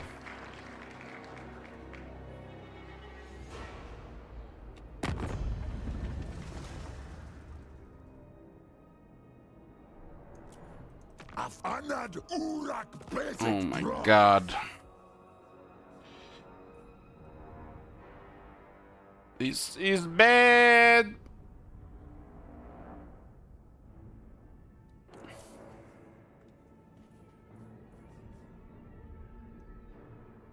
It's probably gonna be the worst betrayal yet.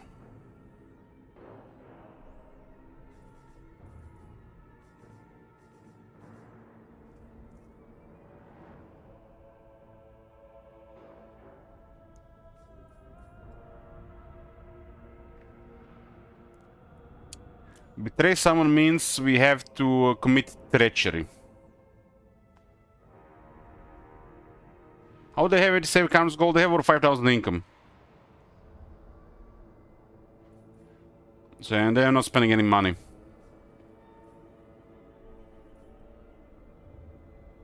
We haven't made any peace treaties, right? There's only one way you can do treachery here.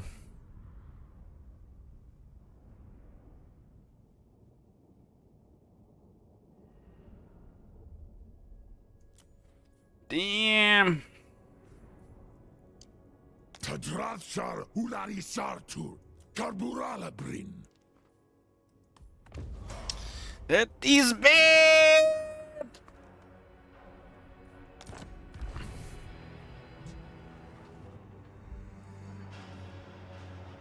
We can make a peace treaty and break it. That's 2 steps. It has to be done in 1 step. If it cannot be done in 1 step, then we have to declare war.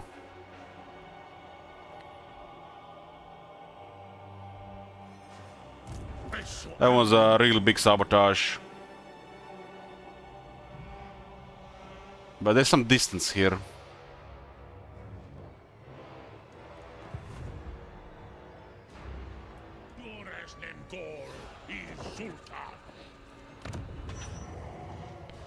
I'm gonna have to stick to recruiting here.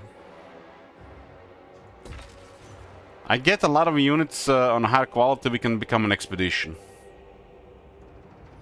because we don't have to hold territories. I just need to get more armor. Dies Hashut Angkor.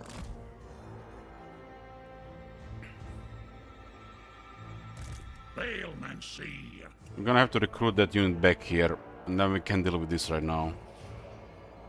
Ogres will attack here, so at least they'll bring fighting here. That pushes the small region back.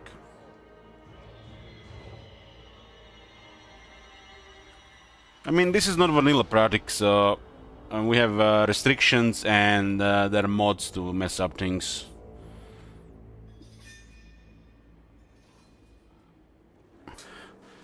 So there are rules, there are house rules, there are rules for this campaign, there are house rules, and then there is the mods and the combination.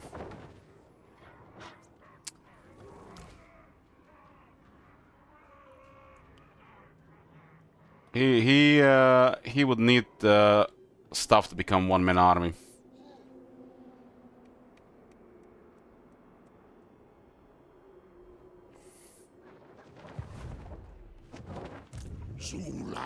Like Marathi can rush Sword of Cain, so Marathi is definitely one-man army. Ostrogoth, yeah, unlikely he becomes in this campaign.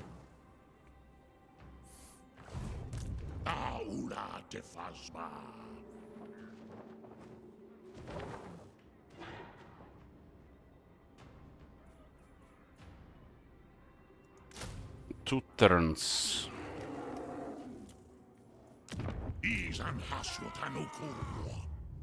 Right now the plan is to wait for the for this.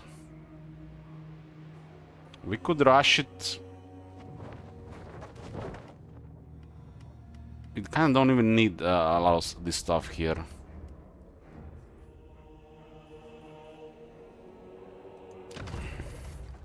I need a couple of Infernal Guards.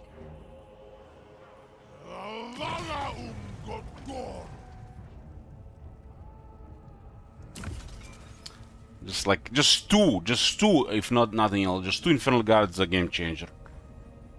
They're stronger Longbeards.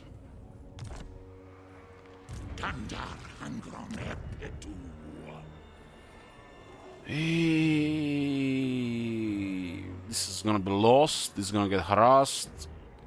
This is maybe too many turns if the sabotage keeps getting piled.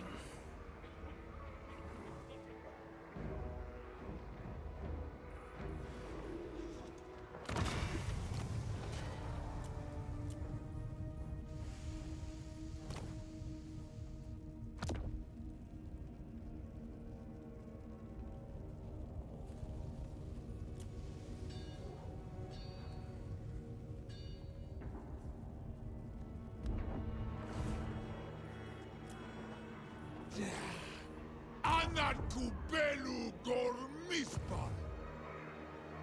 We have to auto-resolve the next 2 battles.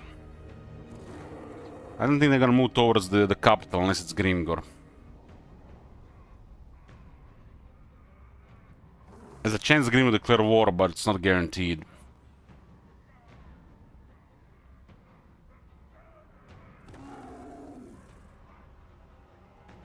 We still have some distance to him.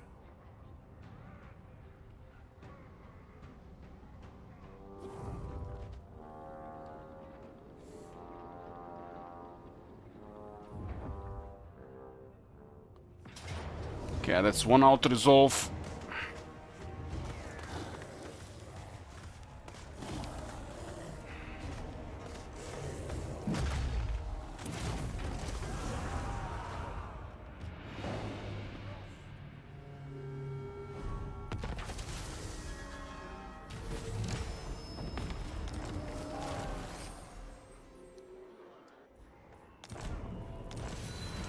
Oh, look at this, Talisman Preservation. A Raise of Standard.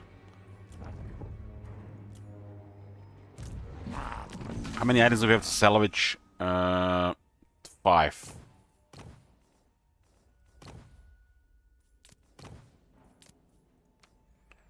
Okay, 3 more.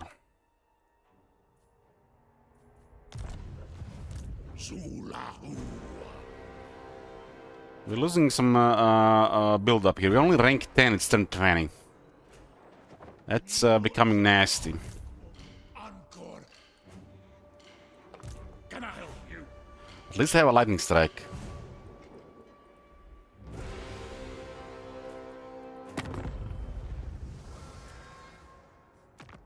These guys haven't started any wars. These guys are doing really well. Hopefully they get wrecked. I'll just get those units and I'm gonna become an expedition. Grimgor has started war with Goltooth to the south. Nice. Arable seems to be struggling a bit with Boris.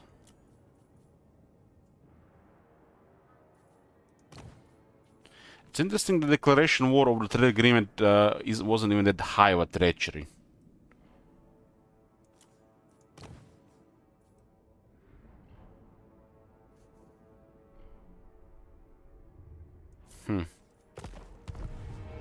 Thought it would have been way worse. Let's make a break here, boys. In a bit.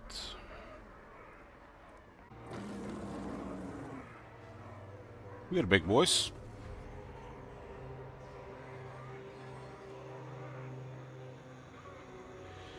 Where we at? Looks like we got 13 request tokens, and you're getting at least 4 more from this back and forth.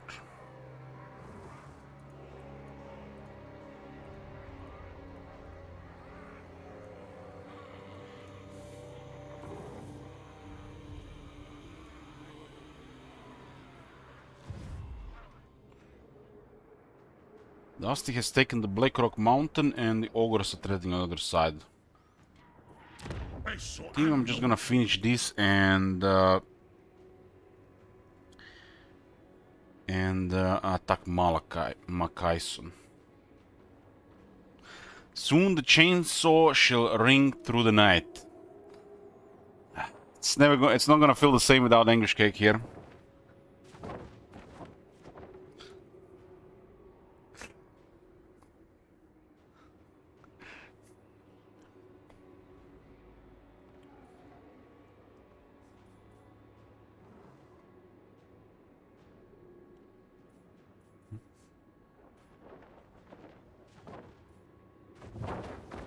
Now with season 2 of Fallout coming, it's probably gonna be the right time for that.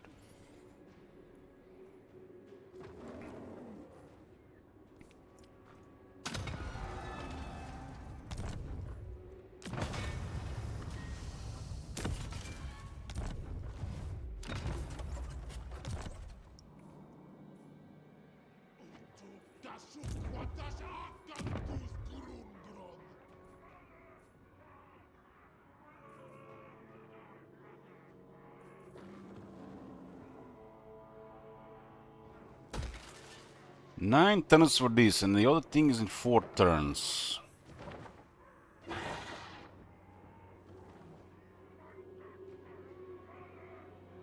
We need the Demon Smithy.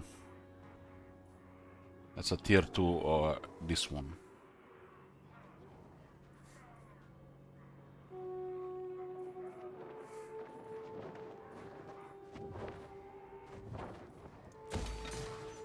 Yeah, I'll just go with this for now.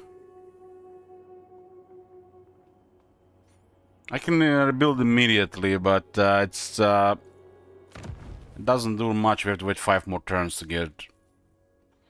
So it's not worth to rebuild it right now. I'm already got what I wanted from it.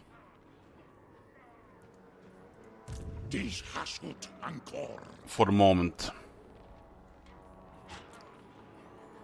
This area is about to get overrun, so we gotta probably have enough time to get a little bit of recruitment. I believe these units take 2 turns to recruit.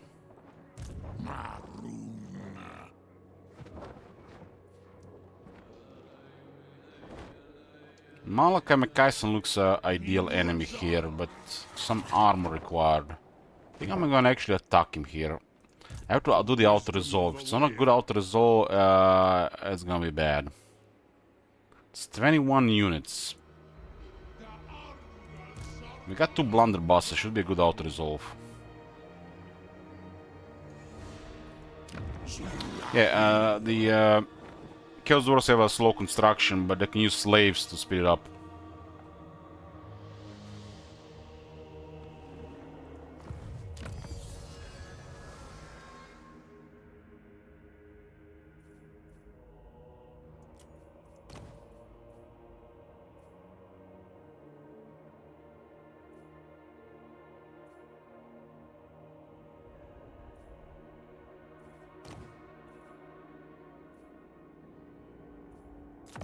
Bees and bears ain't ready.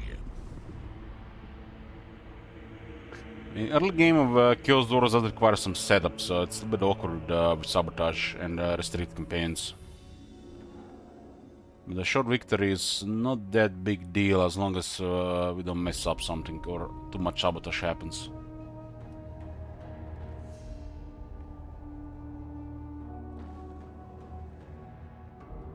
We have a good auto-resolve available.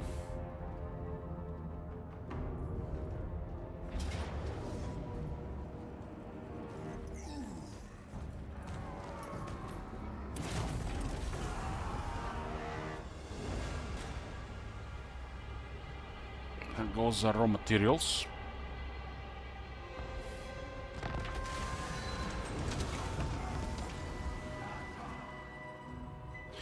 So what is this? 7 Jade Guards, 3 peasants, and there's a cannon there. Might be a good balance of power. Again, 100 cargo.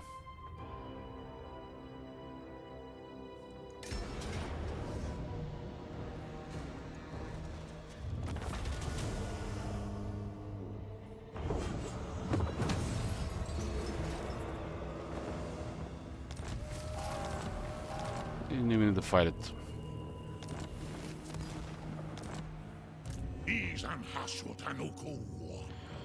How many units was that? How many units was that caravan? I wasn't paying attention. I think it was 10.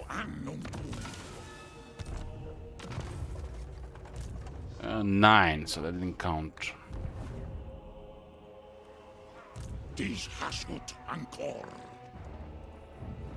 I declare war here, and I guess we move from back and forth. Axe thirsts for war. Kinda like the idea of crippling these guys here, but this guy's gonna be dead if we attack.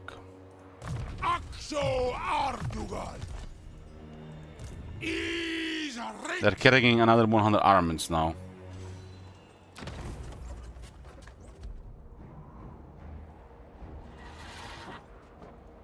Aula de Phasma.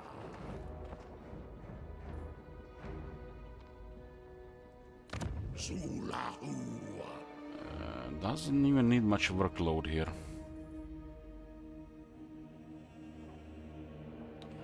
We gotta do this as since we still have the money. Infernal guards. I take 2 turns to recruit. There is awkward.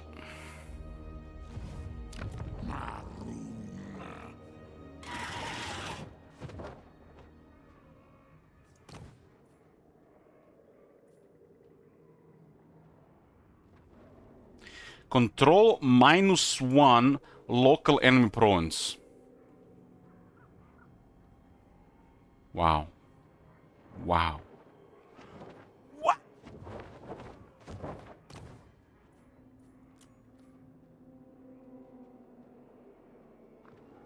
Chance to gain a magic item 5% per turn faction wide.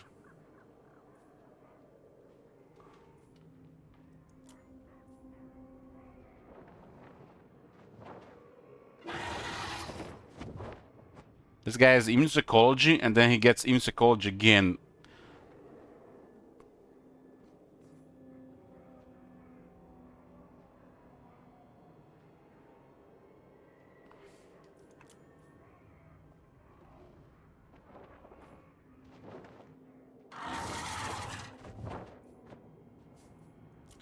Yeah, we recently seen the changes to some of the green skin ones. Some of them haven't even been changed.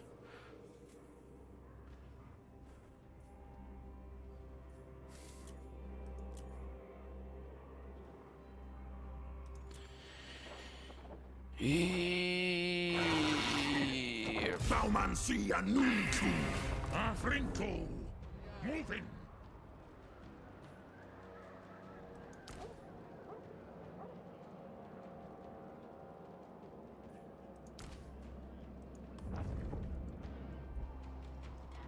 How's the Hero Gaming playing yesterday? Psh, game of the year.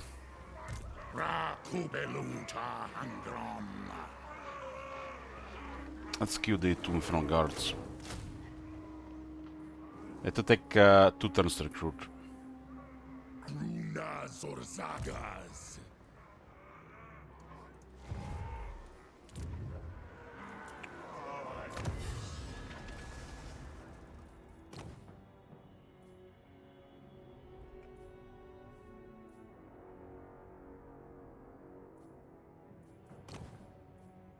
All this stuff here requires armaments. Living metal is pretty nice. 500 armaments though.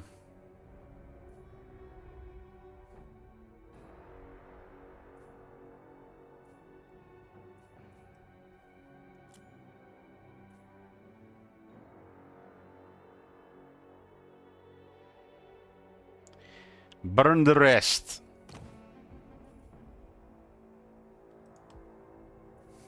Ma Endrin Kuli as what?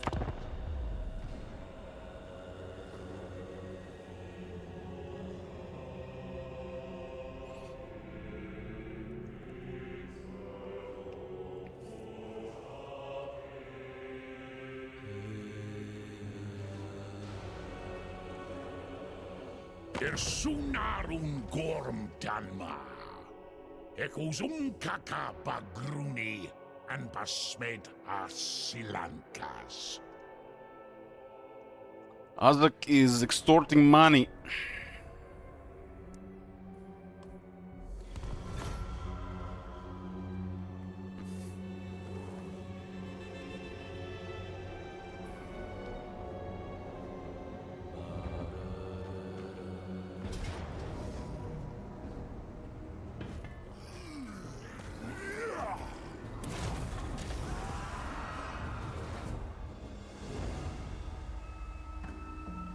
They haven't occupied this one.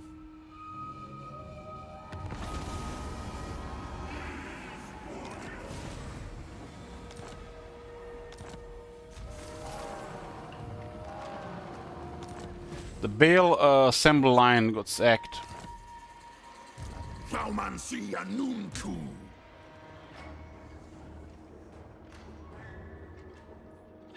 Dromadrazul.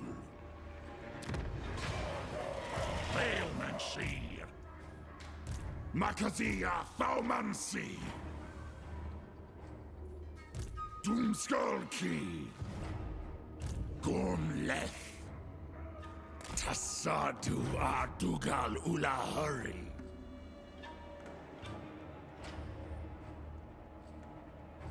Numpty, get your heat looked up. Numpty. Got 6 settlements in rank 10, this guy. When we attack him, I think he's not be able to fight everybody. That's the plan, attack this guy.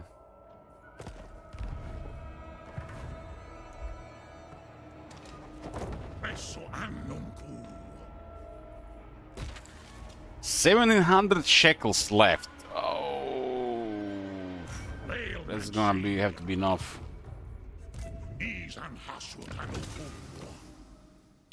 We're gonna have to sack this place. The axe thirsts for war. 200 armaments. I need about 250 for tech. This guy will get killed. Lock. Doomleth.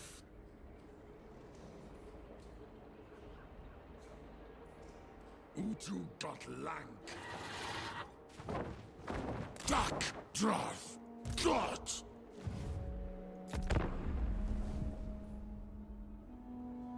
Lost a lot of turns here trying to get some stuff done, and the fact those guys attack at the same time, we couldn't even get one of them to get more experience, because we could have done recruitment on a secondary army.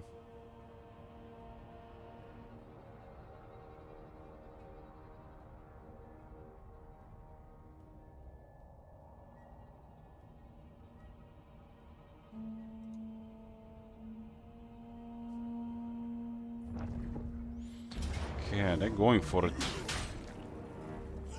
Krutasori.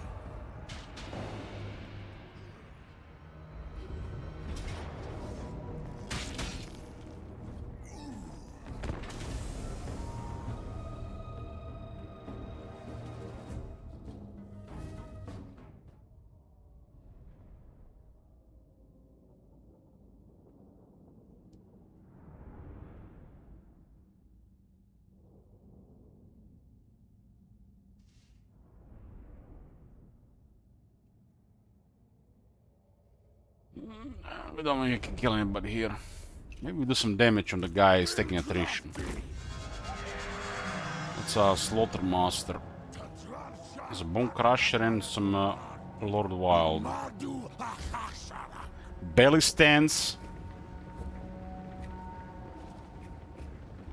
If I don't move, they don't move. Simple as that.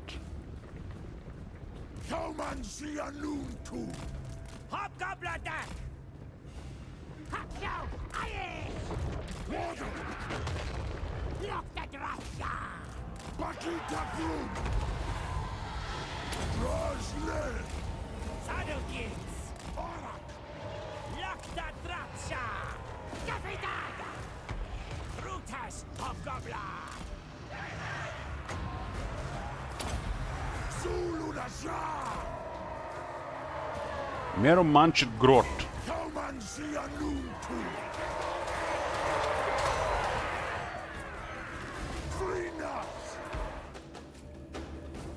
Bruiser coming. Miscasted.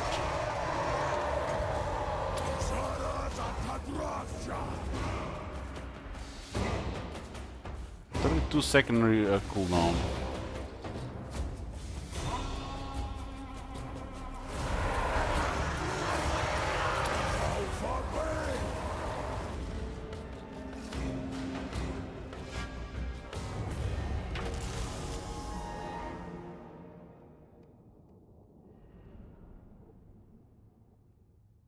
Get rid of these guys. And they get close to us for a battle.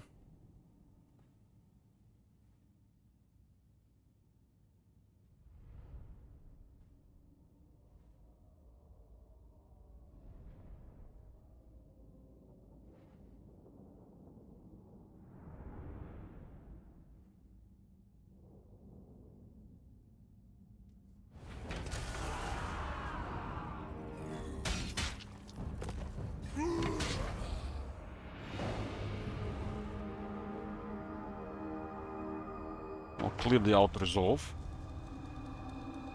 Still salvage 3 items.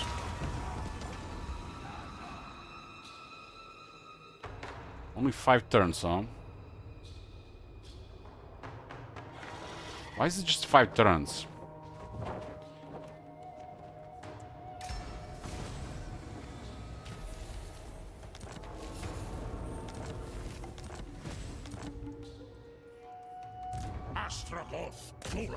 Okay, we recruit the guys. We have 1 auto resolve.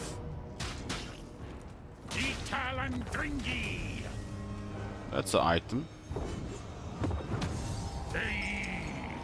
Auto resolve clear. Now we can go for Makaisen.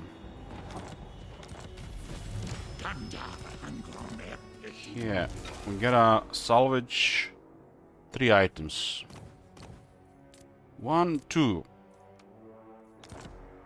1 left.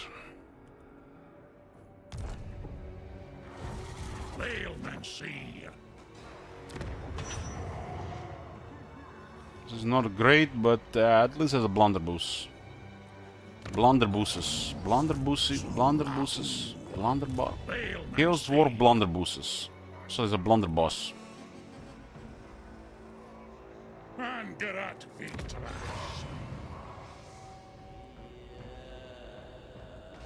I'm gonna make a move on Makaisen. He's busy with 2 other enemies. And we can just beeline all his territories and then target somebody else. He's not gonna survive.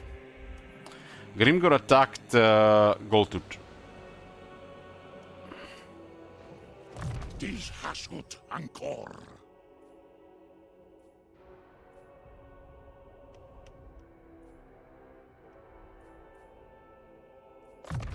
Hasut run. Okay, we got a pet here. This guy has 170 armor. What the hell? He doesn't have an armor equipped. 170.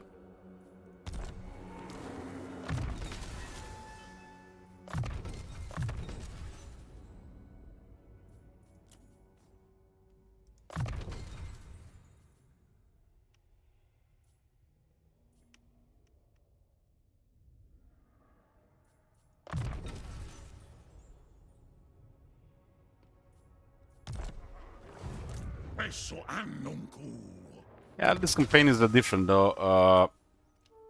We do need stuff like this. Like replenishment, movement range, and up reduction. But I don't think the blue skills are worth it on the Chaos Wars.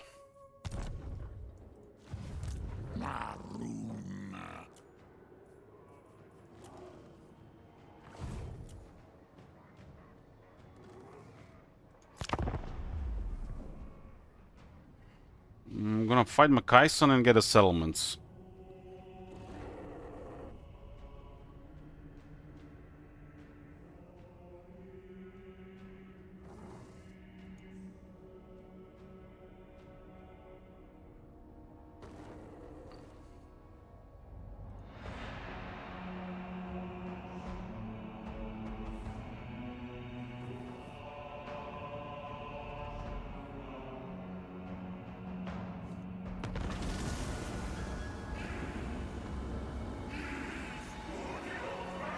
Damn, they've been taking our stuff.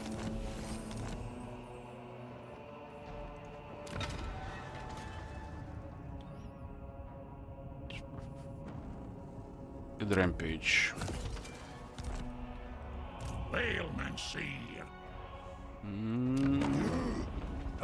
This guy's doing pretty well, but the moment we attack, they're doomed. Doomed!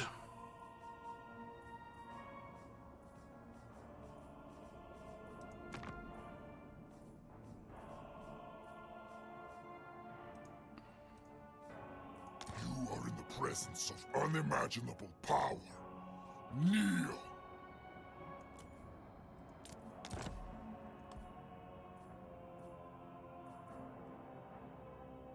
You would make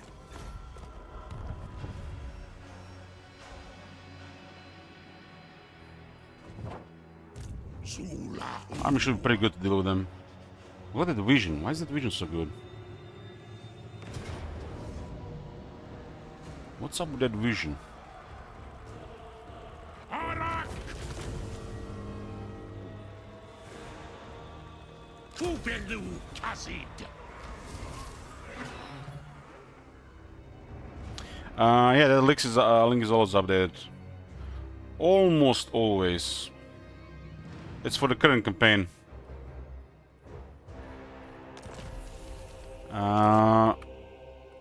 The one for the Regim's Renown, I kind of like it, but people like the crutches too.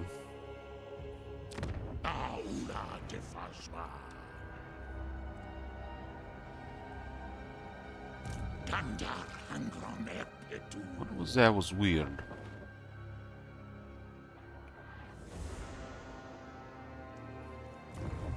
It's now pretty straightforward. That army is going on a warpath to destroy Masters of Innovation and get this number to 30.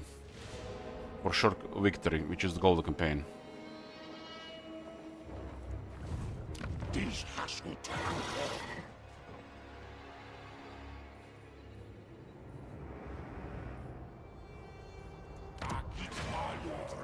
This one is probably gonna go down the moment we get further away from it. Why is there so much vision there?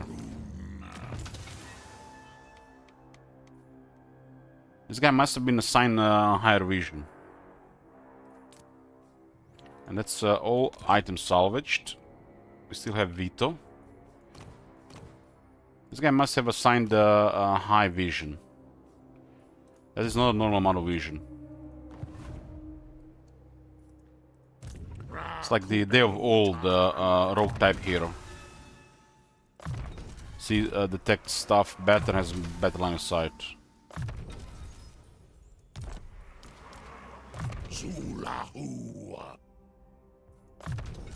Why does Algorithms down?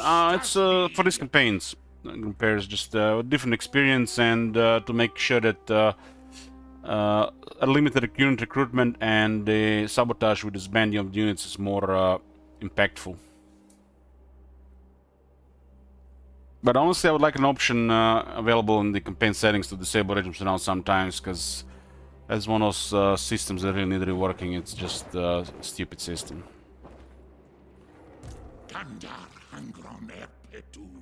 So, enemy makes a play towards you. They read your position.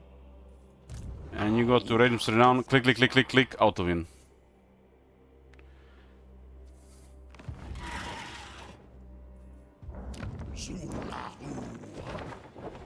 It's the worst type of mercenary recruitment, if you ask me. The fact these units are rank 9 is completely busted.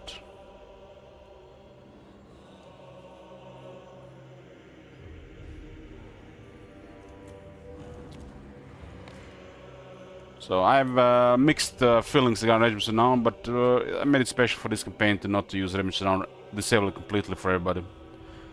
And I like the I like seeing campaign without Regimes Renown as for the first time. It's feels refreshing.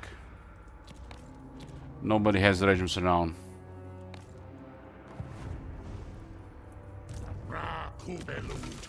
It's one of those systems that really needs a rework. You know, like I bet you in the next DLC, who's getting Norska, Slaanesh, and High Elves? Okay, High Elves. I bet you they're gonna get some crazy Regiment Renown, so they can save the DLC. They're probably gonna put some tier 5 shit again.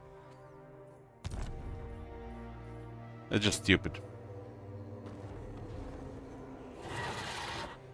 And now imagine the High Elves with the current units, and then add more Regiments Renown if you buy the DLC. They should be just called crutches and not Regiments Renown. They're trying to make these cool units, but the system is busted. System needs a rework. And And the Regiment's Renown is basically kinda like a hint to buy the DLC. If you don't buy DLC, you don't get those units.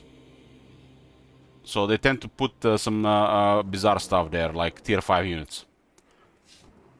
I bet you somebody's gonna get tier 5 unit in the next DLC. So you go basically to Regiment's Renown and you instantly recruit one of the most powerful units in the game. Without even work for it. It's automatic. It happens automatically. And you can instantly recruit it without any effort. You don't need to use it, you disband it and you get it 10 turns later again anywhere in the world. Instantly again.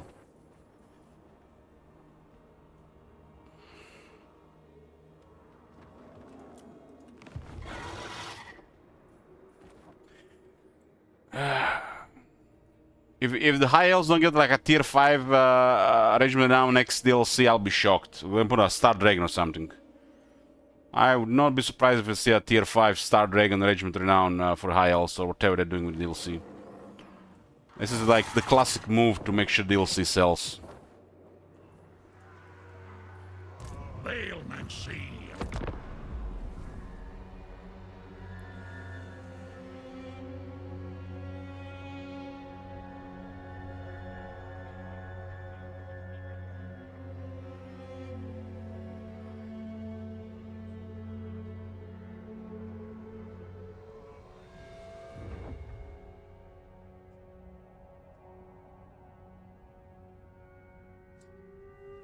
I would like to see a rework on the Regiment Renown system, but a half-assed fix could be to give us an option to disable Regiment Renown in the campaign setup, so we don't have to play them every time with them, which is not really is really against their you know, policy how they're released, so they're not gonna do that.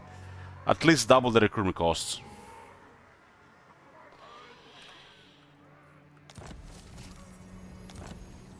Orki skoof, dat skatsal konverfa drathjar.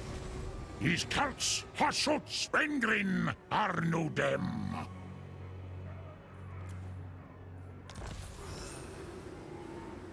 Aula de Fazma.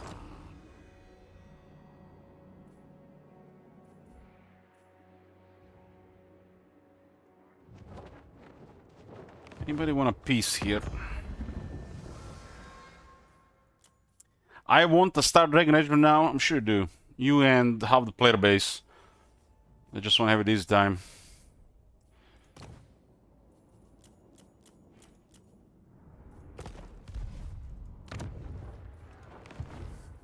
Izan hasot anuku.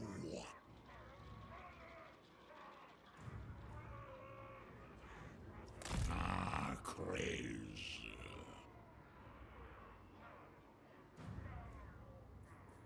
Ah, Brutus Gastal.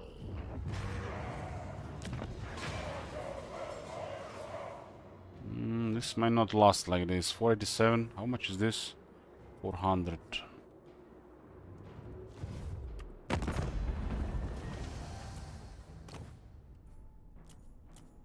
This is, what was that? I think I saw like 1,000. Oh, there it is, 1,004.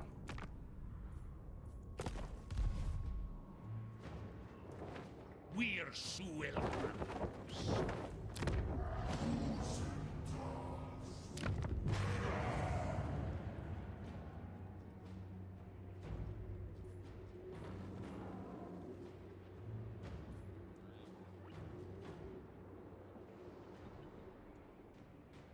Dis hasut ancor. You know, it would be cool if there was no nonsense Regiment Renown system. It's so bad that system is. It was bad there when it reduced it, it's even worse now. It's aged terribly. Imagine unit gets rank 7, 8 and 9. On rank 7, 1% chance. On rank 8, 2% chance. On rank 9, 3% chance. After a victory for becoming a Regiment Renown. You get a couple of options what to improve on the unit, and then the unit becomes purple. Now I could do that. But this instant recruitment, the mercenary recruitment, raise dead, the most powerful mechanic in the game. Units out of thin air. Like, they're just...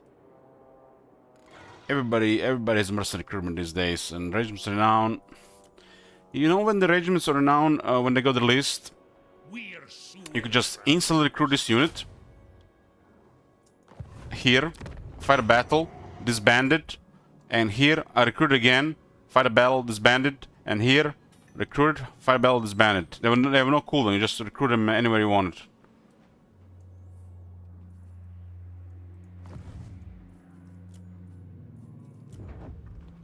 Regiments Renown is one of the system I really hope they rework, cause right now it's just stupid. But I don't think they will, cause it's one of the main points of selling DLC. They feel like I feel like the card assembly feels like the regiments are now like gifts to people buying the DLC. So when they play, other factions have access to some instant units immediately. What I mean by this, let's say you're playing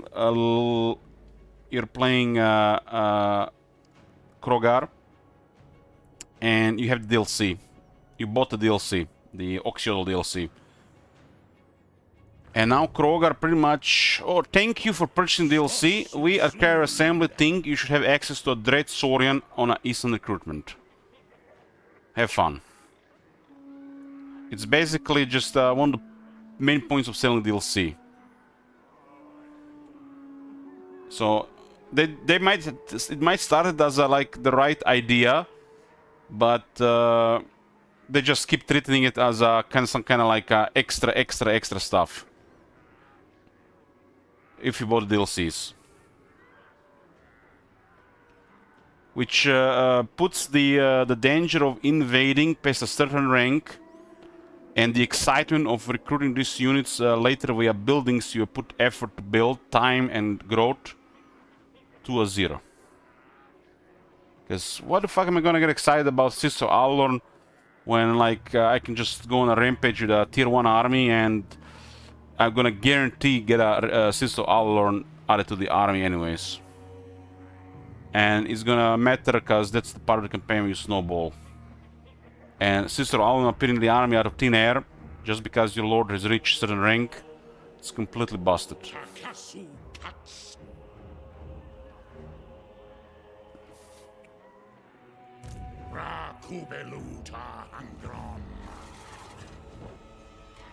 At least a regiment around like that Saurian makes a little bit sense. It's a rank 30.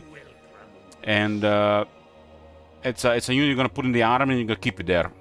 But most of these units are just gonna be recruited out of nowhere to defend against invasion. So you don't even need to take care of your regions. You just pop a lord, regiments around, click, out to win. 10 turns later, available again. So it's used as a crutches against the invaders and not really the way it was intended to be used. Which could be another thing to make the regiments renown available once per campaign. But this system has been in the game for so long, unless they put some effort to rework it, they're probably just gonna leave it as this. The majority of the community would have complained if they don't have their crutches to play the game.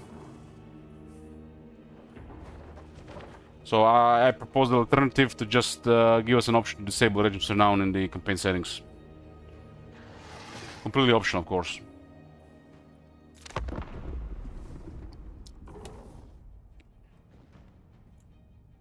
There are factions in the game like Legion of Chaos, like Clan Morse. The highlight of these factions is the Regiments Renown. I kid you fucking not, these factions have nothing going for them.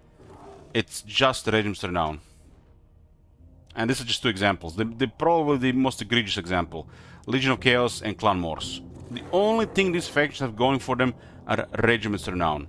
Anybody that played Wars knows dealing with Clan Morse, you're gonna have to deal with them, and then you have to deal with them again while they're spamming Regiments Renown to survive.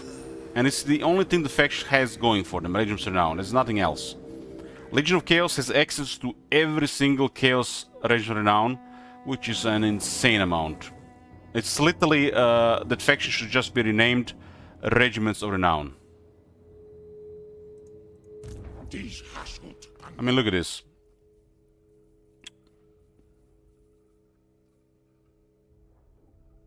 I'm blind. Help. These are Demons of Chaos. I dub the Regiments of Renown. Well, should we start counting? Okay, let's count. 1, 2, 3, 4, 5, 6, 7, 8, 9, 10, 11, 12, 13, 14, 15, 16, 17, 18, 19. 19 Regiments of Renown. An entire army of just Regiments of Renown. And Slaanesh is getting their DLC, so it's going to be over 20.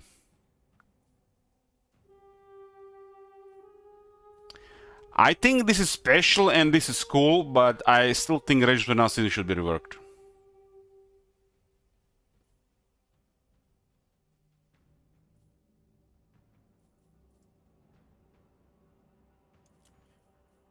There are factions that are just basic factions, like Clan Morse, for example, and the only thing special about that faction are Regiments of Renown, because they have extra Regiments of Renown.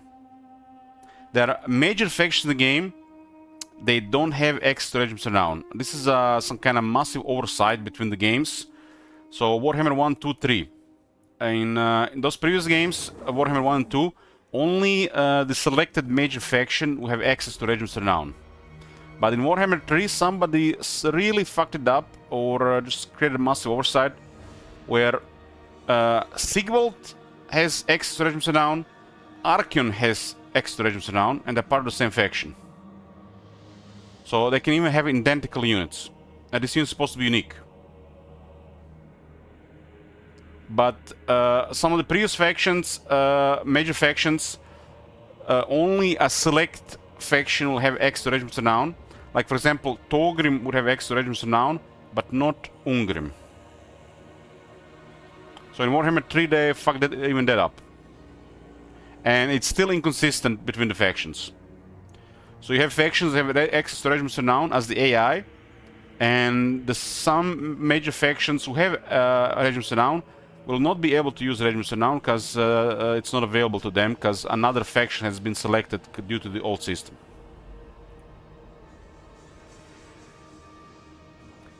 I think Regiments of Renown are terrible for the game. Terrible. Some of them are fun units, but big picture, they're terrible for the game. Terrible for the player, terrible for the AI.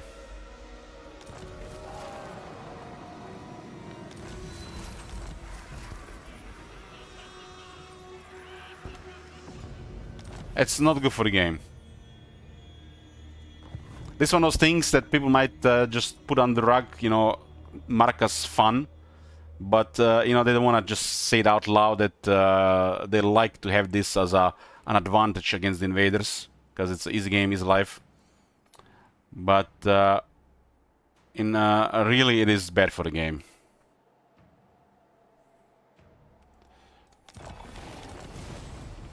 Look at the Vampire Coast. Look at the Vampire Coast, for example. The Vampire Coast is one of the only factions in the game which actually has to work to unlock Regiments of Renown. Every other faction nearly just unlocks Regiments of Renown by gaining a level up, which is guaranteed. You're gonna rank up on your Legend Lord no matter what you do. And they're automatically unlocked. Vampire Coast, they actually have to complete objectives to unlock Regiments of Renown. And that's how Regiments of Renown should be. They should not be like some kind of crutch to just have an easy time in the campaign. Which what they are right now.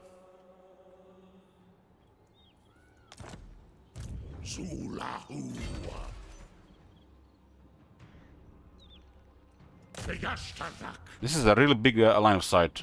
I think it's caused by Gordus. Gordus probably have a big line of sight modifier. Back in the earlier versions of the game, this was a fighter hero. He would have a poor line of sight. Then you have a wizard hero. He would have an okay line of sight. And then you have a rogue hero. He would have a real big line of sight. But it's this might be still at work, or could be spaghetti code from previous games. So, for example, Gordus moving next to enemy army will reveal information about the enemy army easier, while this guy moving next to the enemy army will not reveal as much of the enemy army unless he has buffs to line of sight.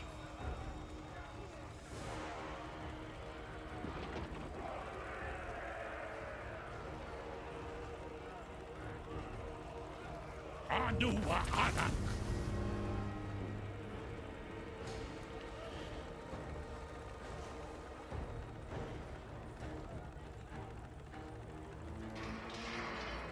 Kubelu Mingol.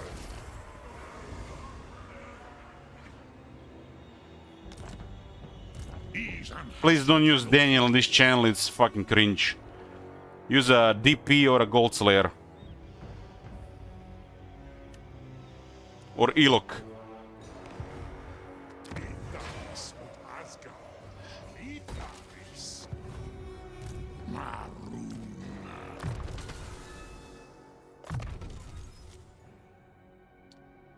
Yuri, the Demon Prince.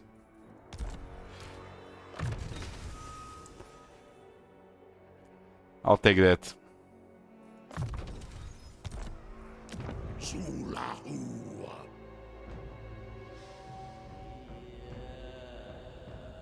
Call him DP instead.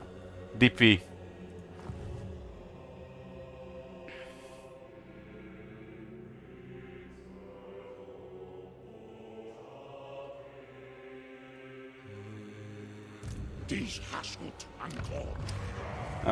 Demons of Chaos is an unfinished faction. Missing one big mechanic. Billions of combinations. Billions! They said this, CA words. You can build, there's billions of combinations. There's literally like 3 or 4 usable combinations. 3, I would say.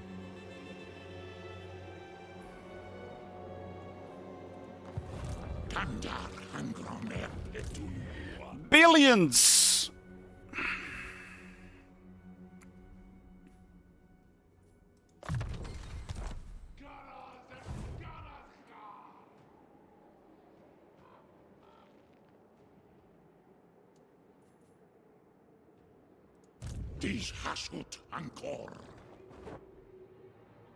You know, I kind of want to make... if I ever play Demon Prince again, which is probably never going to happen as somebody requests the campaign in a sellout campaign, because that campaign request token price is going up every year. Probably would not even do it for 15 request tokens at this point. But if I ever play Demon Prince again, for whatever reason, random campaign, sellout campaign, or somebody actually has request tokens requested, I would probably just play Regiment's Renown. Like every single unit Regiment's Renown, so we showcase the problem, play the circus. And I'm probably drawn to Zinch, because it's my lord these days.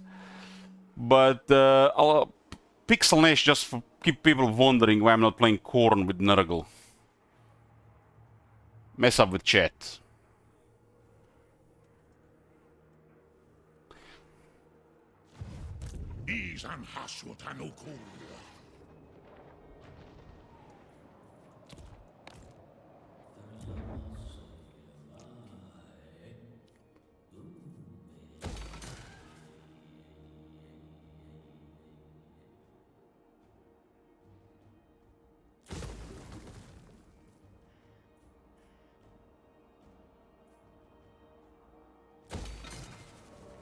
Convoy dispatch available. What do we have here? 10, 12.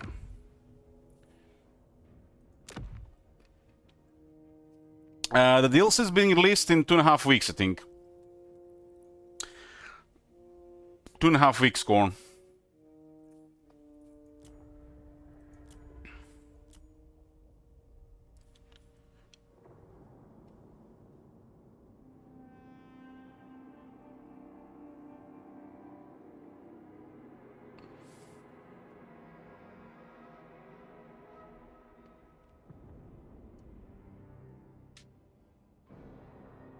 Damn, that's a lot of labor in Karankar.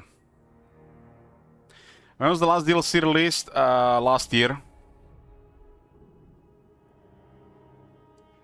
And they haven't really properly polished the post-release. They just left it.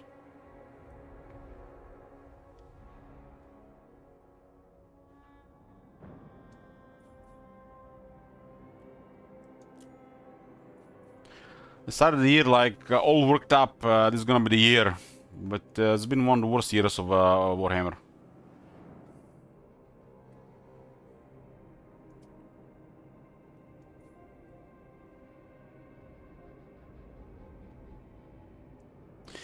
Well, I can see Norse getting some fun stuff to do, to play.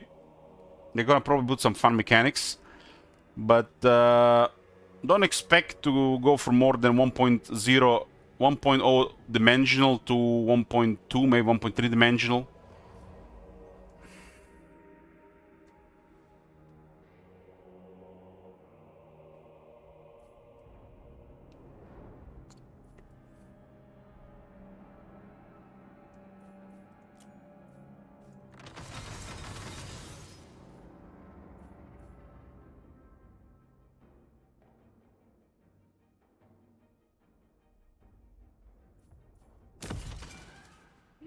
Try E5 now. Those games boring to me. They look amazing on the surface, but the moment I start playing, I'm just like so bored. I'm not even interested in learning it. How boring it is. Aula de Fasma.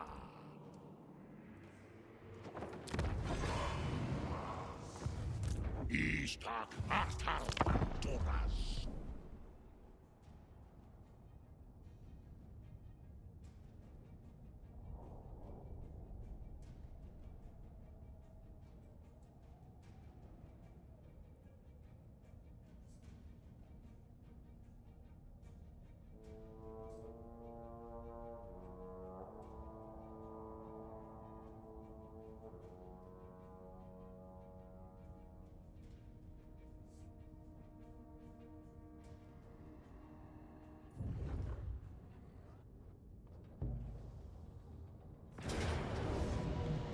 Ooh, no!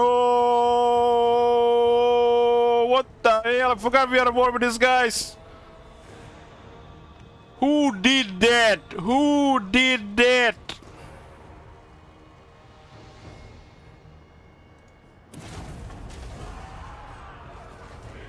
We can't even use caravans anymore.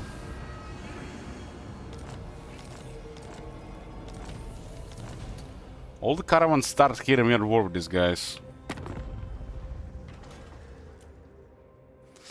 Yeah, I forgot the caravans get out of Zarnagrund.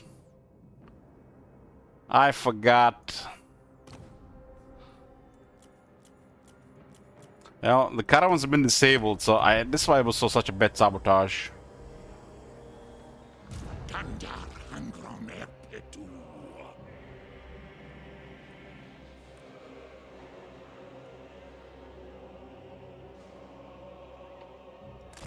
We just have to go hard on Malachi, and he's gonna lose against the other guys. Our army stays good shape. We destroy this, and we just target this. It's gonna end up like Aranesa and Gorok. Ra Kubeluta Angron.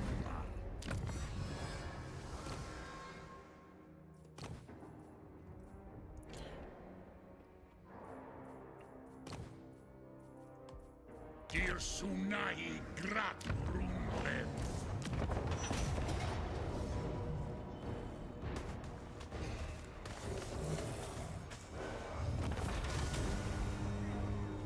Might have a follow-up here on.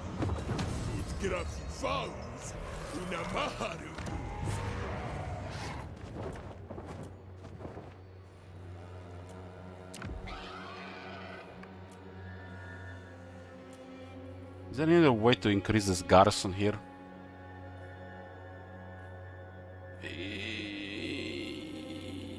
Nope.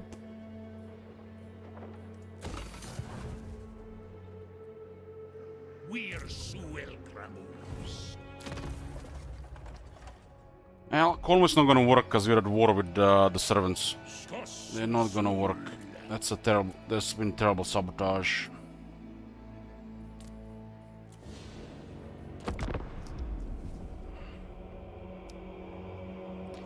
That one's gonna hurt.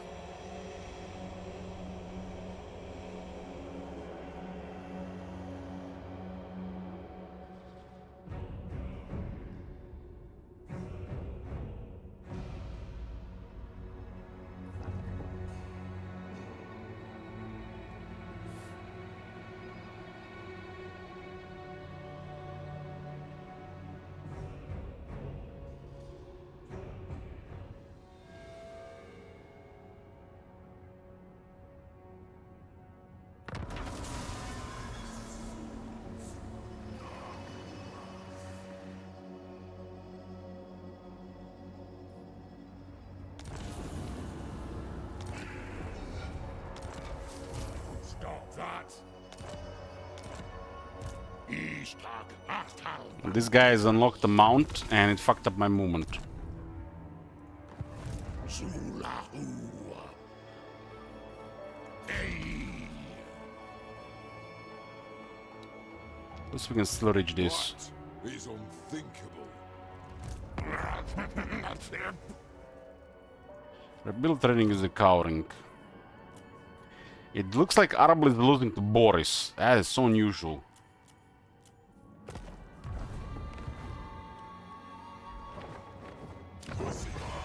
Dak, Saru, Anku.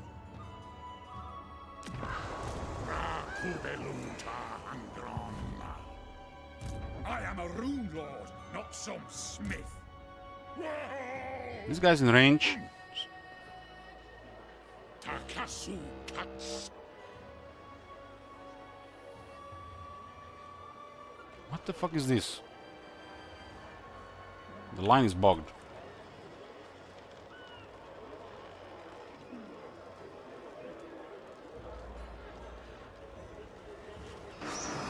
So when you mouse over, it's supposed to show the range, right? It doesn't show the range. And then you move, and it shows.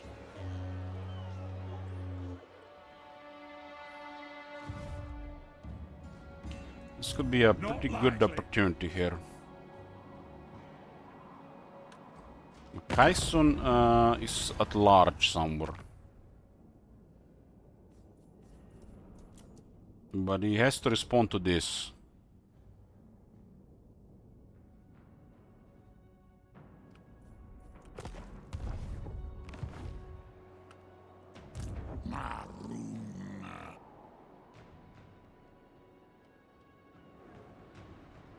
Skossuzul. That's a really good vision. Oh, he's actually close. Do we veto this or do we save the veto?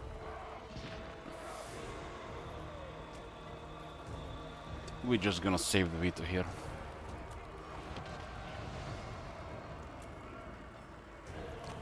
We got lightning strike, so these guys are fucked.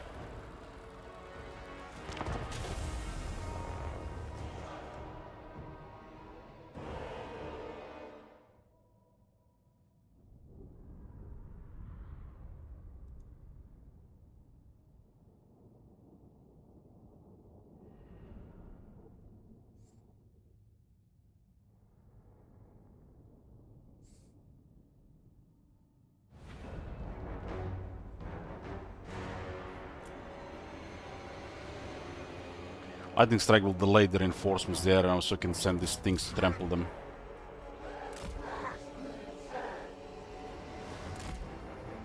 This is a pretty proactive army here, we have no artillery.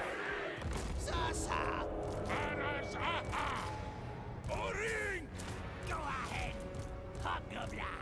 Sobiu. Tatsulakan.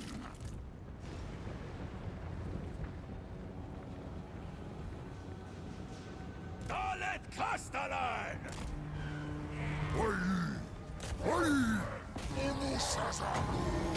Kardas Lock!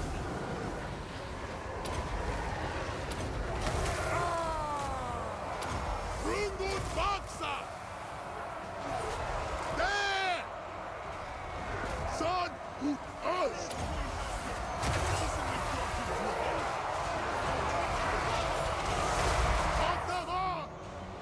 The best gates! The best gits! Pesach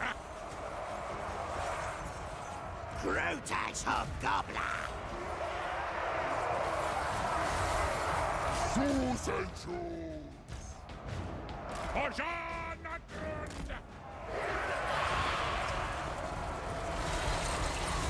Jarlhaka!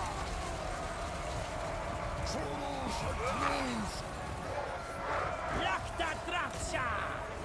Hobgoblin nu livstrumka now! Hobgoblin Akazaz! It's like a start of a Chinese anime when you look for translation. What's that? And you're never sure which was worse. There is no Japanese.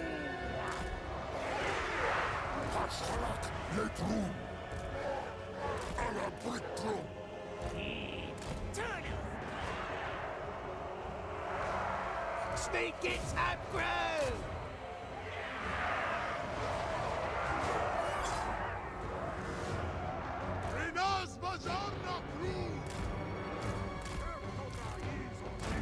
Blunderbusses shred gyros.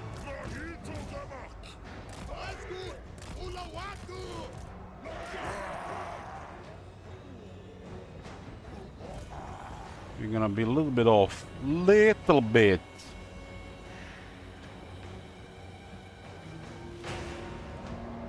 Speak its upgrade! Those guys are too slow, it's gonna converge.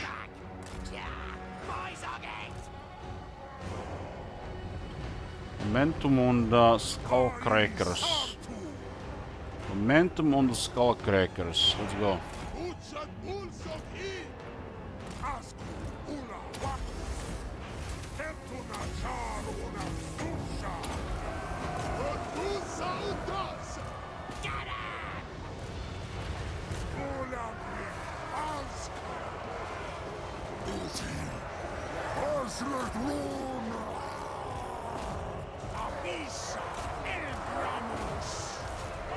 Drangostits! Slap trade tickets! Drafjar! One lag stuck! I'm Gobleta! Messing with the wrong guy there. Speak its upgrade!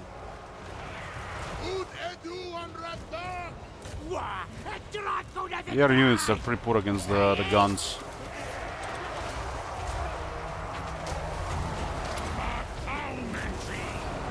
Korea Azan!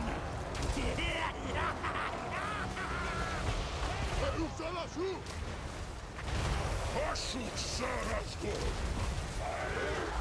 Mashu Adatu Adu!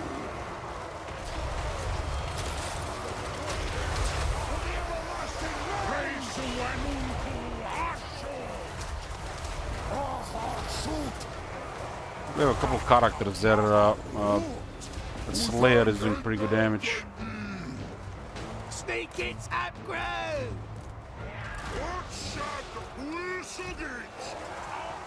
Senchuso! Run! Please! Yeah, disengage, boys. They are slow ass. Rashkasat water! Keep There's moving! what a regular Slayer. Jehu Salasu!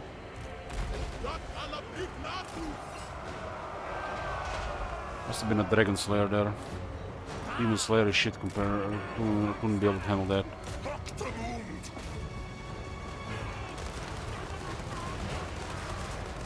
Gata Maharuaud! Rilas Vaxanaflund! Itudals! Grafta! Shoot, Wazan! Aripatosa! Ah, was? Giska! Presu Anunku Asho!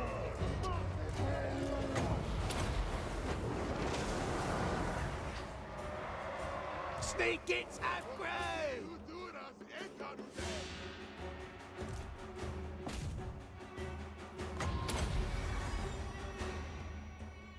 One arm down.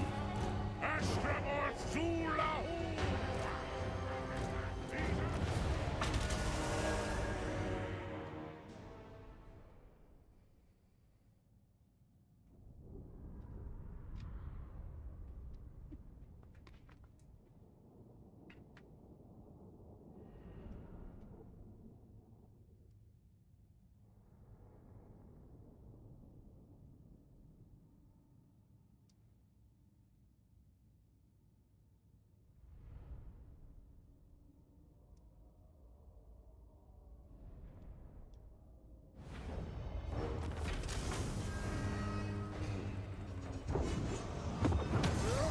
pretty good Skullcracker performance. Must kill most of the stuff.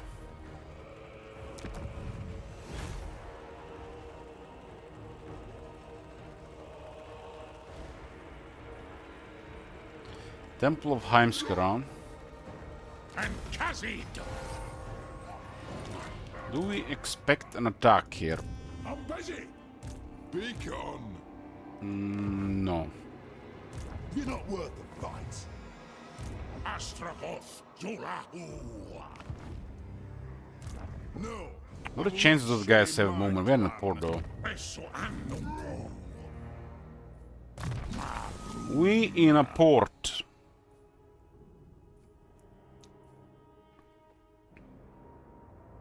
Ten more AP for the renders. Bound spell Burning Rat, because one version of this spell was not enough.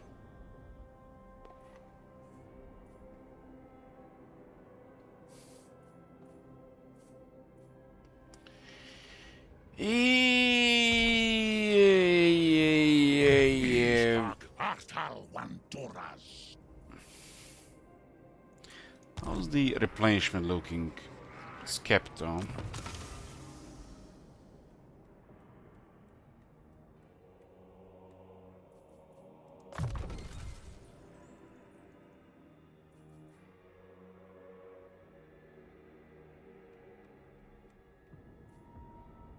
Right now we just have a cascading fire cloak and a burning rat.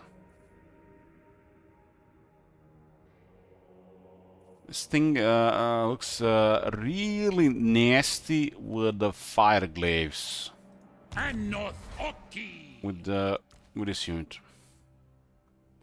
Really nasty, but we're probably not gonna have a chance to enjoy this campaign with this. Really nasty stuff.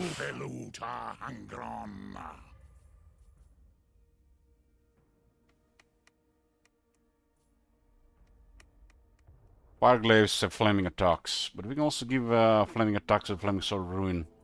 So, but this unit's already really crazy, but just short range.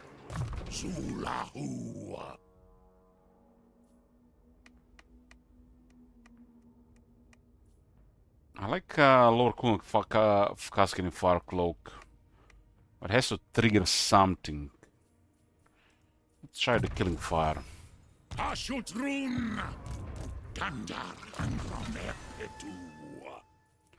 Slayer did a number on these two guys.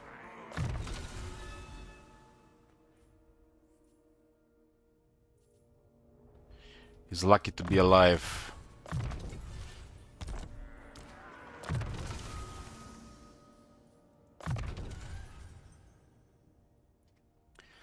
This guy has 170 armor. Nothing equipped.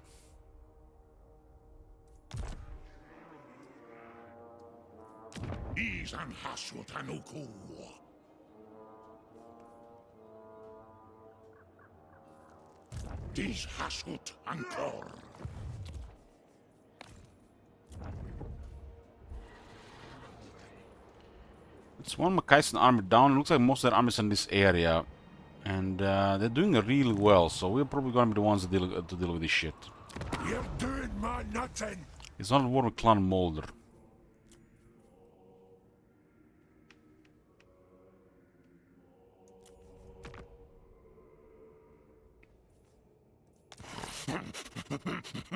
Does it have food?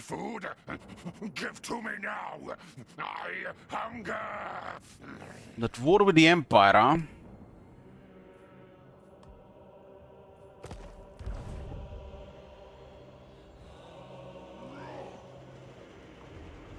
Make factory arbors and harbors.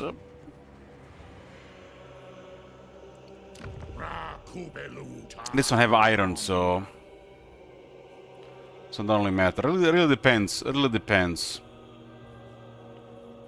Yeah, really depends.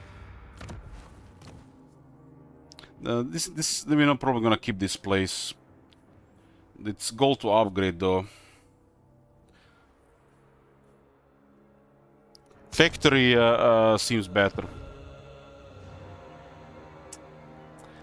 Wheel, sabotage. Somebody wants to end the turns, huh? End the turns, get murdered by the Malachi Makaisen, huh? Just end the next 2 turns and end the campaign. Anybody else sabotaging?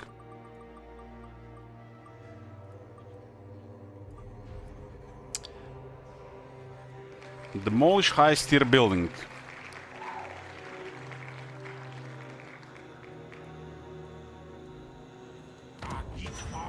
High-tier building is tier 3 we got. Tier 3. It's the ore level.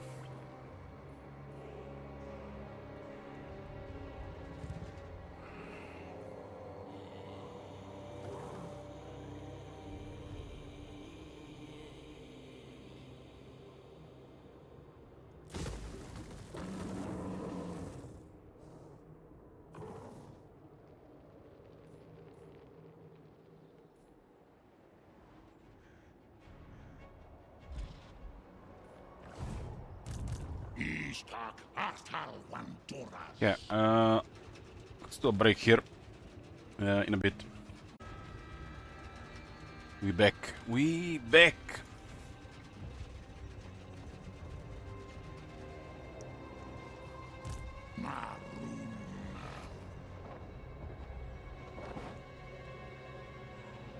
We just have to wipe out this and Malachi is toast. These are our main priority. And then it's the settlements.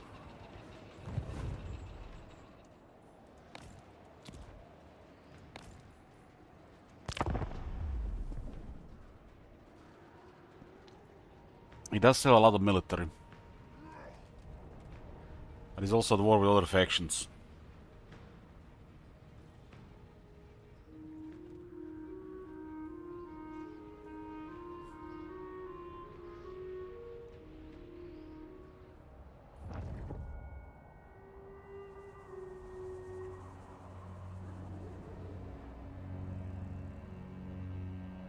Sent 3 armies there, damn. Not messing around. We've raised that city.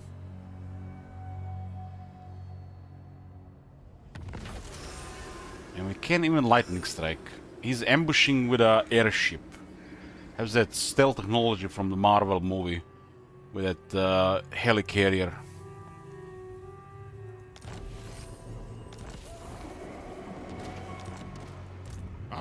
So we can't even make a move here. Ready to face your doom? I could... If I move around with the encamp and we don't see him, it's gonna be real bad. I'm your doom. But looks like these armies are nothing special. We could have killed all of them if we seen Makaisen this turn.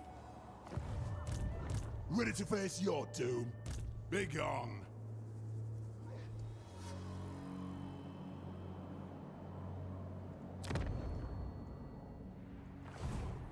That's our main enemy this campaign, Makaisen.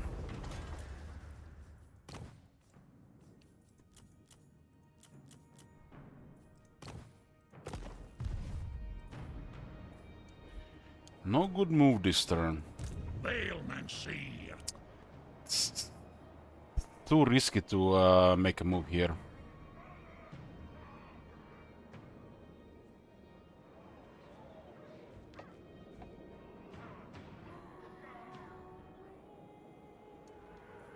Saruana Sir, eat all his dogs. Speak too slow. I poke stab thing's brain. Make talk speak. He wants to go to war with Makaisen, but he wants to get convinced. Aula de Phasma. Yay! Grindrath.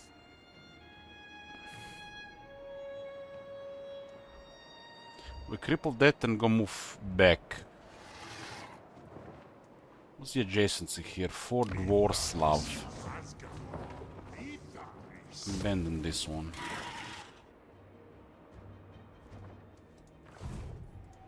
Ra Kubeluta Angron.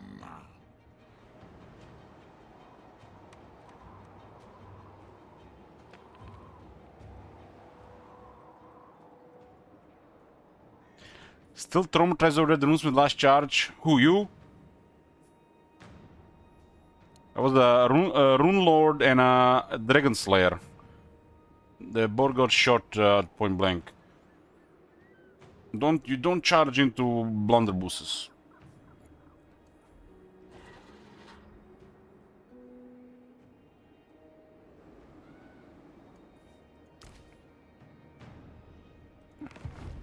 Bailmancy.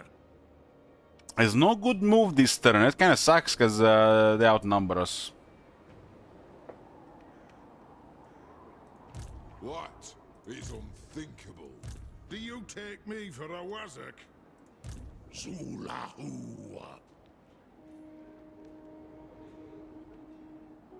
Can't play with fire because we will not be able to recover the army. It probably would be super crippling.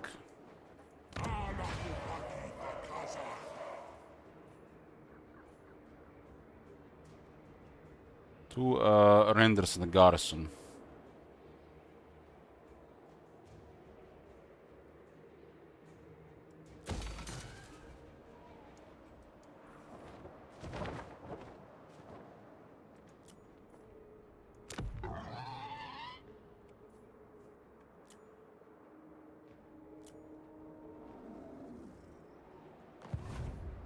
Bailmancy.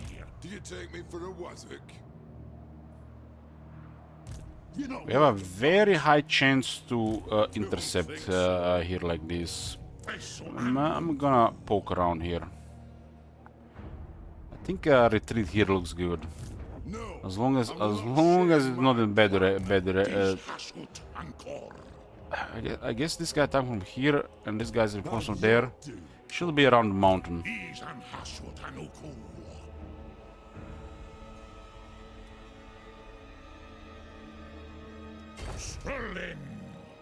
They got Volsgrad, it's their city.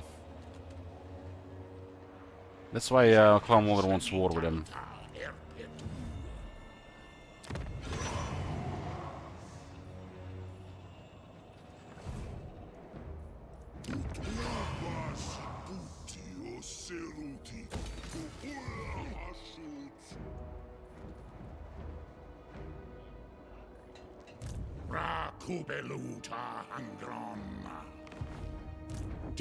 Kinda, if you guys notice those characters are getting actually wrecked, it's because we don't have any additional items on them. Like, this guy is pretty good, but he needs gear. So he just gets wrecked currently.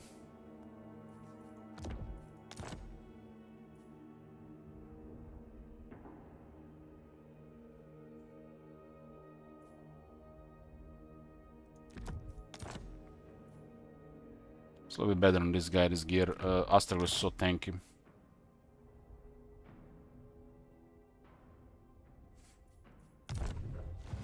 We can't get any further items because we had a war with the servants of the Conclave.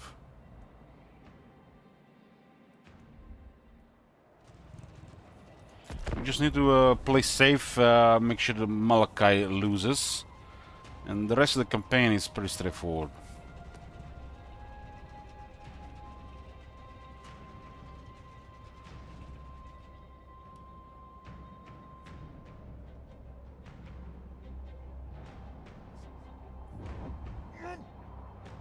Okay, okay. From the left. Ooh, man, I was worried we'd be in a corner. Oh my god, don't scare me like that. Whoa! Whoa! If this shit was proper, old school shit, we would not be able to retreat.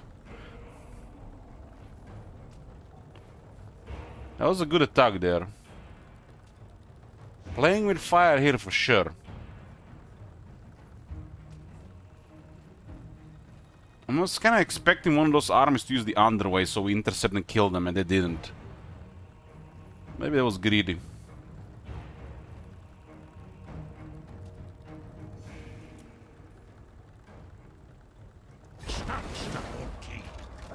Oh my god! We pull the AI move here. Don't go to another continent. He started walking around the mountain.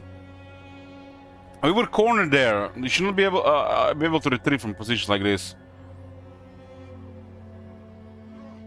Man, I can't even do like proper lightning strikes here. God damn, like... Why does he have to have 4 armies?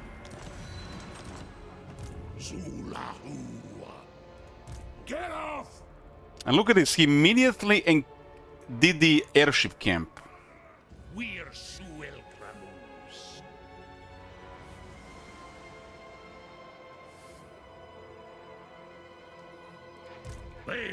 I don't have frozen landing in range, huh? Hey.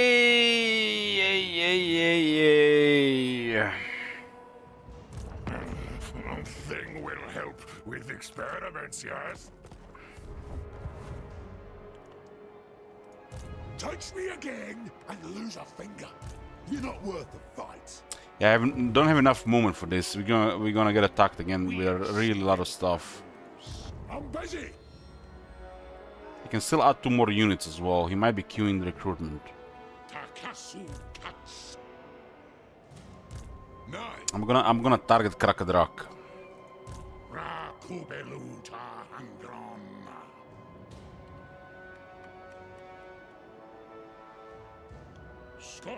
If we were like here, this would have been really good. We're expecting the retreat to go. But we retreat around the mountain. Not enough movement to... look at this. We could have attacked this and then click. But we can't. We have not enough movement. If we were here, we could have destroyed this, ignored that, destroyed this, and destroyed that. And we might even had enough movement for this. Touch me again and lose a Probably. Definitely. We could have enough movement for all of this if we were just here. But it retreated around the mountain. There was no sure way to know how he would attack. I was expecting Makaisen would have the movement to do the attack. We bring up from here and then we just go here. And then kill them all. Big on.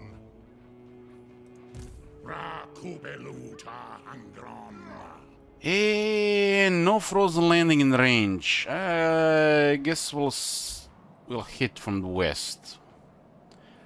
They don't have access to very good quality. And considering this guy's only rank 10, they haven't invested much into the airship, which is bizarre, considering this is high potential legend difficulty. Must be bad code. This guy should have easily be rank 18 plus here, just by building the airship.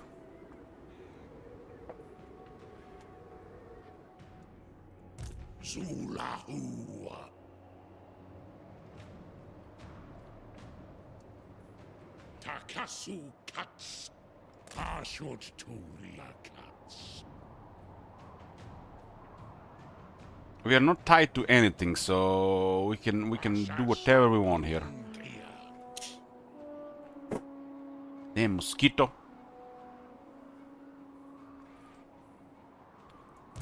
Izan Hashutanuku. Star. Suna sufrio arnu haltats. I will not disgrace my ancestors.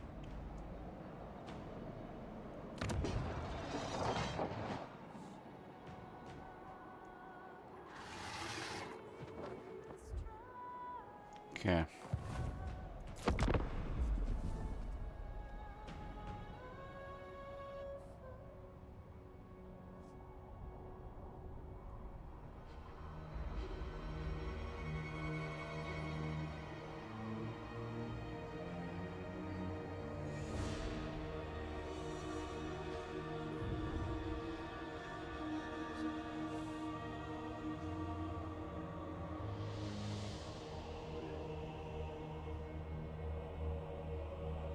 I see another CS spy.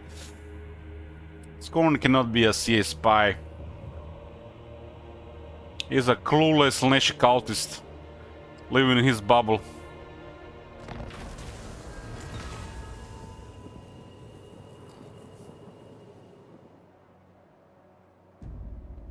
If somebody told me Fu here is a CS spy, I would have believed him. But I've been told that some of the people who used to watch this channel have a VIP badge on Total War Official. I forgot their names though. But apparently they don't watch this channel anymore. Must be just a conspiracy.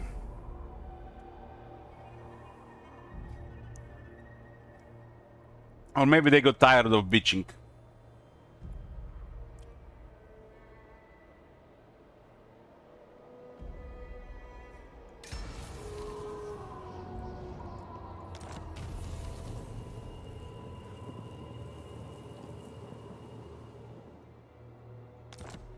Which means some of you guys are watching Total War Official. You are the Elite TV spies.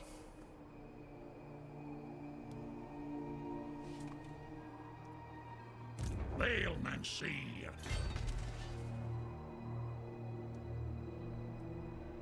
Anil tools. This is a really good vision. I'm not sure what's causing it, but I'm thinking it's Gordus. He has assigned a very high line of sight. Without having a start for it. Arak. Tubelu Faskard.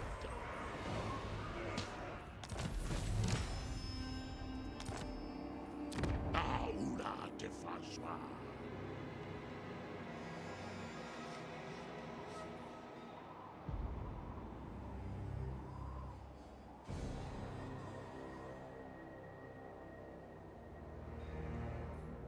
Bailmancy.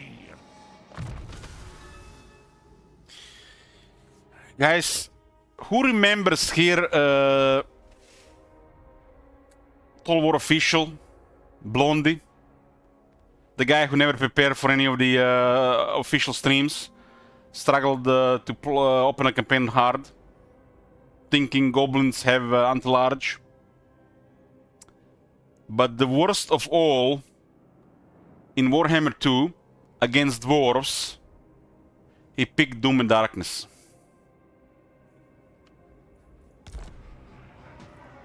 So literally the only usable thing, only at the time, literally the only usable thing at the time, on the greenskins, on the Giant River Troll Hag, was the Soul Blight. Because it lowers the dwarf armor, so you can actually kill them. And the guy against the dwarves picked Doom and Darkness. We've seen it live on stream.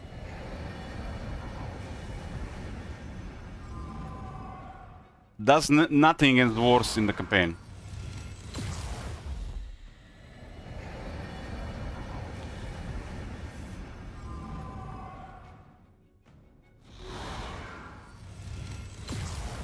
Meanwhile, the Soul Blight is pretty good on the early greenskins.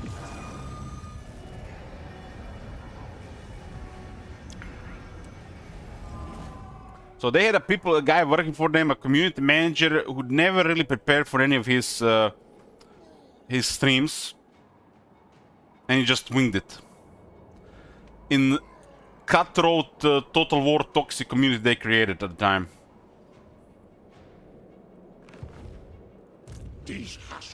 Man, the chat was eating him alive.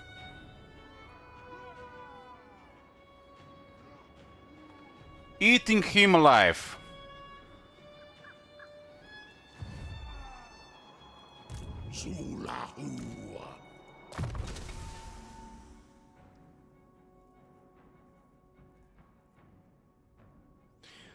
I mean, if people are asking for it, Agneta, and you have time, sure you can do it.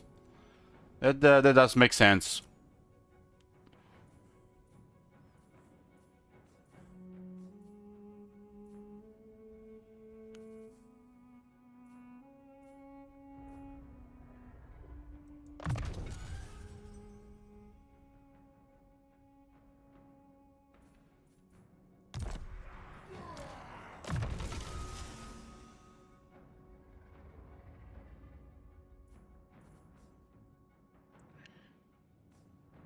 This guy has a massive line of sight for some reason.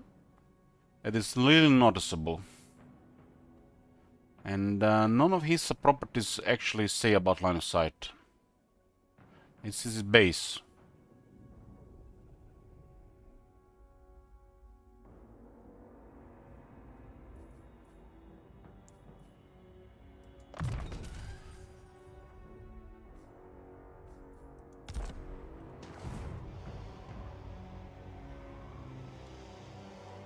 Istak Achtal Vanturas.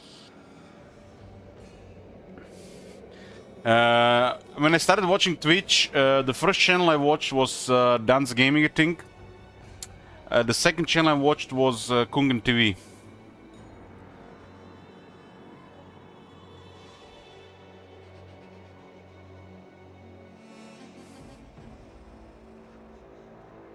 Man, I feel like that was 12, 13 years ago. I came on Twitch for Fallout New Vegas streams of Dance Gaming, Fallout streams of Dance Gaming, but I stayed for Diablo 3, Hearthstone, Path of Exile streams of variety of people.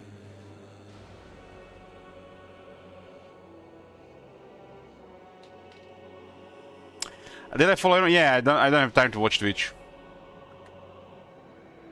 There was only one person in recent years that mattered on Twitch for me. That was Payno Jenkins, but he stopped streaming.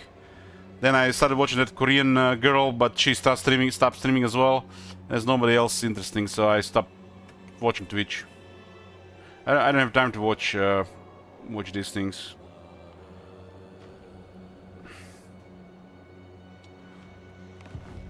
But I literally spend a couple of hours every week on Twitch watching streams.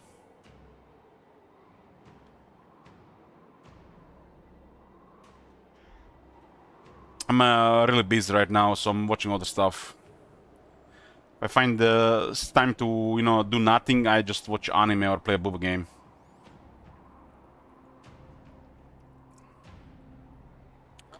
I only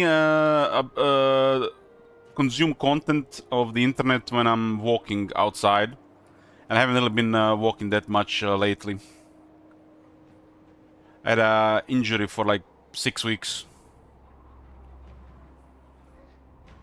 Now I'm recovered and I'm just feeling so lazy.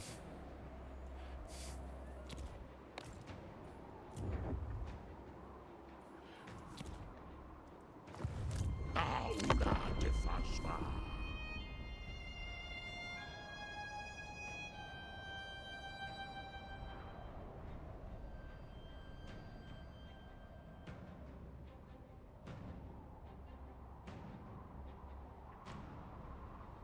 So I've been, you know, noticed I streamed extra. I streamed like 320 hours last month.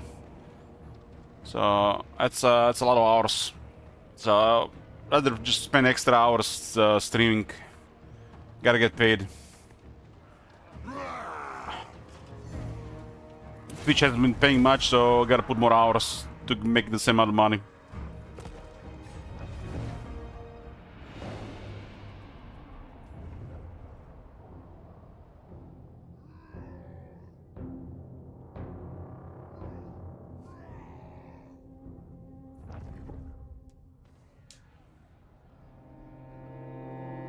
Did you leave this page review? I'm thinking about what to write, St. Isaac. Maybe just leave a couple of words, but definitely should leave a positive there. I wanted to be funny about, you know, lack of sex scenes past that, other than that dream. I'm kind of surprised there were no more sex scenes after the dream. It's almost like they were afraid to do more. But it's ended up pretty good anyways.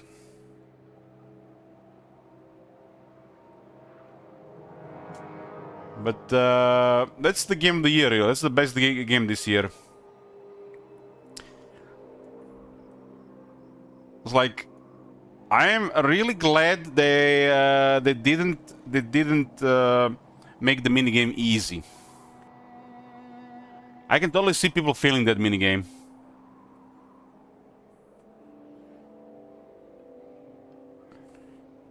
And that mini game was amazing, man. It's like you started doing the mini game, and it's addicting. It's addicting, and just you want to manage things, keep killing stuff. It's like an hour later.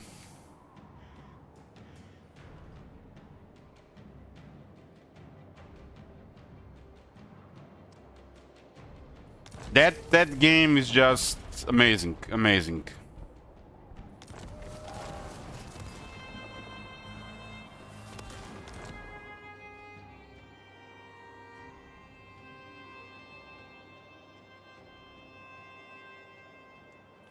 The Invisible has a dream about having sex, but after that there was nothing. I'm kind of surprised there was nothing after that. It's like it seems like second half they didn't do anything. They were doing some in the first half regarding that.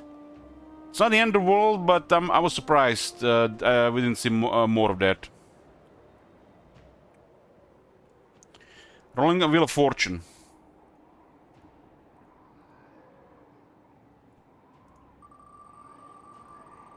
Misfortune. Salvage. Anybody else sabotaging? Salvage 5.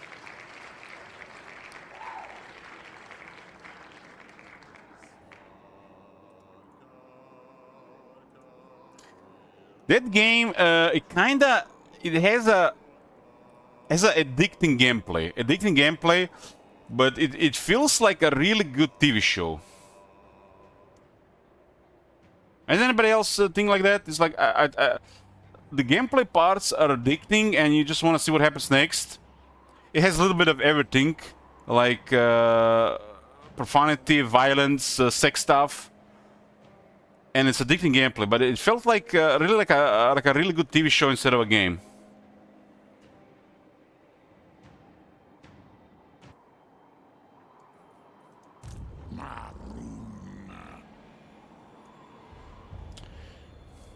We have nothing to salvage. We actually have one thing. Ooh, 2,000 for this. Okay. 4 more. I can't believe they put so much effort into the characters and voice acting. Like there's a couple of characters in there. Like the main character did an amazing job, and surprising that guy delivered. I didn't expect this guy to be that talented. But the chase guy was surprised. Like, as I seen that actor in Westworld, and I seen him in the Batman, and that character was like completely different to anything else he'd done. The chase was like amazing, and it was like fun, but not too much fun, not too much like he was just taking everything. It's just like there's the like pieces of drama and you know, the usual stuff, but it was still funny. I would totally play the game if they just released the dispatch part of the game, but it should be really punishing, and it should be a roguelike, or at least have that mode. That would probably be probably the way to go with that one. But surprisingly hard mini game, which just felt like so fun to do. I mean, I was drunk. I failed pretty much most of the hacking, and I think just put a little bit thought into building your team, and you will be successful. But I can totally see people messing the hacking and messing the points distribution and who to send where, because the game still surprises you by you not knowing what will open next, because the first go is probably difficult. Second go you can do a little bit better. No feel for it if you have to go immediately or can wait a bit. But once you figure out the synergies, it gets much easier.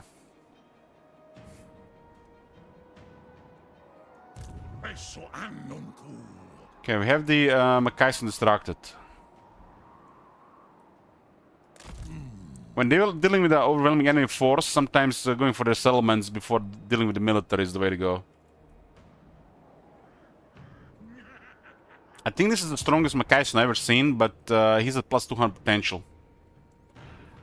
In the future, guys, I'm gonna be doing a regular campaign. What the hell? Oh my god. Let's start a Mama Ying. What the fuck is this? No wonder the last two campaigns so hard.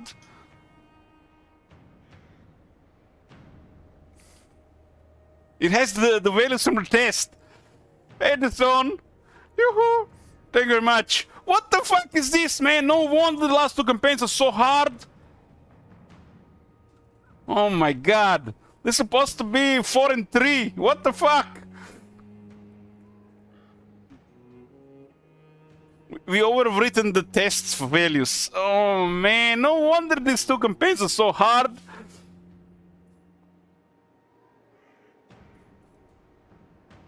So 6 and 4 is the real legendary. 6 and 4 is the real legendary, what I was gonna say. The son has requested Mama Ying. Thank you very much, the son. That's 4 request tokens for you.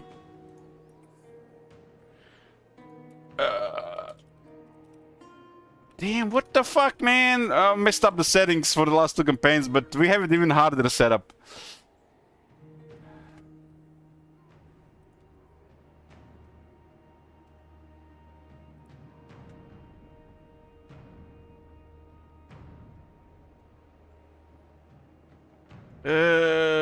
Miao Ying.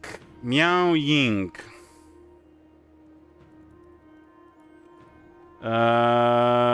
We do have to do... we still have this campaign until turn 50 plus, so this campaign is immune to switch. Should we also play a Stankia this part around? No.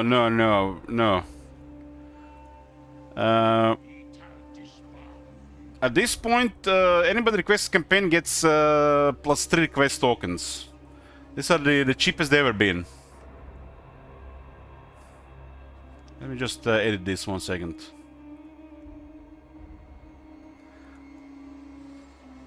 If you request Mother of Stankia, it's gonna be just Drunk Elok playing. You've been warned. This also ends tomorrow, so 2 campaigns highest in turns will continue, the rest deleted. Plus 4 requests for the zone. Okay, I've added it.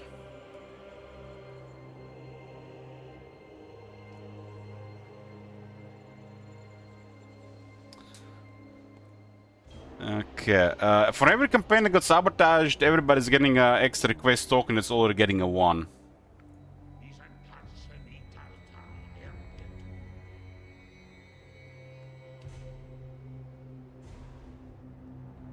Renessa campaign was in a position to be sabotaged, but people have didn't do it at the time. Okay, Miao Ying has been requested by the son. Okay. We have room for another request. That's it. I can do one more other than Mama Ying. So if anybody's considering one more campaign, this would be the last one.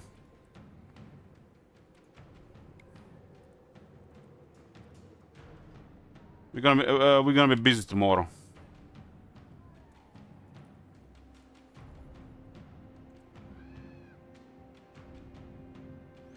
So we have played Gorok, Isabella, Trech, Renessa, Yunbo, Morati, Durtu, Teklis, Vurzak, Astragot, and it's gonna be Miao Ying. We have room for one more. If you're planning to request anything. Request anything. It's your choice. But you've been warned regarding Stankia. You've been warned. That campaign, yeah, you've been warned.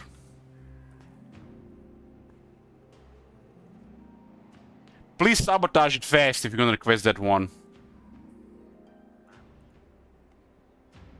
Okay.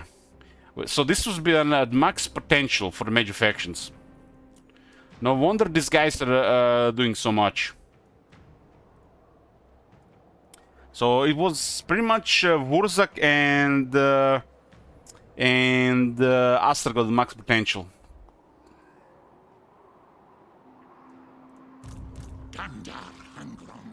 Well, the only way to guarantee any of them end up in top 2, they need extra turns, and sabotaging adds turn immunity. Like, Astragot has a lot of sabotage, so went from turn 31 to 50. This campaign is doable. This campaign is doable unless there's a focus sabotage.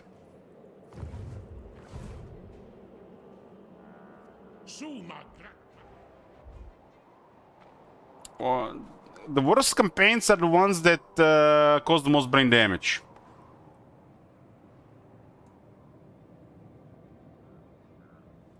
I think Nakai is fine. I think I'm looking forward to playing Nakai these days. Nakai is also very hard to sabotage.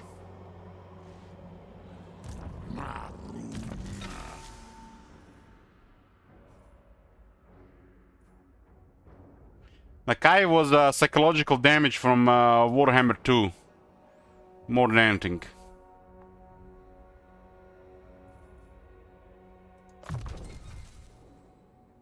Well, Ostankia is just a zero effort catch grab. That don't even make sense. It's psychological damage.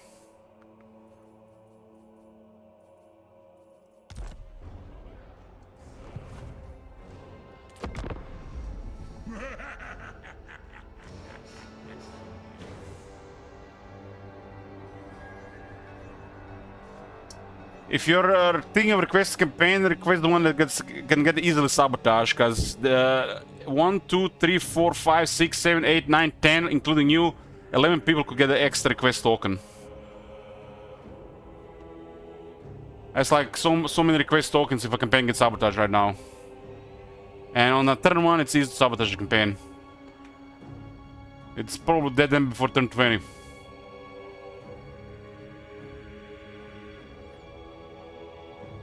Drathjar and Dom.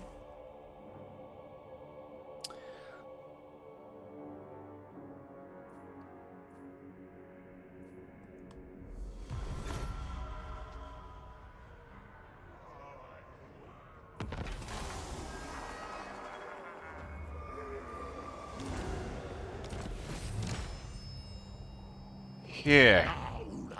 We do have still another 70 turns of Astragot.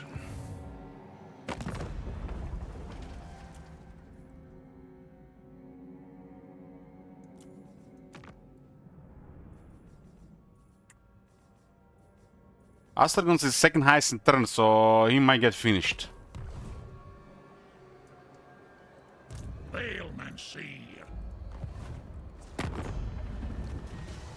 No wonder those guys were doing so many units.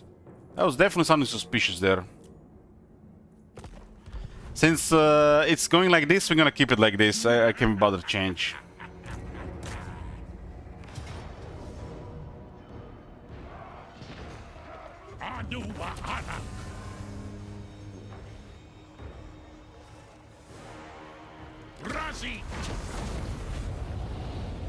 You know when we're doing tests, Rakon? I put the last test to 6 and 4 potential, the highest potential. Well, we had that potential in the last 2 campaigns during the Sellout campaign.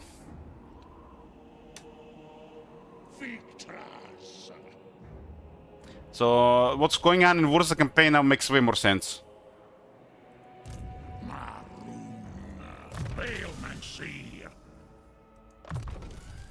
Marunleth.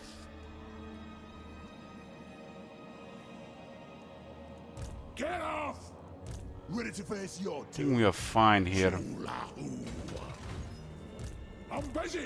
Check, hold on, did I get it right? The son has requested the Mama Ying. Oh man, that's a simp if I've ever seen one.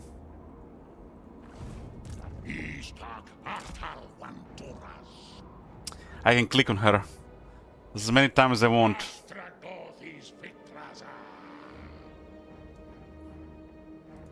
I'm your doom, Cully.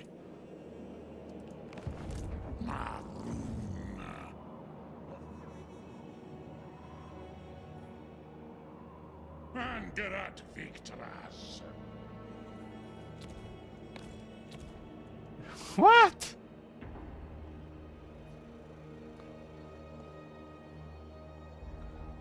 I have a Meow Inc folder on my PC.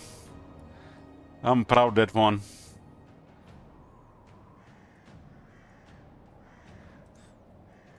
Kuzi, Dak, Saru. Do you take me for a wazak? I might have lost my 2B folder, but I got Mommy Inc folder. Tell him when he stops talking. Tom Magic, get the fuck out of here.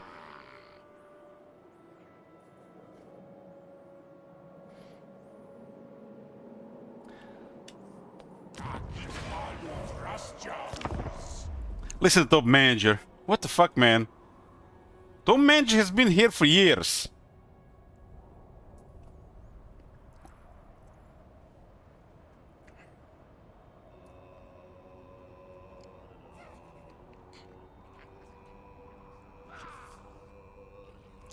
Not you too, Saint Isaac. Red names doing feels weird, man.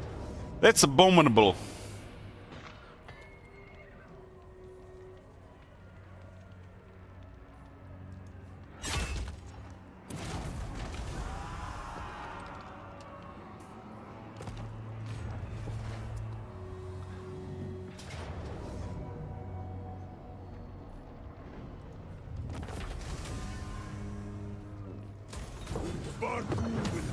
Let's add 2. Not you 2. That man is giving me feels weird, man. He's recommending me some degenerate anime stuff. Some of the most degenerate stuff I've seen. Not as bad as Cervantes stuff, but close.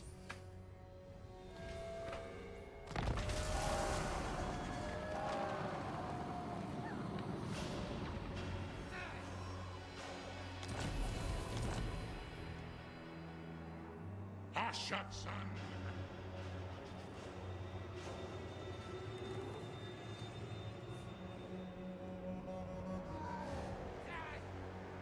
Touch me again and lose a finger.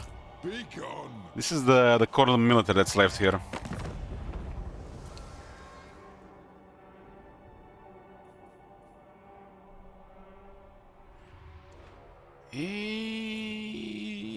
Three settlements, 40 rank.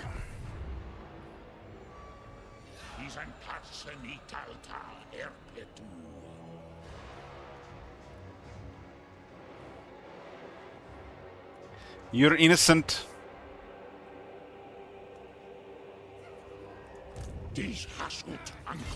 If you're innocent, make your name blue.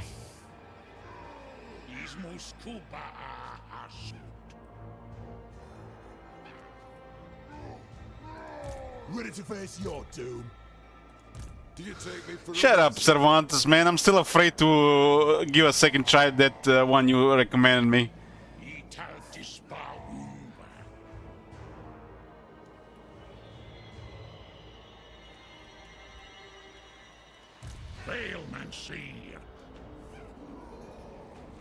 One wrong move. I'm busy. No. One wrong move. 3 settlements. Where's the 4th one? Oh, it's 3 settlements left. Slayer. 3.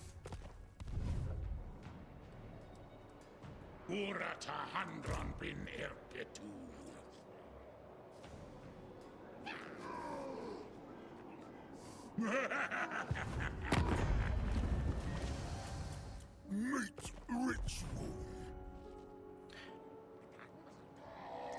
What is happening in the last 2 campaigns literally is you put the player focus back it was and you get the Warhammer 2 experience.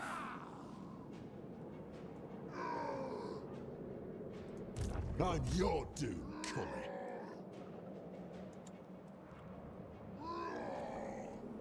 Suma grat baragdrel akru.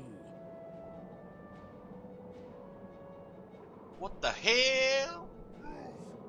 For the Emperor. What the hell? What does this mean, Matt? Thank you very much. The Polish man delivers. I knew he couldn't resist. I mean, if you request Karl is the most easily sabotaged. Karl Franz. Okay, that's it. No more campaign requests, boys. That's the last one. That's the last one. Sabotage this shit now. Matt plus 4 quest tokens.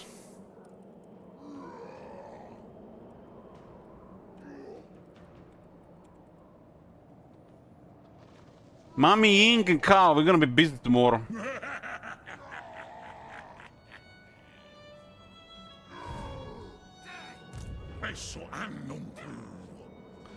What was the fuck of it potential? I put it on the highest for the last 2 campaigns because I kept it from the tests.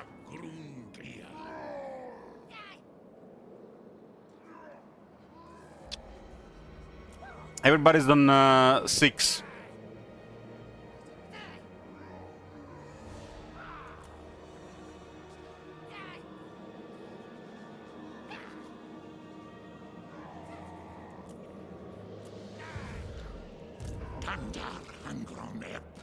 Goddamn, that's why it was so finally interesting.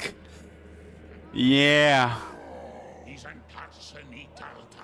So you guys saying that you want to see more of this Astragot Wurzak scenarios where we can expand and we're just struggling? I mean, if you take away this, the sabotage, I guess it's possible to expand a little bit more.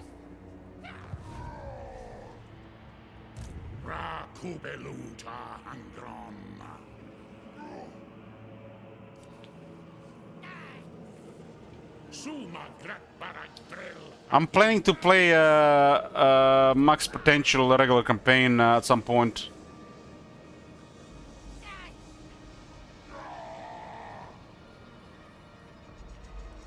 I will not disgrace my ancestors. Get off! We're just gonna beat around the bush. I need to clear Mackayson, the rest should be okay. This might be the second campaign. I mean, we got still Mami Ying and Karl. Those could be sabotaged as well.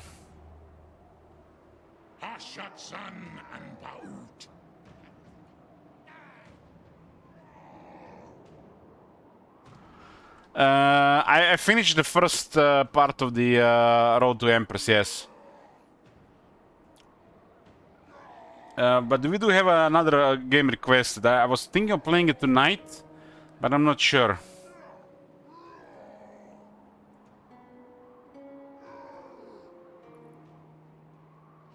This game.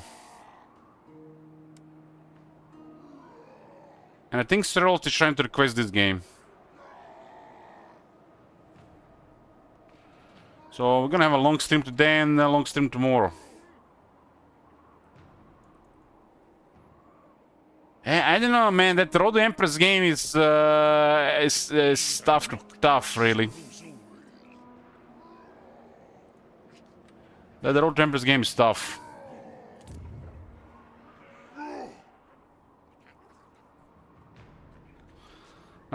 Sunday, on Sunday, we are gonna have still 2 campaigns to finish after Sunday, and we gotta finish those 2 before the next thing in Warhammer 3 Serenessa in depth.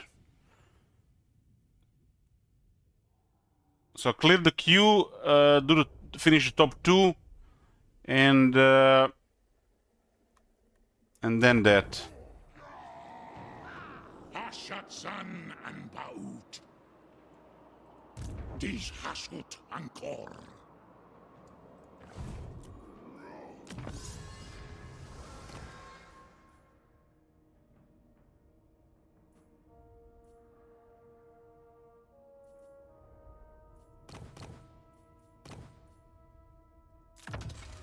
Ma Endrin Kuli Aswat.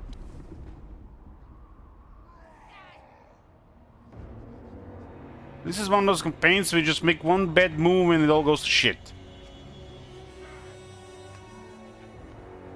We already played too safe, but like you can't play reckless in this one.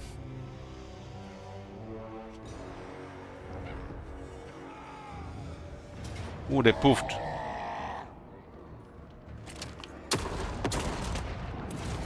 You know what I don't like about back and forth campaigns, guys? One thing that bothers me. But you probably guys love this shit. When people start sabotaging campaign and they don't completely wreck it, they just leave it to bleed and die.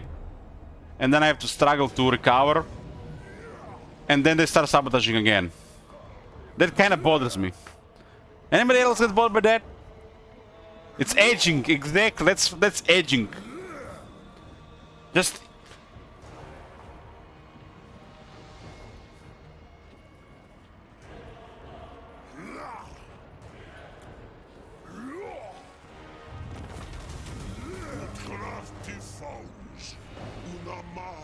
It's like Morathi was like dead.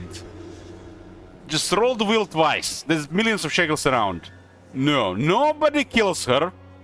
And then everybody's, I recover, and then they start sabotaging again. Like, what? That's why Morathi has a win.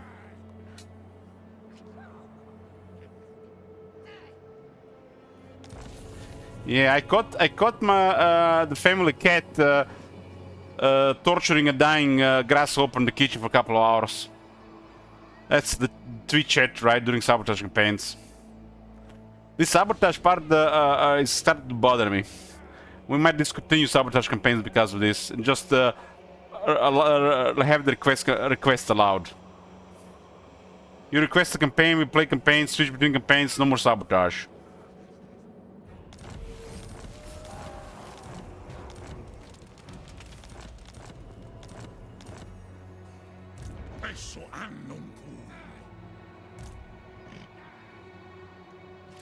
Is shit having fun? Let me end that shit. Touch me again and lose a finger.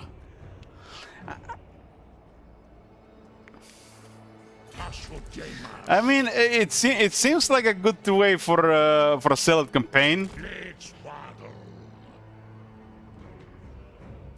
Clears the shackles, gets him some money.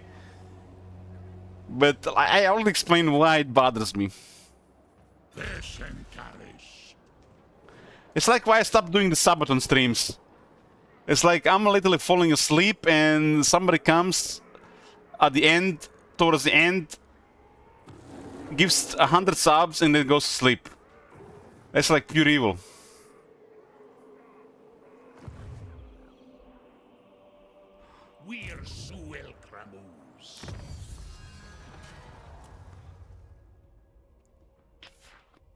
I think if you are doing watching a Sabaton stream and adding subs to Sabaton stream, you should be there. You should be there. You should not go to sleep. Endrin Kuli Skund.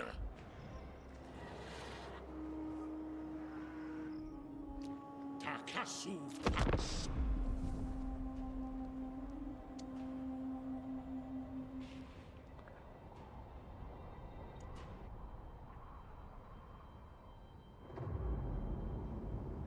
Yeah, this I think it's over like 10 million shekels. 10 million, over 10 million shekels have been spent during this back and forth.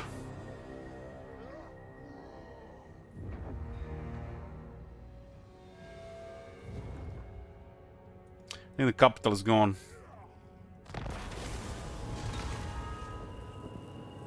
Ooh, 8 turns. I don't think I've seen this one before.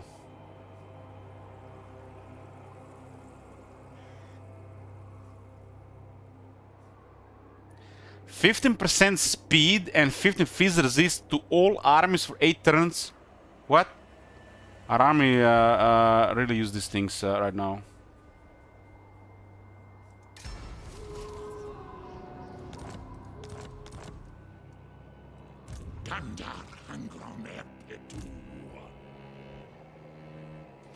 many settlements do we need to clear? 21. Zulahu. Amiltuz. Okay, Makaison is here. And does the speed and the physicist work? It works.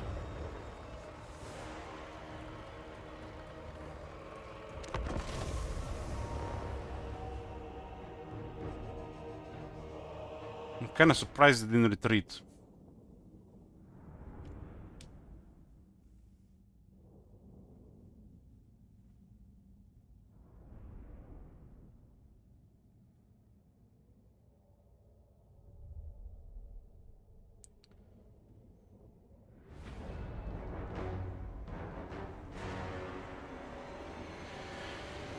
Okay, there's two Slayer Vazaks there. One air unit, maybe more.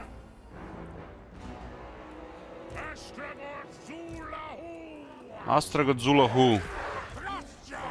These things counter air units. Hobgoblin Akazaz! Tagrums, boys! Go, Haka! Slender. These Astragoth. They're as strong.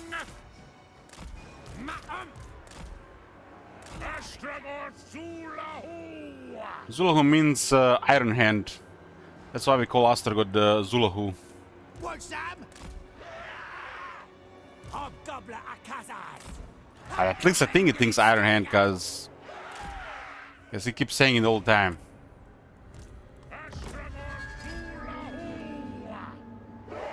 Yeah, I'm almost sneezing the microphone.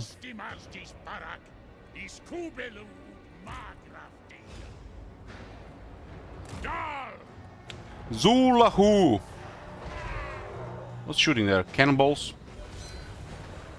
I got a unit of cannons. The guns are definitely vulnerable to cannonballs.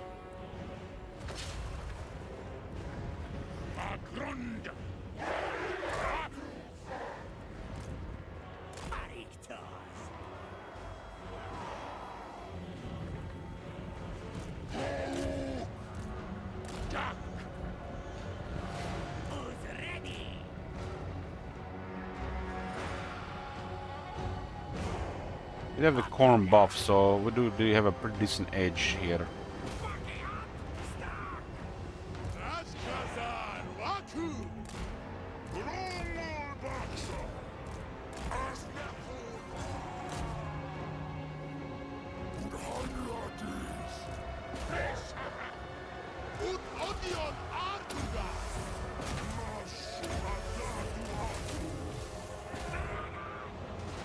You guys mad?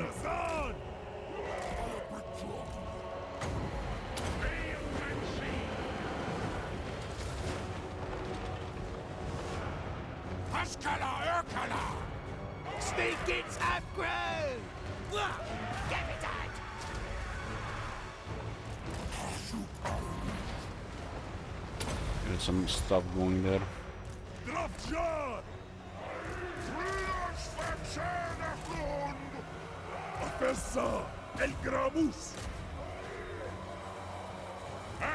Slayer did pretty good there.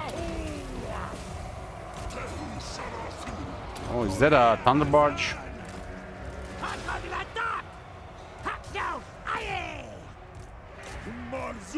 Everybody shoot that thing.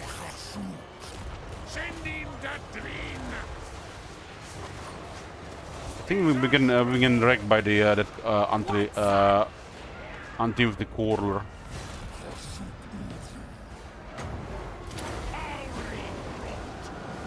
Yeah, units get countered by the guns.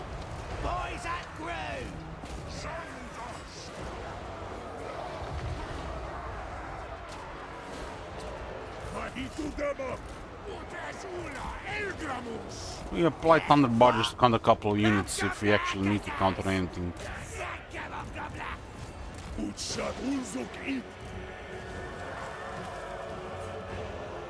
Sneak it, Upgrove!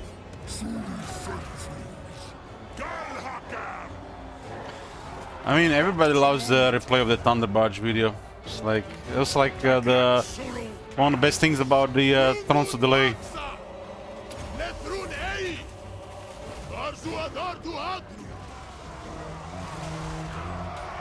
Gotta love the Skullcracker.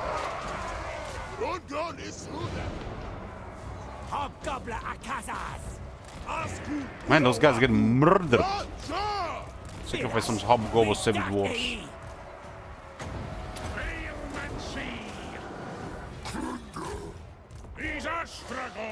Deal with a couple of slayers here.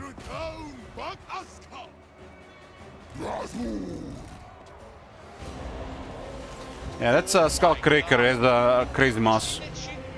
That's called a collision attack. It has 5,000 mass on a good speed, and more power makes it crazy strong against infantry.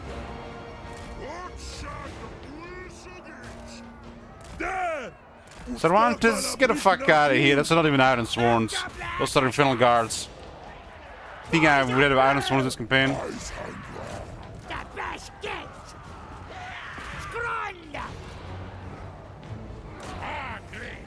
Stealing rockets, go away one, Steinberg. Cycle it back to another country or something.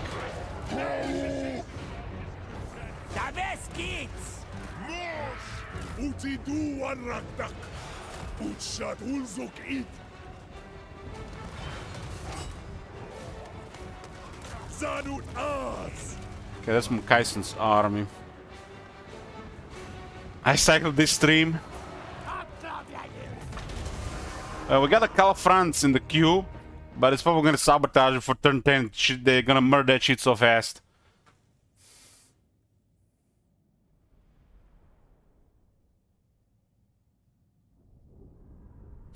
Mr. Streamer, which would you choose? Sisters of Alorn, Ironbreakers, Fortress Dragon, Terracotta Sentinel, or Warbear Riders? As what faction?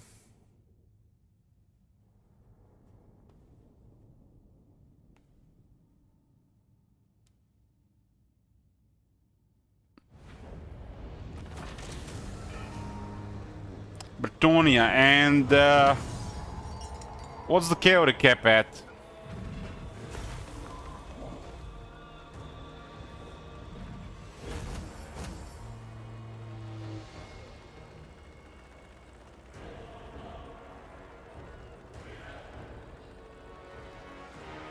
Bretonia has the Blessing of the Lady, so I would pick a unit that benefits most from Blessing of the Lady.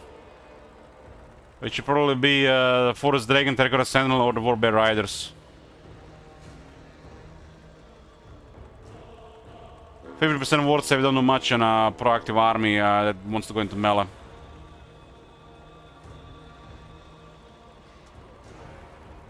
So I guess I would pick a Terracotta Sentinel there.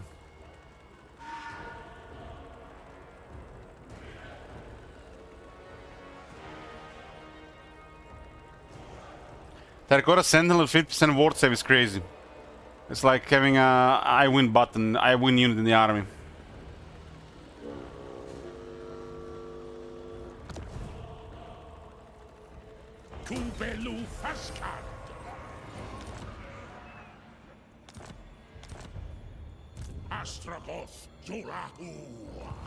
Astragoth Zulahu. Okay, these guys are going down.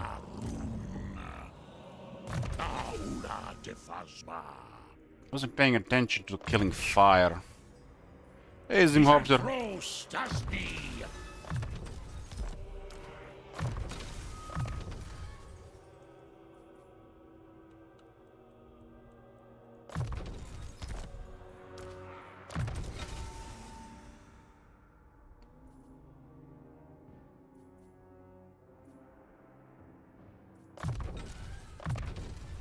It's 79 attack, huh?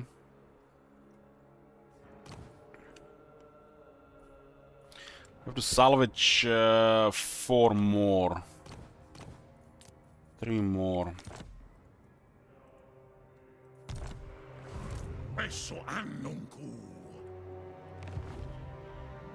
Three settlements in the military is in really poor shape. They haven't besieged this place? I must imagine it. Why is this guy still bothering us here? That's a problem with that extra potential.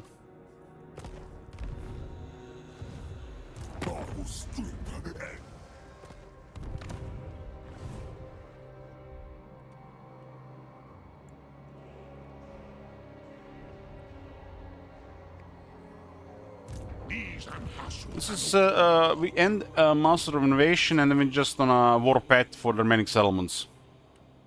It's gonna end up like Gorok or Nesa or Marathi. Da conclave esorak us. Dana krukni ut.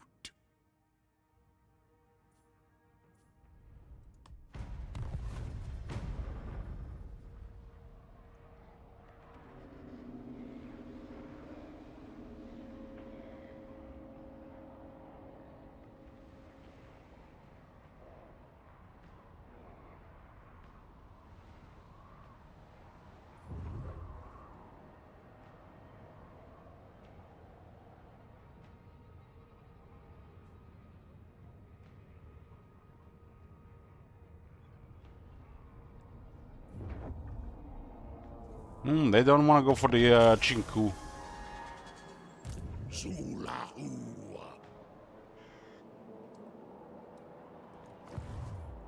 I think we got him military-wise. They're gonna try to recover, but there's gonna be a little bit better stuff than usual. Dis hasut ancor.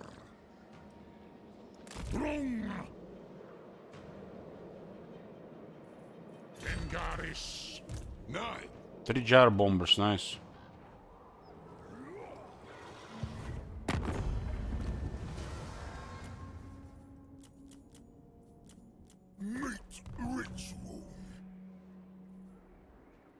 This last two campaigns, it feels like just everybody's stronger than me. And I've been just trying to do my objective while hoping no overwhelming force comes after me. Gandar angron erpetu.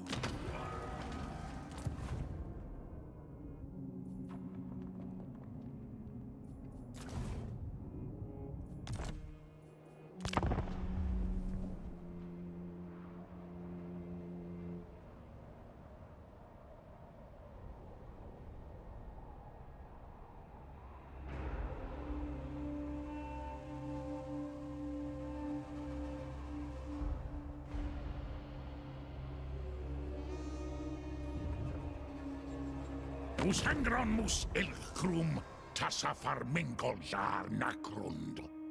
Isu. Oh boy. Oh, thank God. Take it, Grimgor, take it.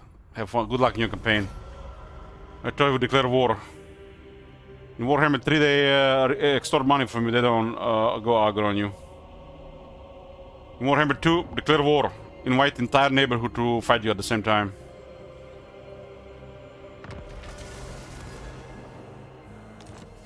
That is actually nasty shit there.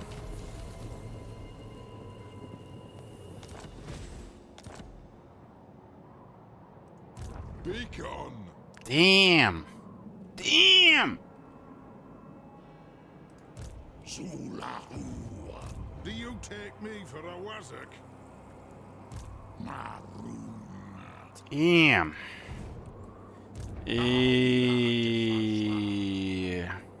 I will not disgrace my ancestors.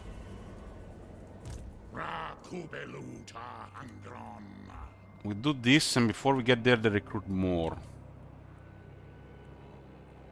Play safe. Play safe.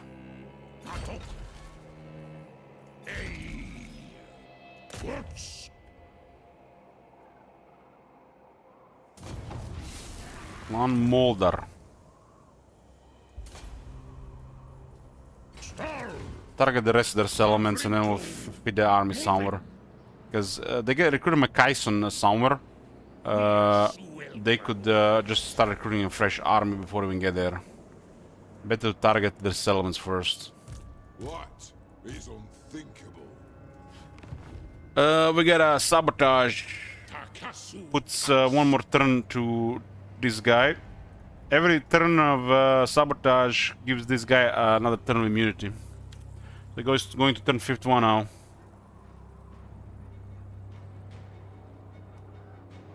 Karl Franz was the last one.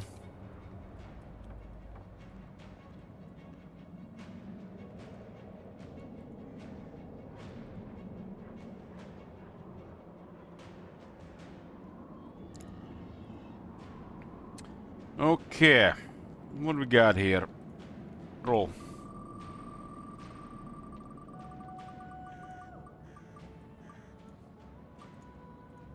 Auto resolve next battle. Has to be 10 units minimal on our side.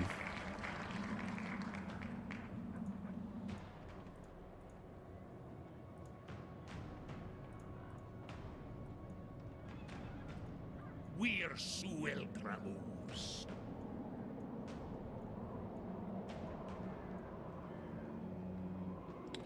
One moment. Well, a mix of things is a disaster, but that doesn't do anything. I don't think we had a single double roll today.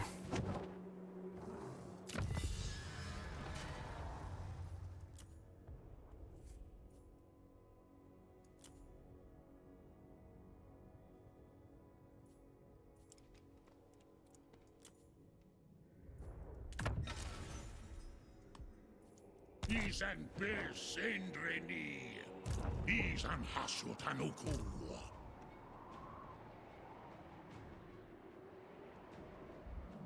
This is the goal right now, these guys, and then we'll find somebody easy to fight. As long as that army is going, we can keep going.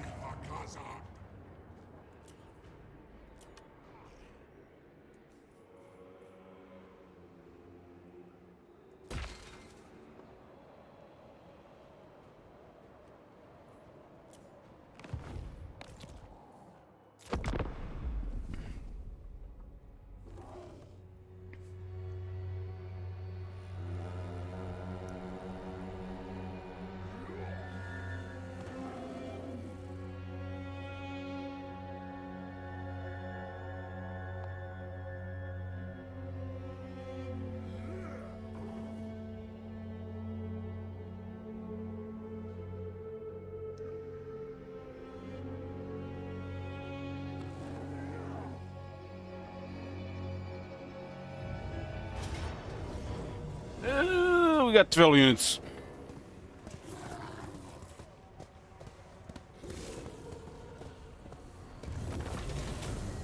Aldumle. Dal.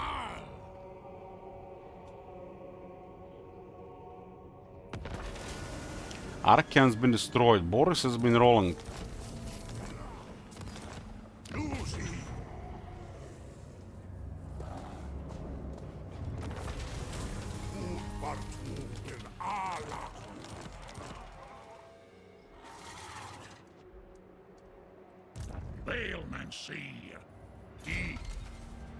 I mean, these guys would have done it as well.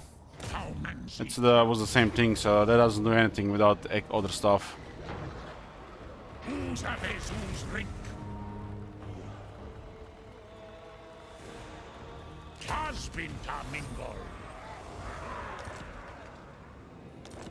Gotta salvage 3 more items.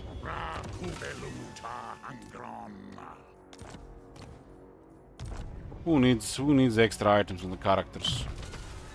When the guy has no gear, has 170 armor.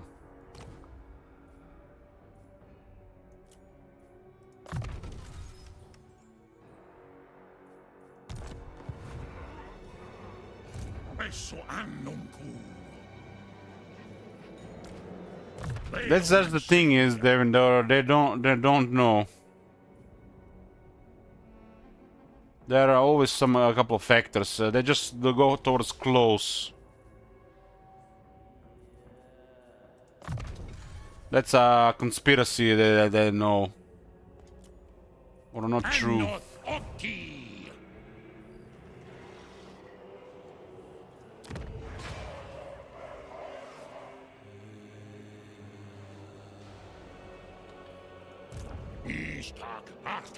For example, this army can have effects that only trigger when you get attacked. So nobody can calculate that until they actually attack you. So only you see the balance of power. The AI has no idea. And there are many factors like this in the game.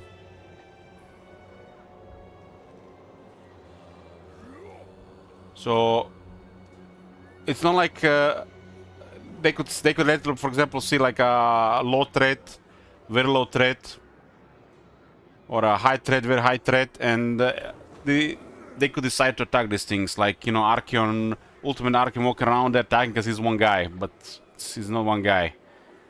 He's literally unkillable. There are factors like this, and then there are factors which basically they kick in when they engage, which do not show otherwise. It could be also a banner, for example. It could be a answer like banner swiftness.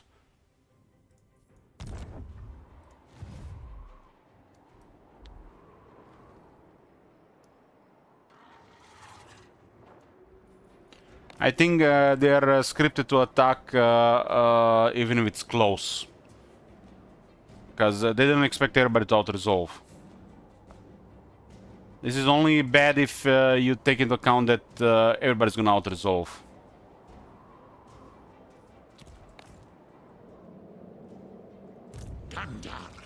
For example, army like this sometimes might not auto-resolve. You might not wanna try if it's like gonna kill one of your veteran units. People don't tend to auto-resolve those. But some people don't care.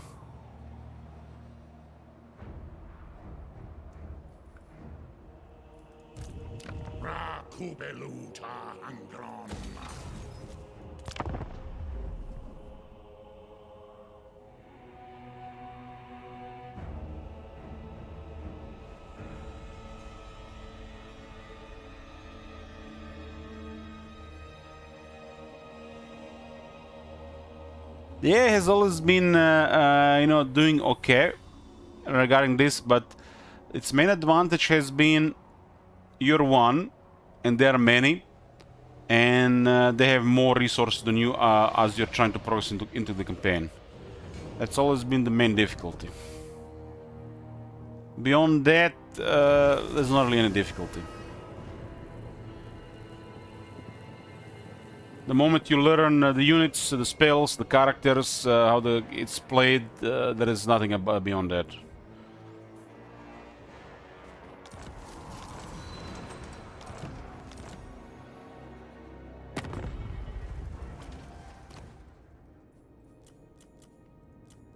Most chosen.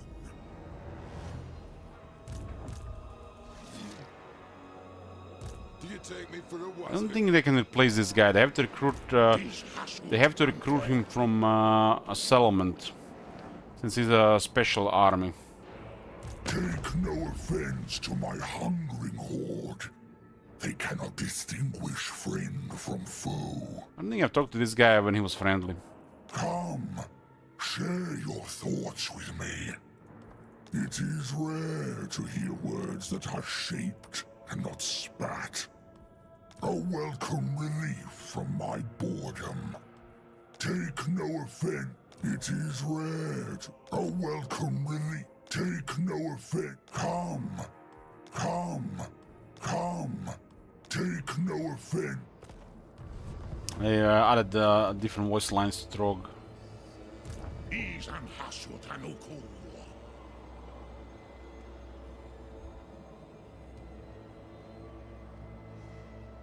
What do you feel about the AI these days? Any improvements? Yeah, there have been some improvements, but the AI is too passive, and because it's too passive, it's not decisive enough.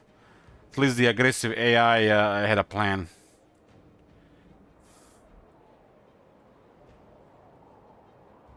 And that plan was attack. And with the play bias high, attack the player. That was the height of Warhammer difficulty. Attack the player.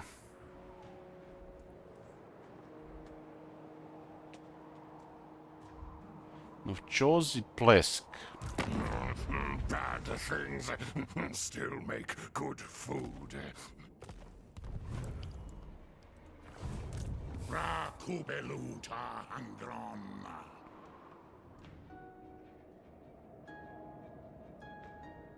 What's So the last armies here.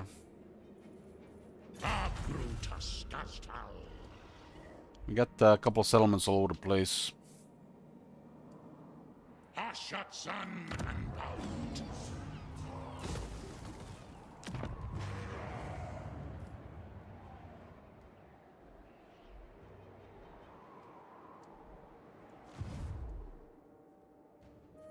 Is and Lokta Suruzul. We got a lot of armaments. We get frenzy on these guys.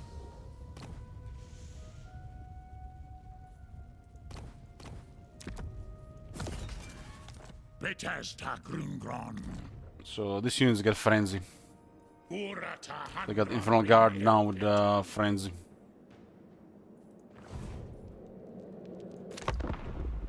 Suma Grat Barak Drill Upgrew.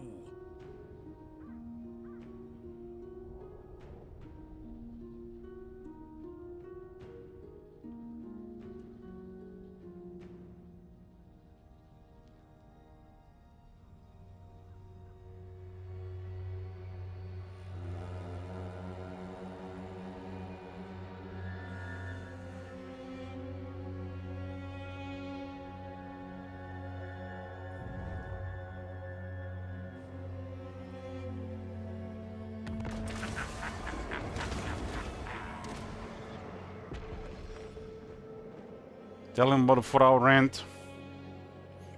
I mean, I think he asked the general question. The AI still does. I put it. I had a rant video on, but you wanted to short version.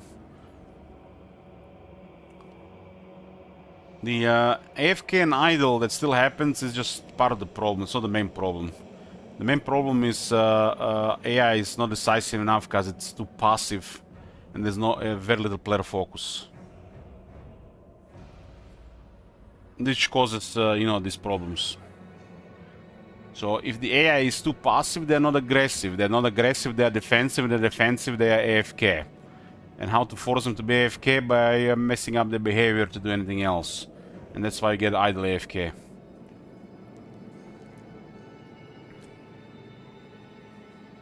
That's why we have a game where on legendary difficulty you can progress faster than the legendary AI. With little effort. 10 turns, 12% damage. We have a Corn buff and this buff now.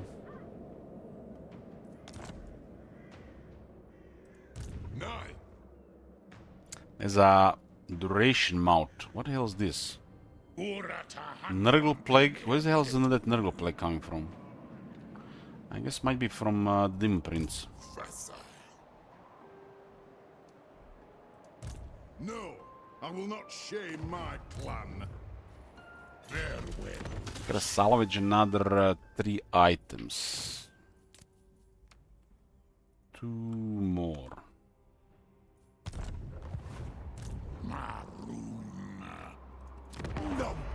They're down to 2 settlements. Dies Hashut Ankor.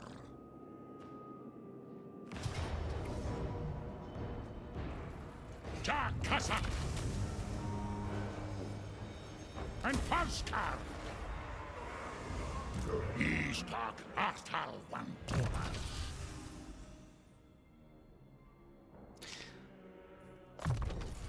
Narbetas Azapergi.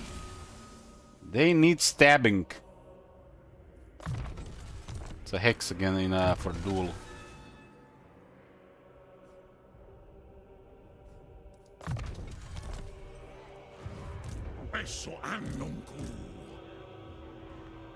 They currently have us in range.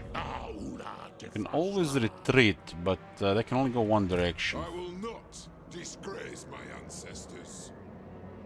Surprisingly, Malachi hasn't reappeared.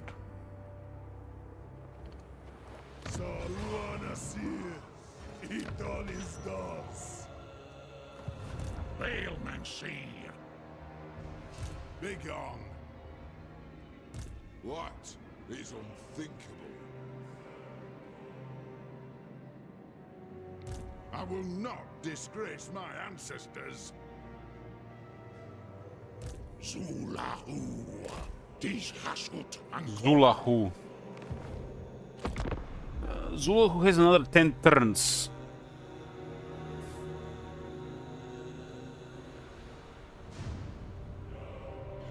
Rolling the wheel gives him immunity every roll, so he gets to get more turns before switch.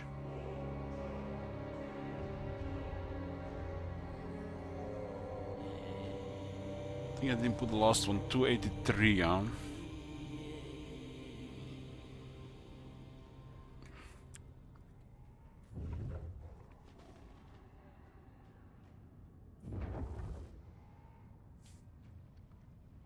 Last two campaigns were played at max potential. I don't even remember these events. These things were not happening while I was playing, what's his name, Satan Black.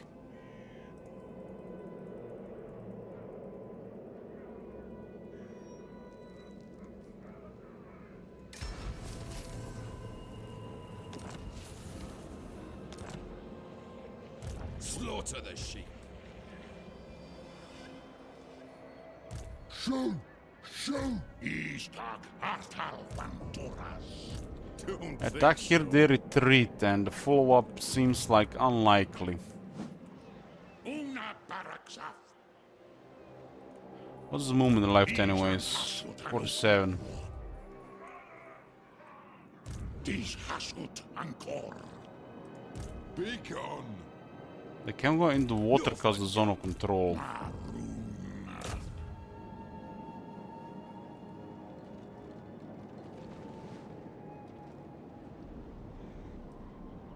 We're Suel Kramus. Hey!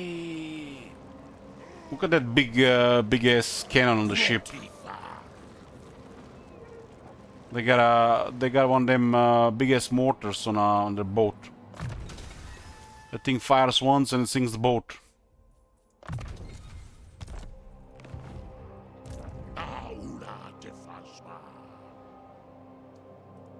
Do you take me for a Wazak? You're a Wazak.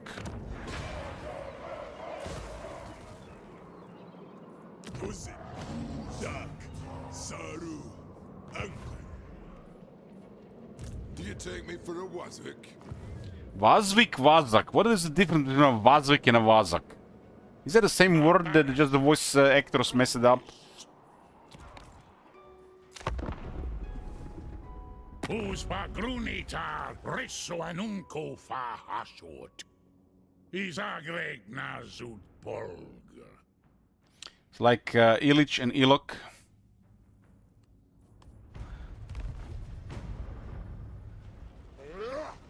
Do we have accents north and south?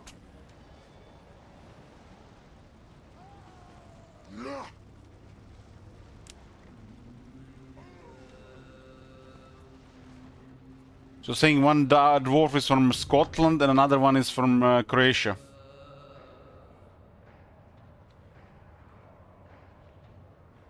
Why is the Trog not moving here with that water army?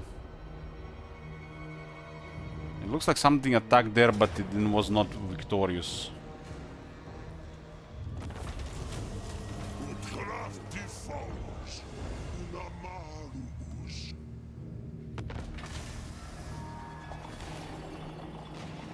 Kal, I'll be tomorrow.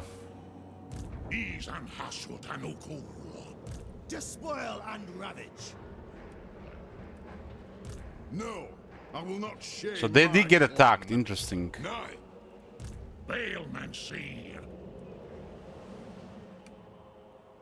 Let's have to do something with the Chaos Dwarf garrison, Straklun.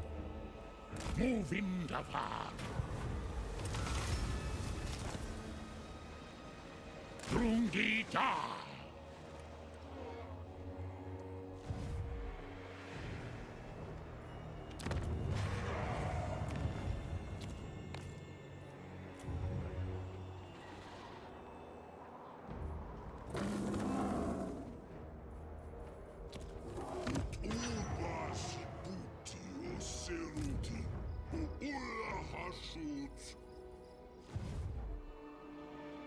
Meowing today. I've been up all day. I've been literally been hangover most of the morning for about 4 to 6 hours before I started the stream, so it's been only a very long day for me. So I don't think we're gonna see meowing today. But we're gonna see a very long stream tomorrow.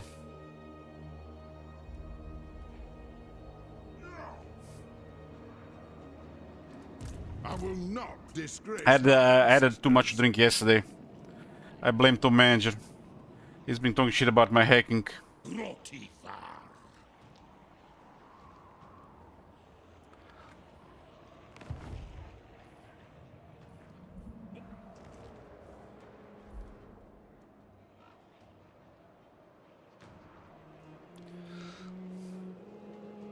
You were the one talking shit about my hacking? You sure? I think everything shit that happens here is Top Manager.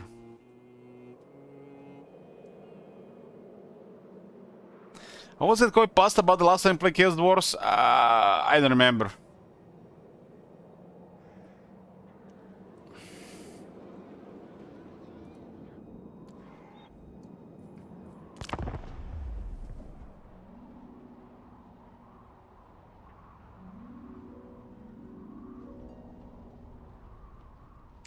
I might be the worst hacker ever, Straklon, but I was still successful in the end. That's all that matters. I wonder if anybody's complaining about the hacking on the Steam discussion boards. Surely there's a person complaining about the hacking.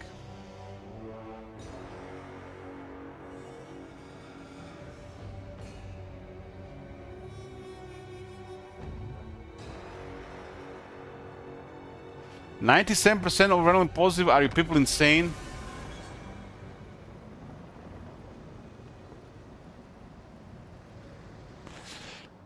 Okay.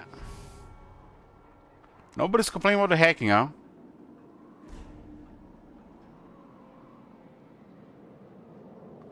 People want to romance the Red Woman.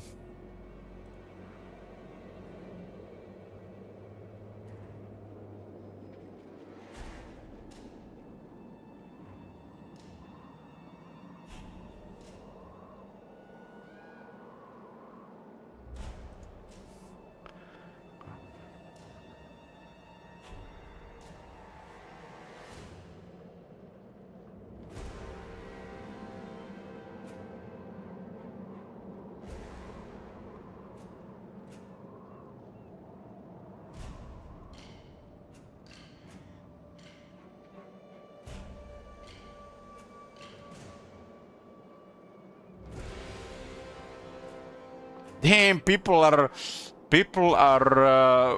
really active about this game.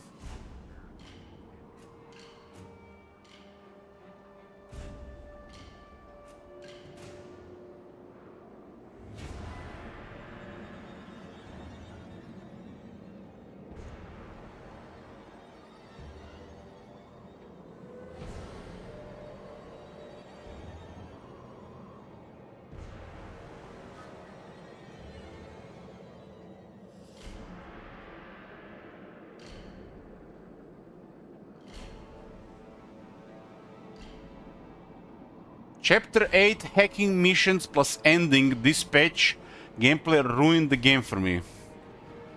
The endgame was abysmally difficult in my opinion and needlessly tedious.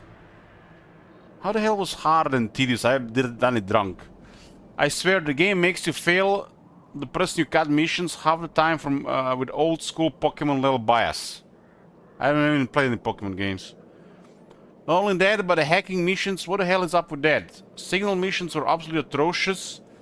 And I mean, literally went to every square trying to match the signal one by one, no victory. I was failing some hacking missions, but I was drunk. I failed every single hacking mission possible and wasn't even that close. I didn't have problems before, there was insane levels of difficulty. It's just way too hard. I can't have fun with a game with the secondary game mechanics are fighting me. Oh, somebody does complain about it.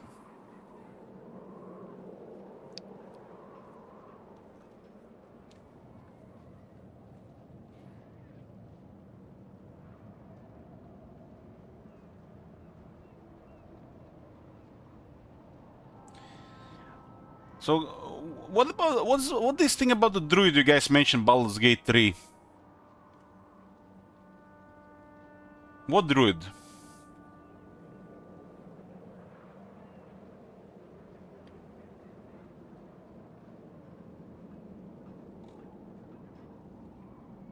I don't remember no druids in Baldur's Gate 3.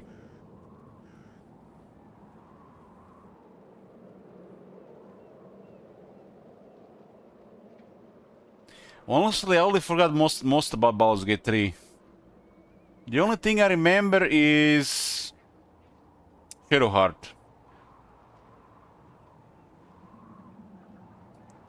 Halsin? I have no idea who that is. The thing is, when you have a big session drinking in between things, everything just becomes lost over time. But she doesn't remember you? Damn. I remember, if I had to go top of my head what I remember trying to romance Shadowheart, and I remember almost killing people because we were the bad guy.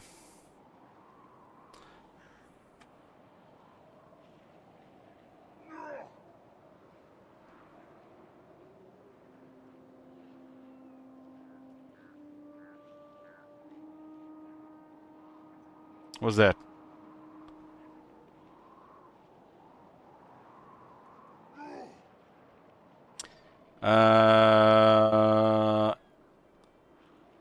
Somebody deleted that clip, top manager.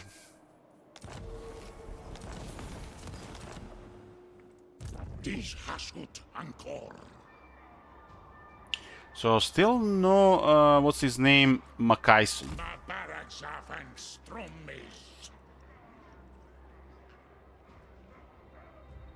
Takasu Kats. Hold on. I do remember when we killed that entire village.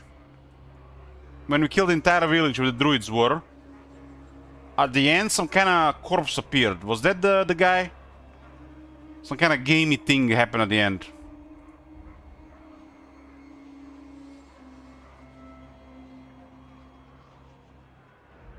So how did I not get this guy?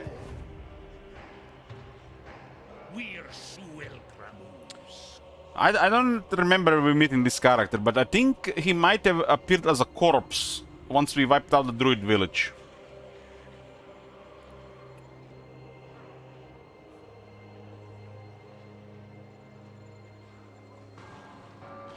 Five heroic wins as Bretonnia. I need to do it manual battle. I think you just need to have 5 heroic victories and that's it. You can have it as an auto resolve as well, but manual will be the best. Honestly, just get Luin Sword of Cain and it's easy. Didn't you slay him when he was a bear in the dungeon? What dungeon? No, I don't remember this character. I think we've seen his corpse and that's it.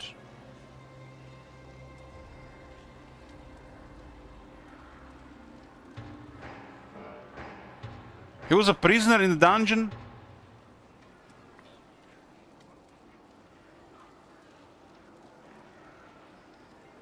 Takasu Kats.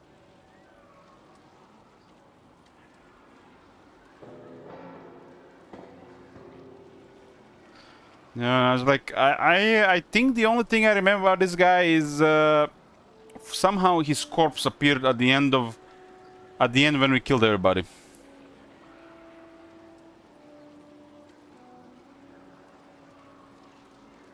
That the camp with the druids, that was the good guys' place, right? And the camp with the goblins were the bad guys. Right?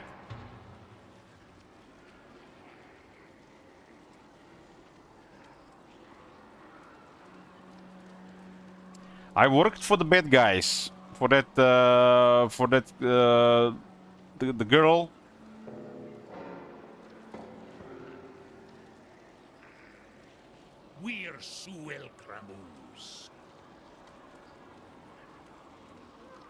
Formentara, yes. I killed everybody from Formentara. That's how we got that sex scene after. The goblins were the good guys?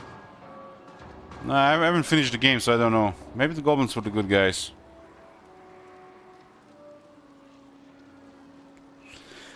In Warhammer 1, 5 heroic victories? Ah, that's tricky, man. That just happens naturally.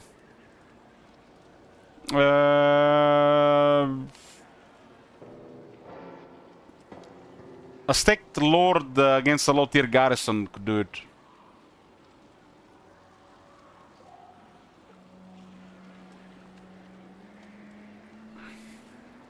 Takasu Katsu.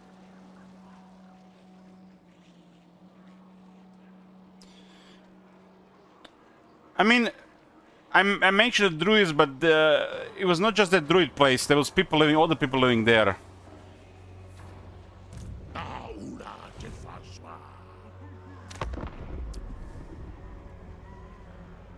The refugees, yeah.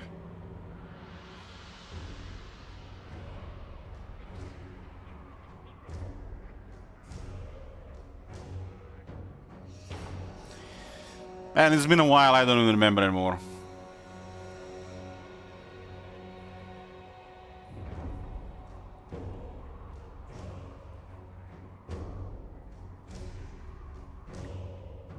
I think the heroic victories I got by just fighting a lot with their fully buffed cavalry in Warhammer 1. Because you do have Blessing of the Lady, which gives you an advantage.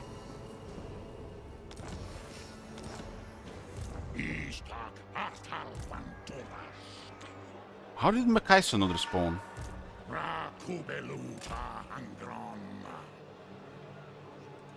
Bring ruin.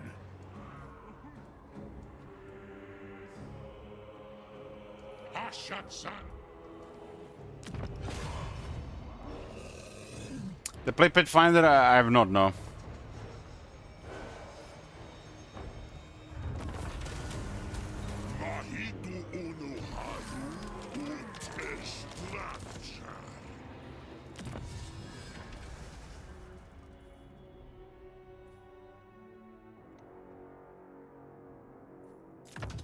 Endrin Kulis Kunda.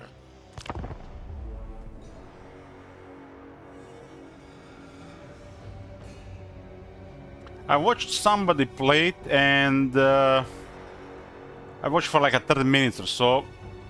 All thing I remember was they tried to hit, and they were just like missing and reloading all the time until they got it.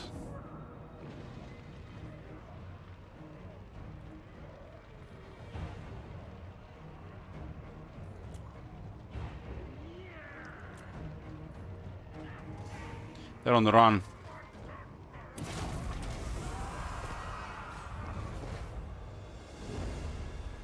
Kaisen is back.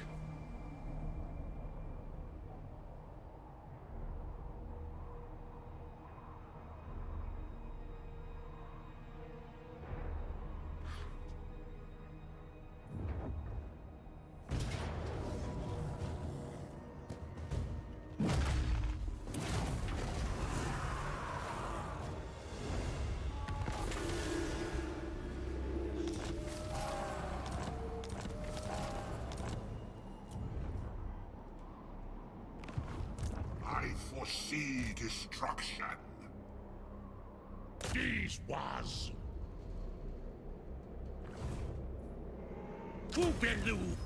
So I pretty much need 19 settlements and destroy these guys. It is done. I did weaken them, so they didn't manage to do anything after.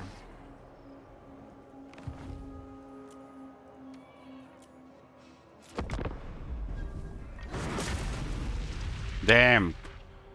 It's a teleport ambush. One of the strongest thing about the Legion of Chaos.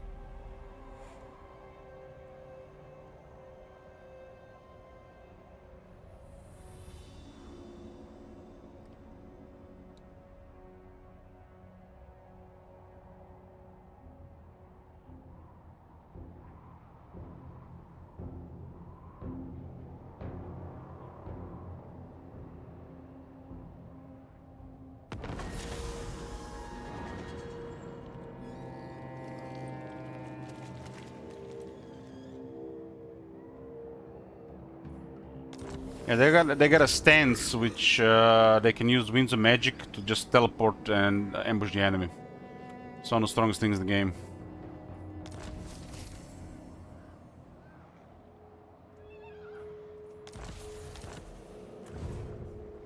Within 19 settlements, each game is life. Easy game, easy life.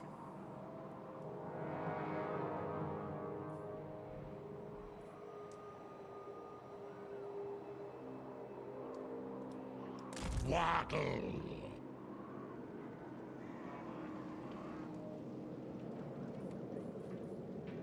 This is the second highest campaign in turns. We have also Wurzak, Mama Ying, and Karl Franz.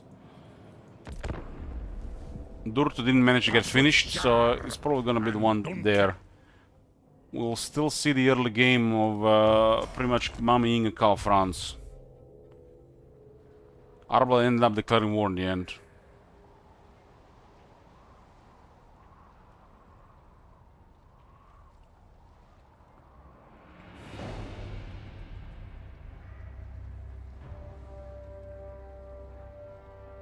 We still have to make sure nobody catches us while we are doing warpath for the settlements.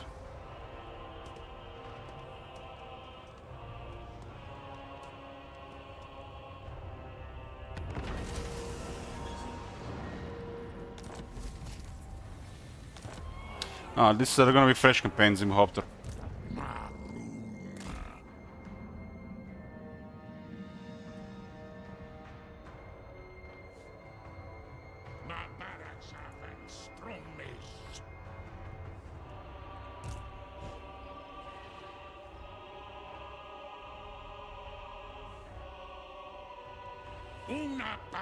Is the game for Bretonnia and every total war charged with cavalry? Well, Bretonnia has the best cavalry, so they got mobility and they got a lot of high started cavalry. So the gameplay is about mobility and hit the enemy hard.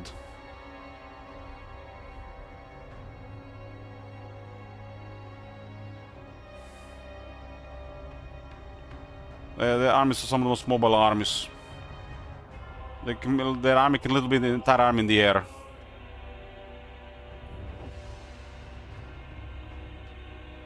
Ooh, if we lose all the settlements, we're gonna have to skip every second turn.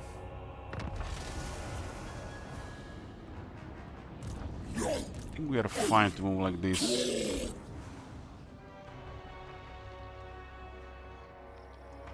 Arbel ended up declaring war on us in the end.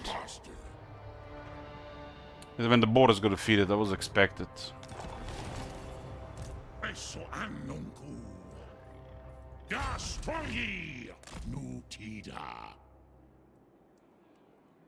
only obey Bloodfather.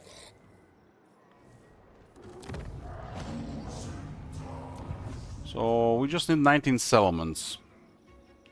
Pretty chill. We are officially now Zulahu Pirates.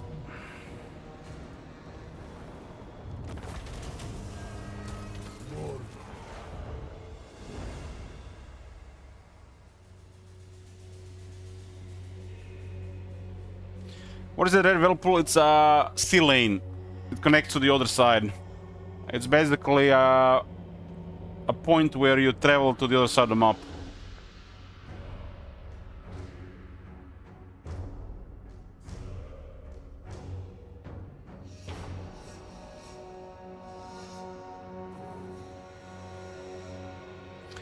Kind of like a teleport, it's not instant. Damn, the ogres didn't want to attack the settlement after it getting diminished. Man, that garrison is crazy then.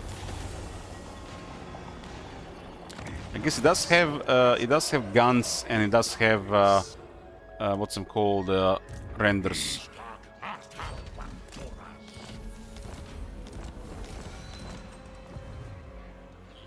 We'll find a place of the world where we are not really bothered. And then we'll get the rest of the settlements.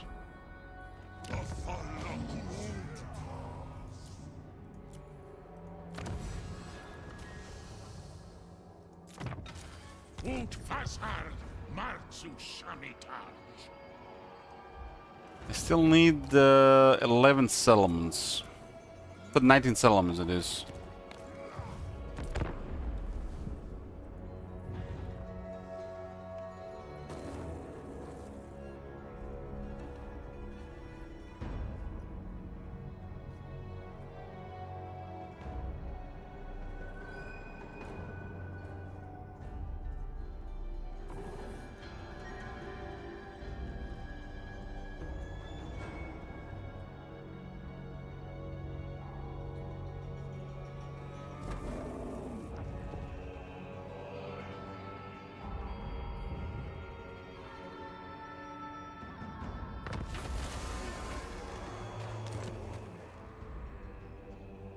Turn 51 Ostrogoth. Okay.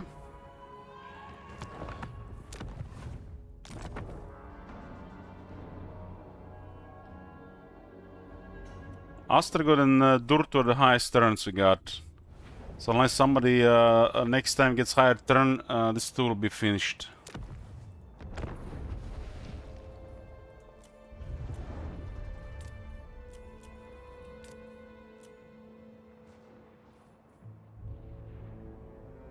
So we basically had the setup here. Damn. This was supposed to be turned off. That's why I rolled everybody. We have it at 4 and 3, right? But this was turned on. Damn. I might as well leave it for the last two campaigns. Anyways, boys, it's been a long day for me. It's probably gonna be a long day tomorrow as well. We got Mummy Yink and Karl Franz. So, thanks for support, thanks for watching, and I'll see you guys tomorrow. Probably gonna start early. And we're gonna playing those two campaigns pretty much the entire stream. See you tomorrow.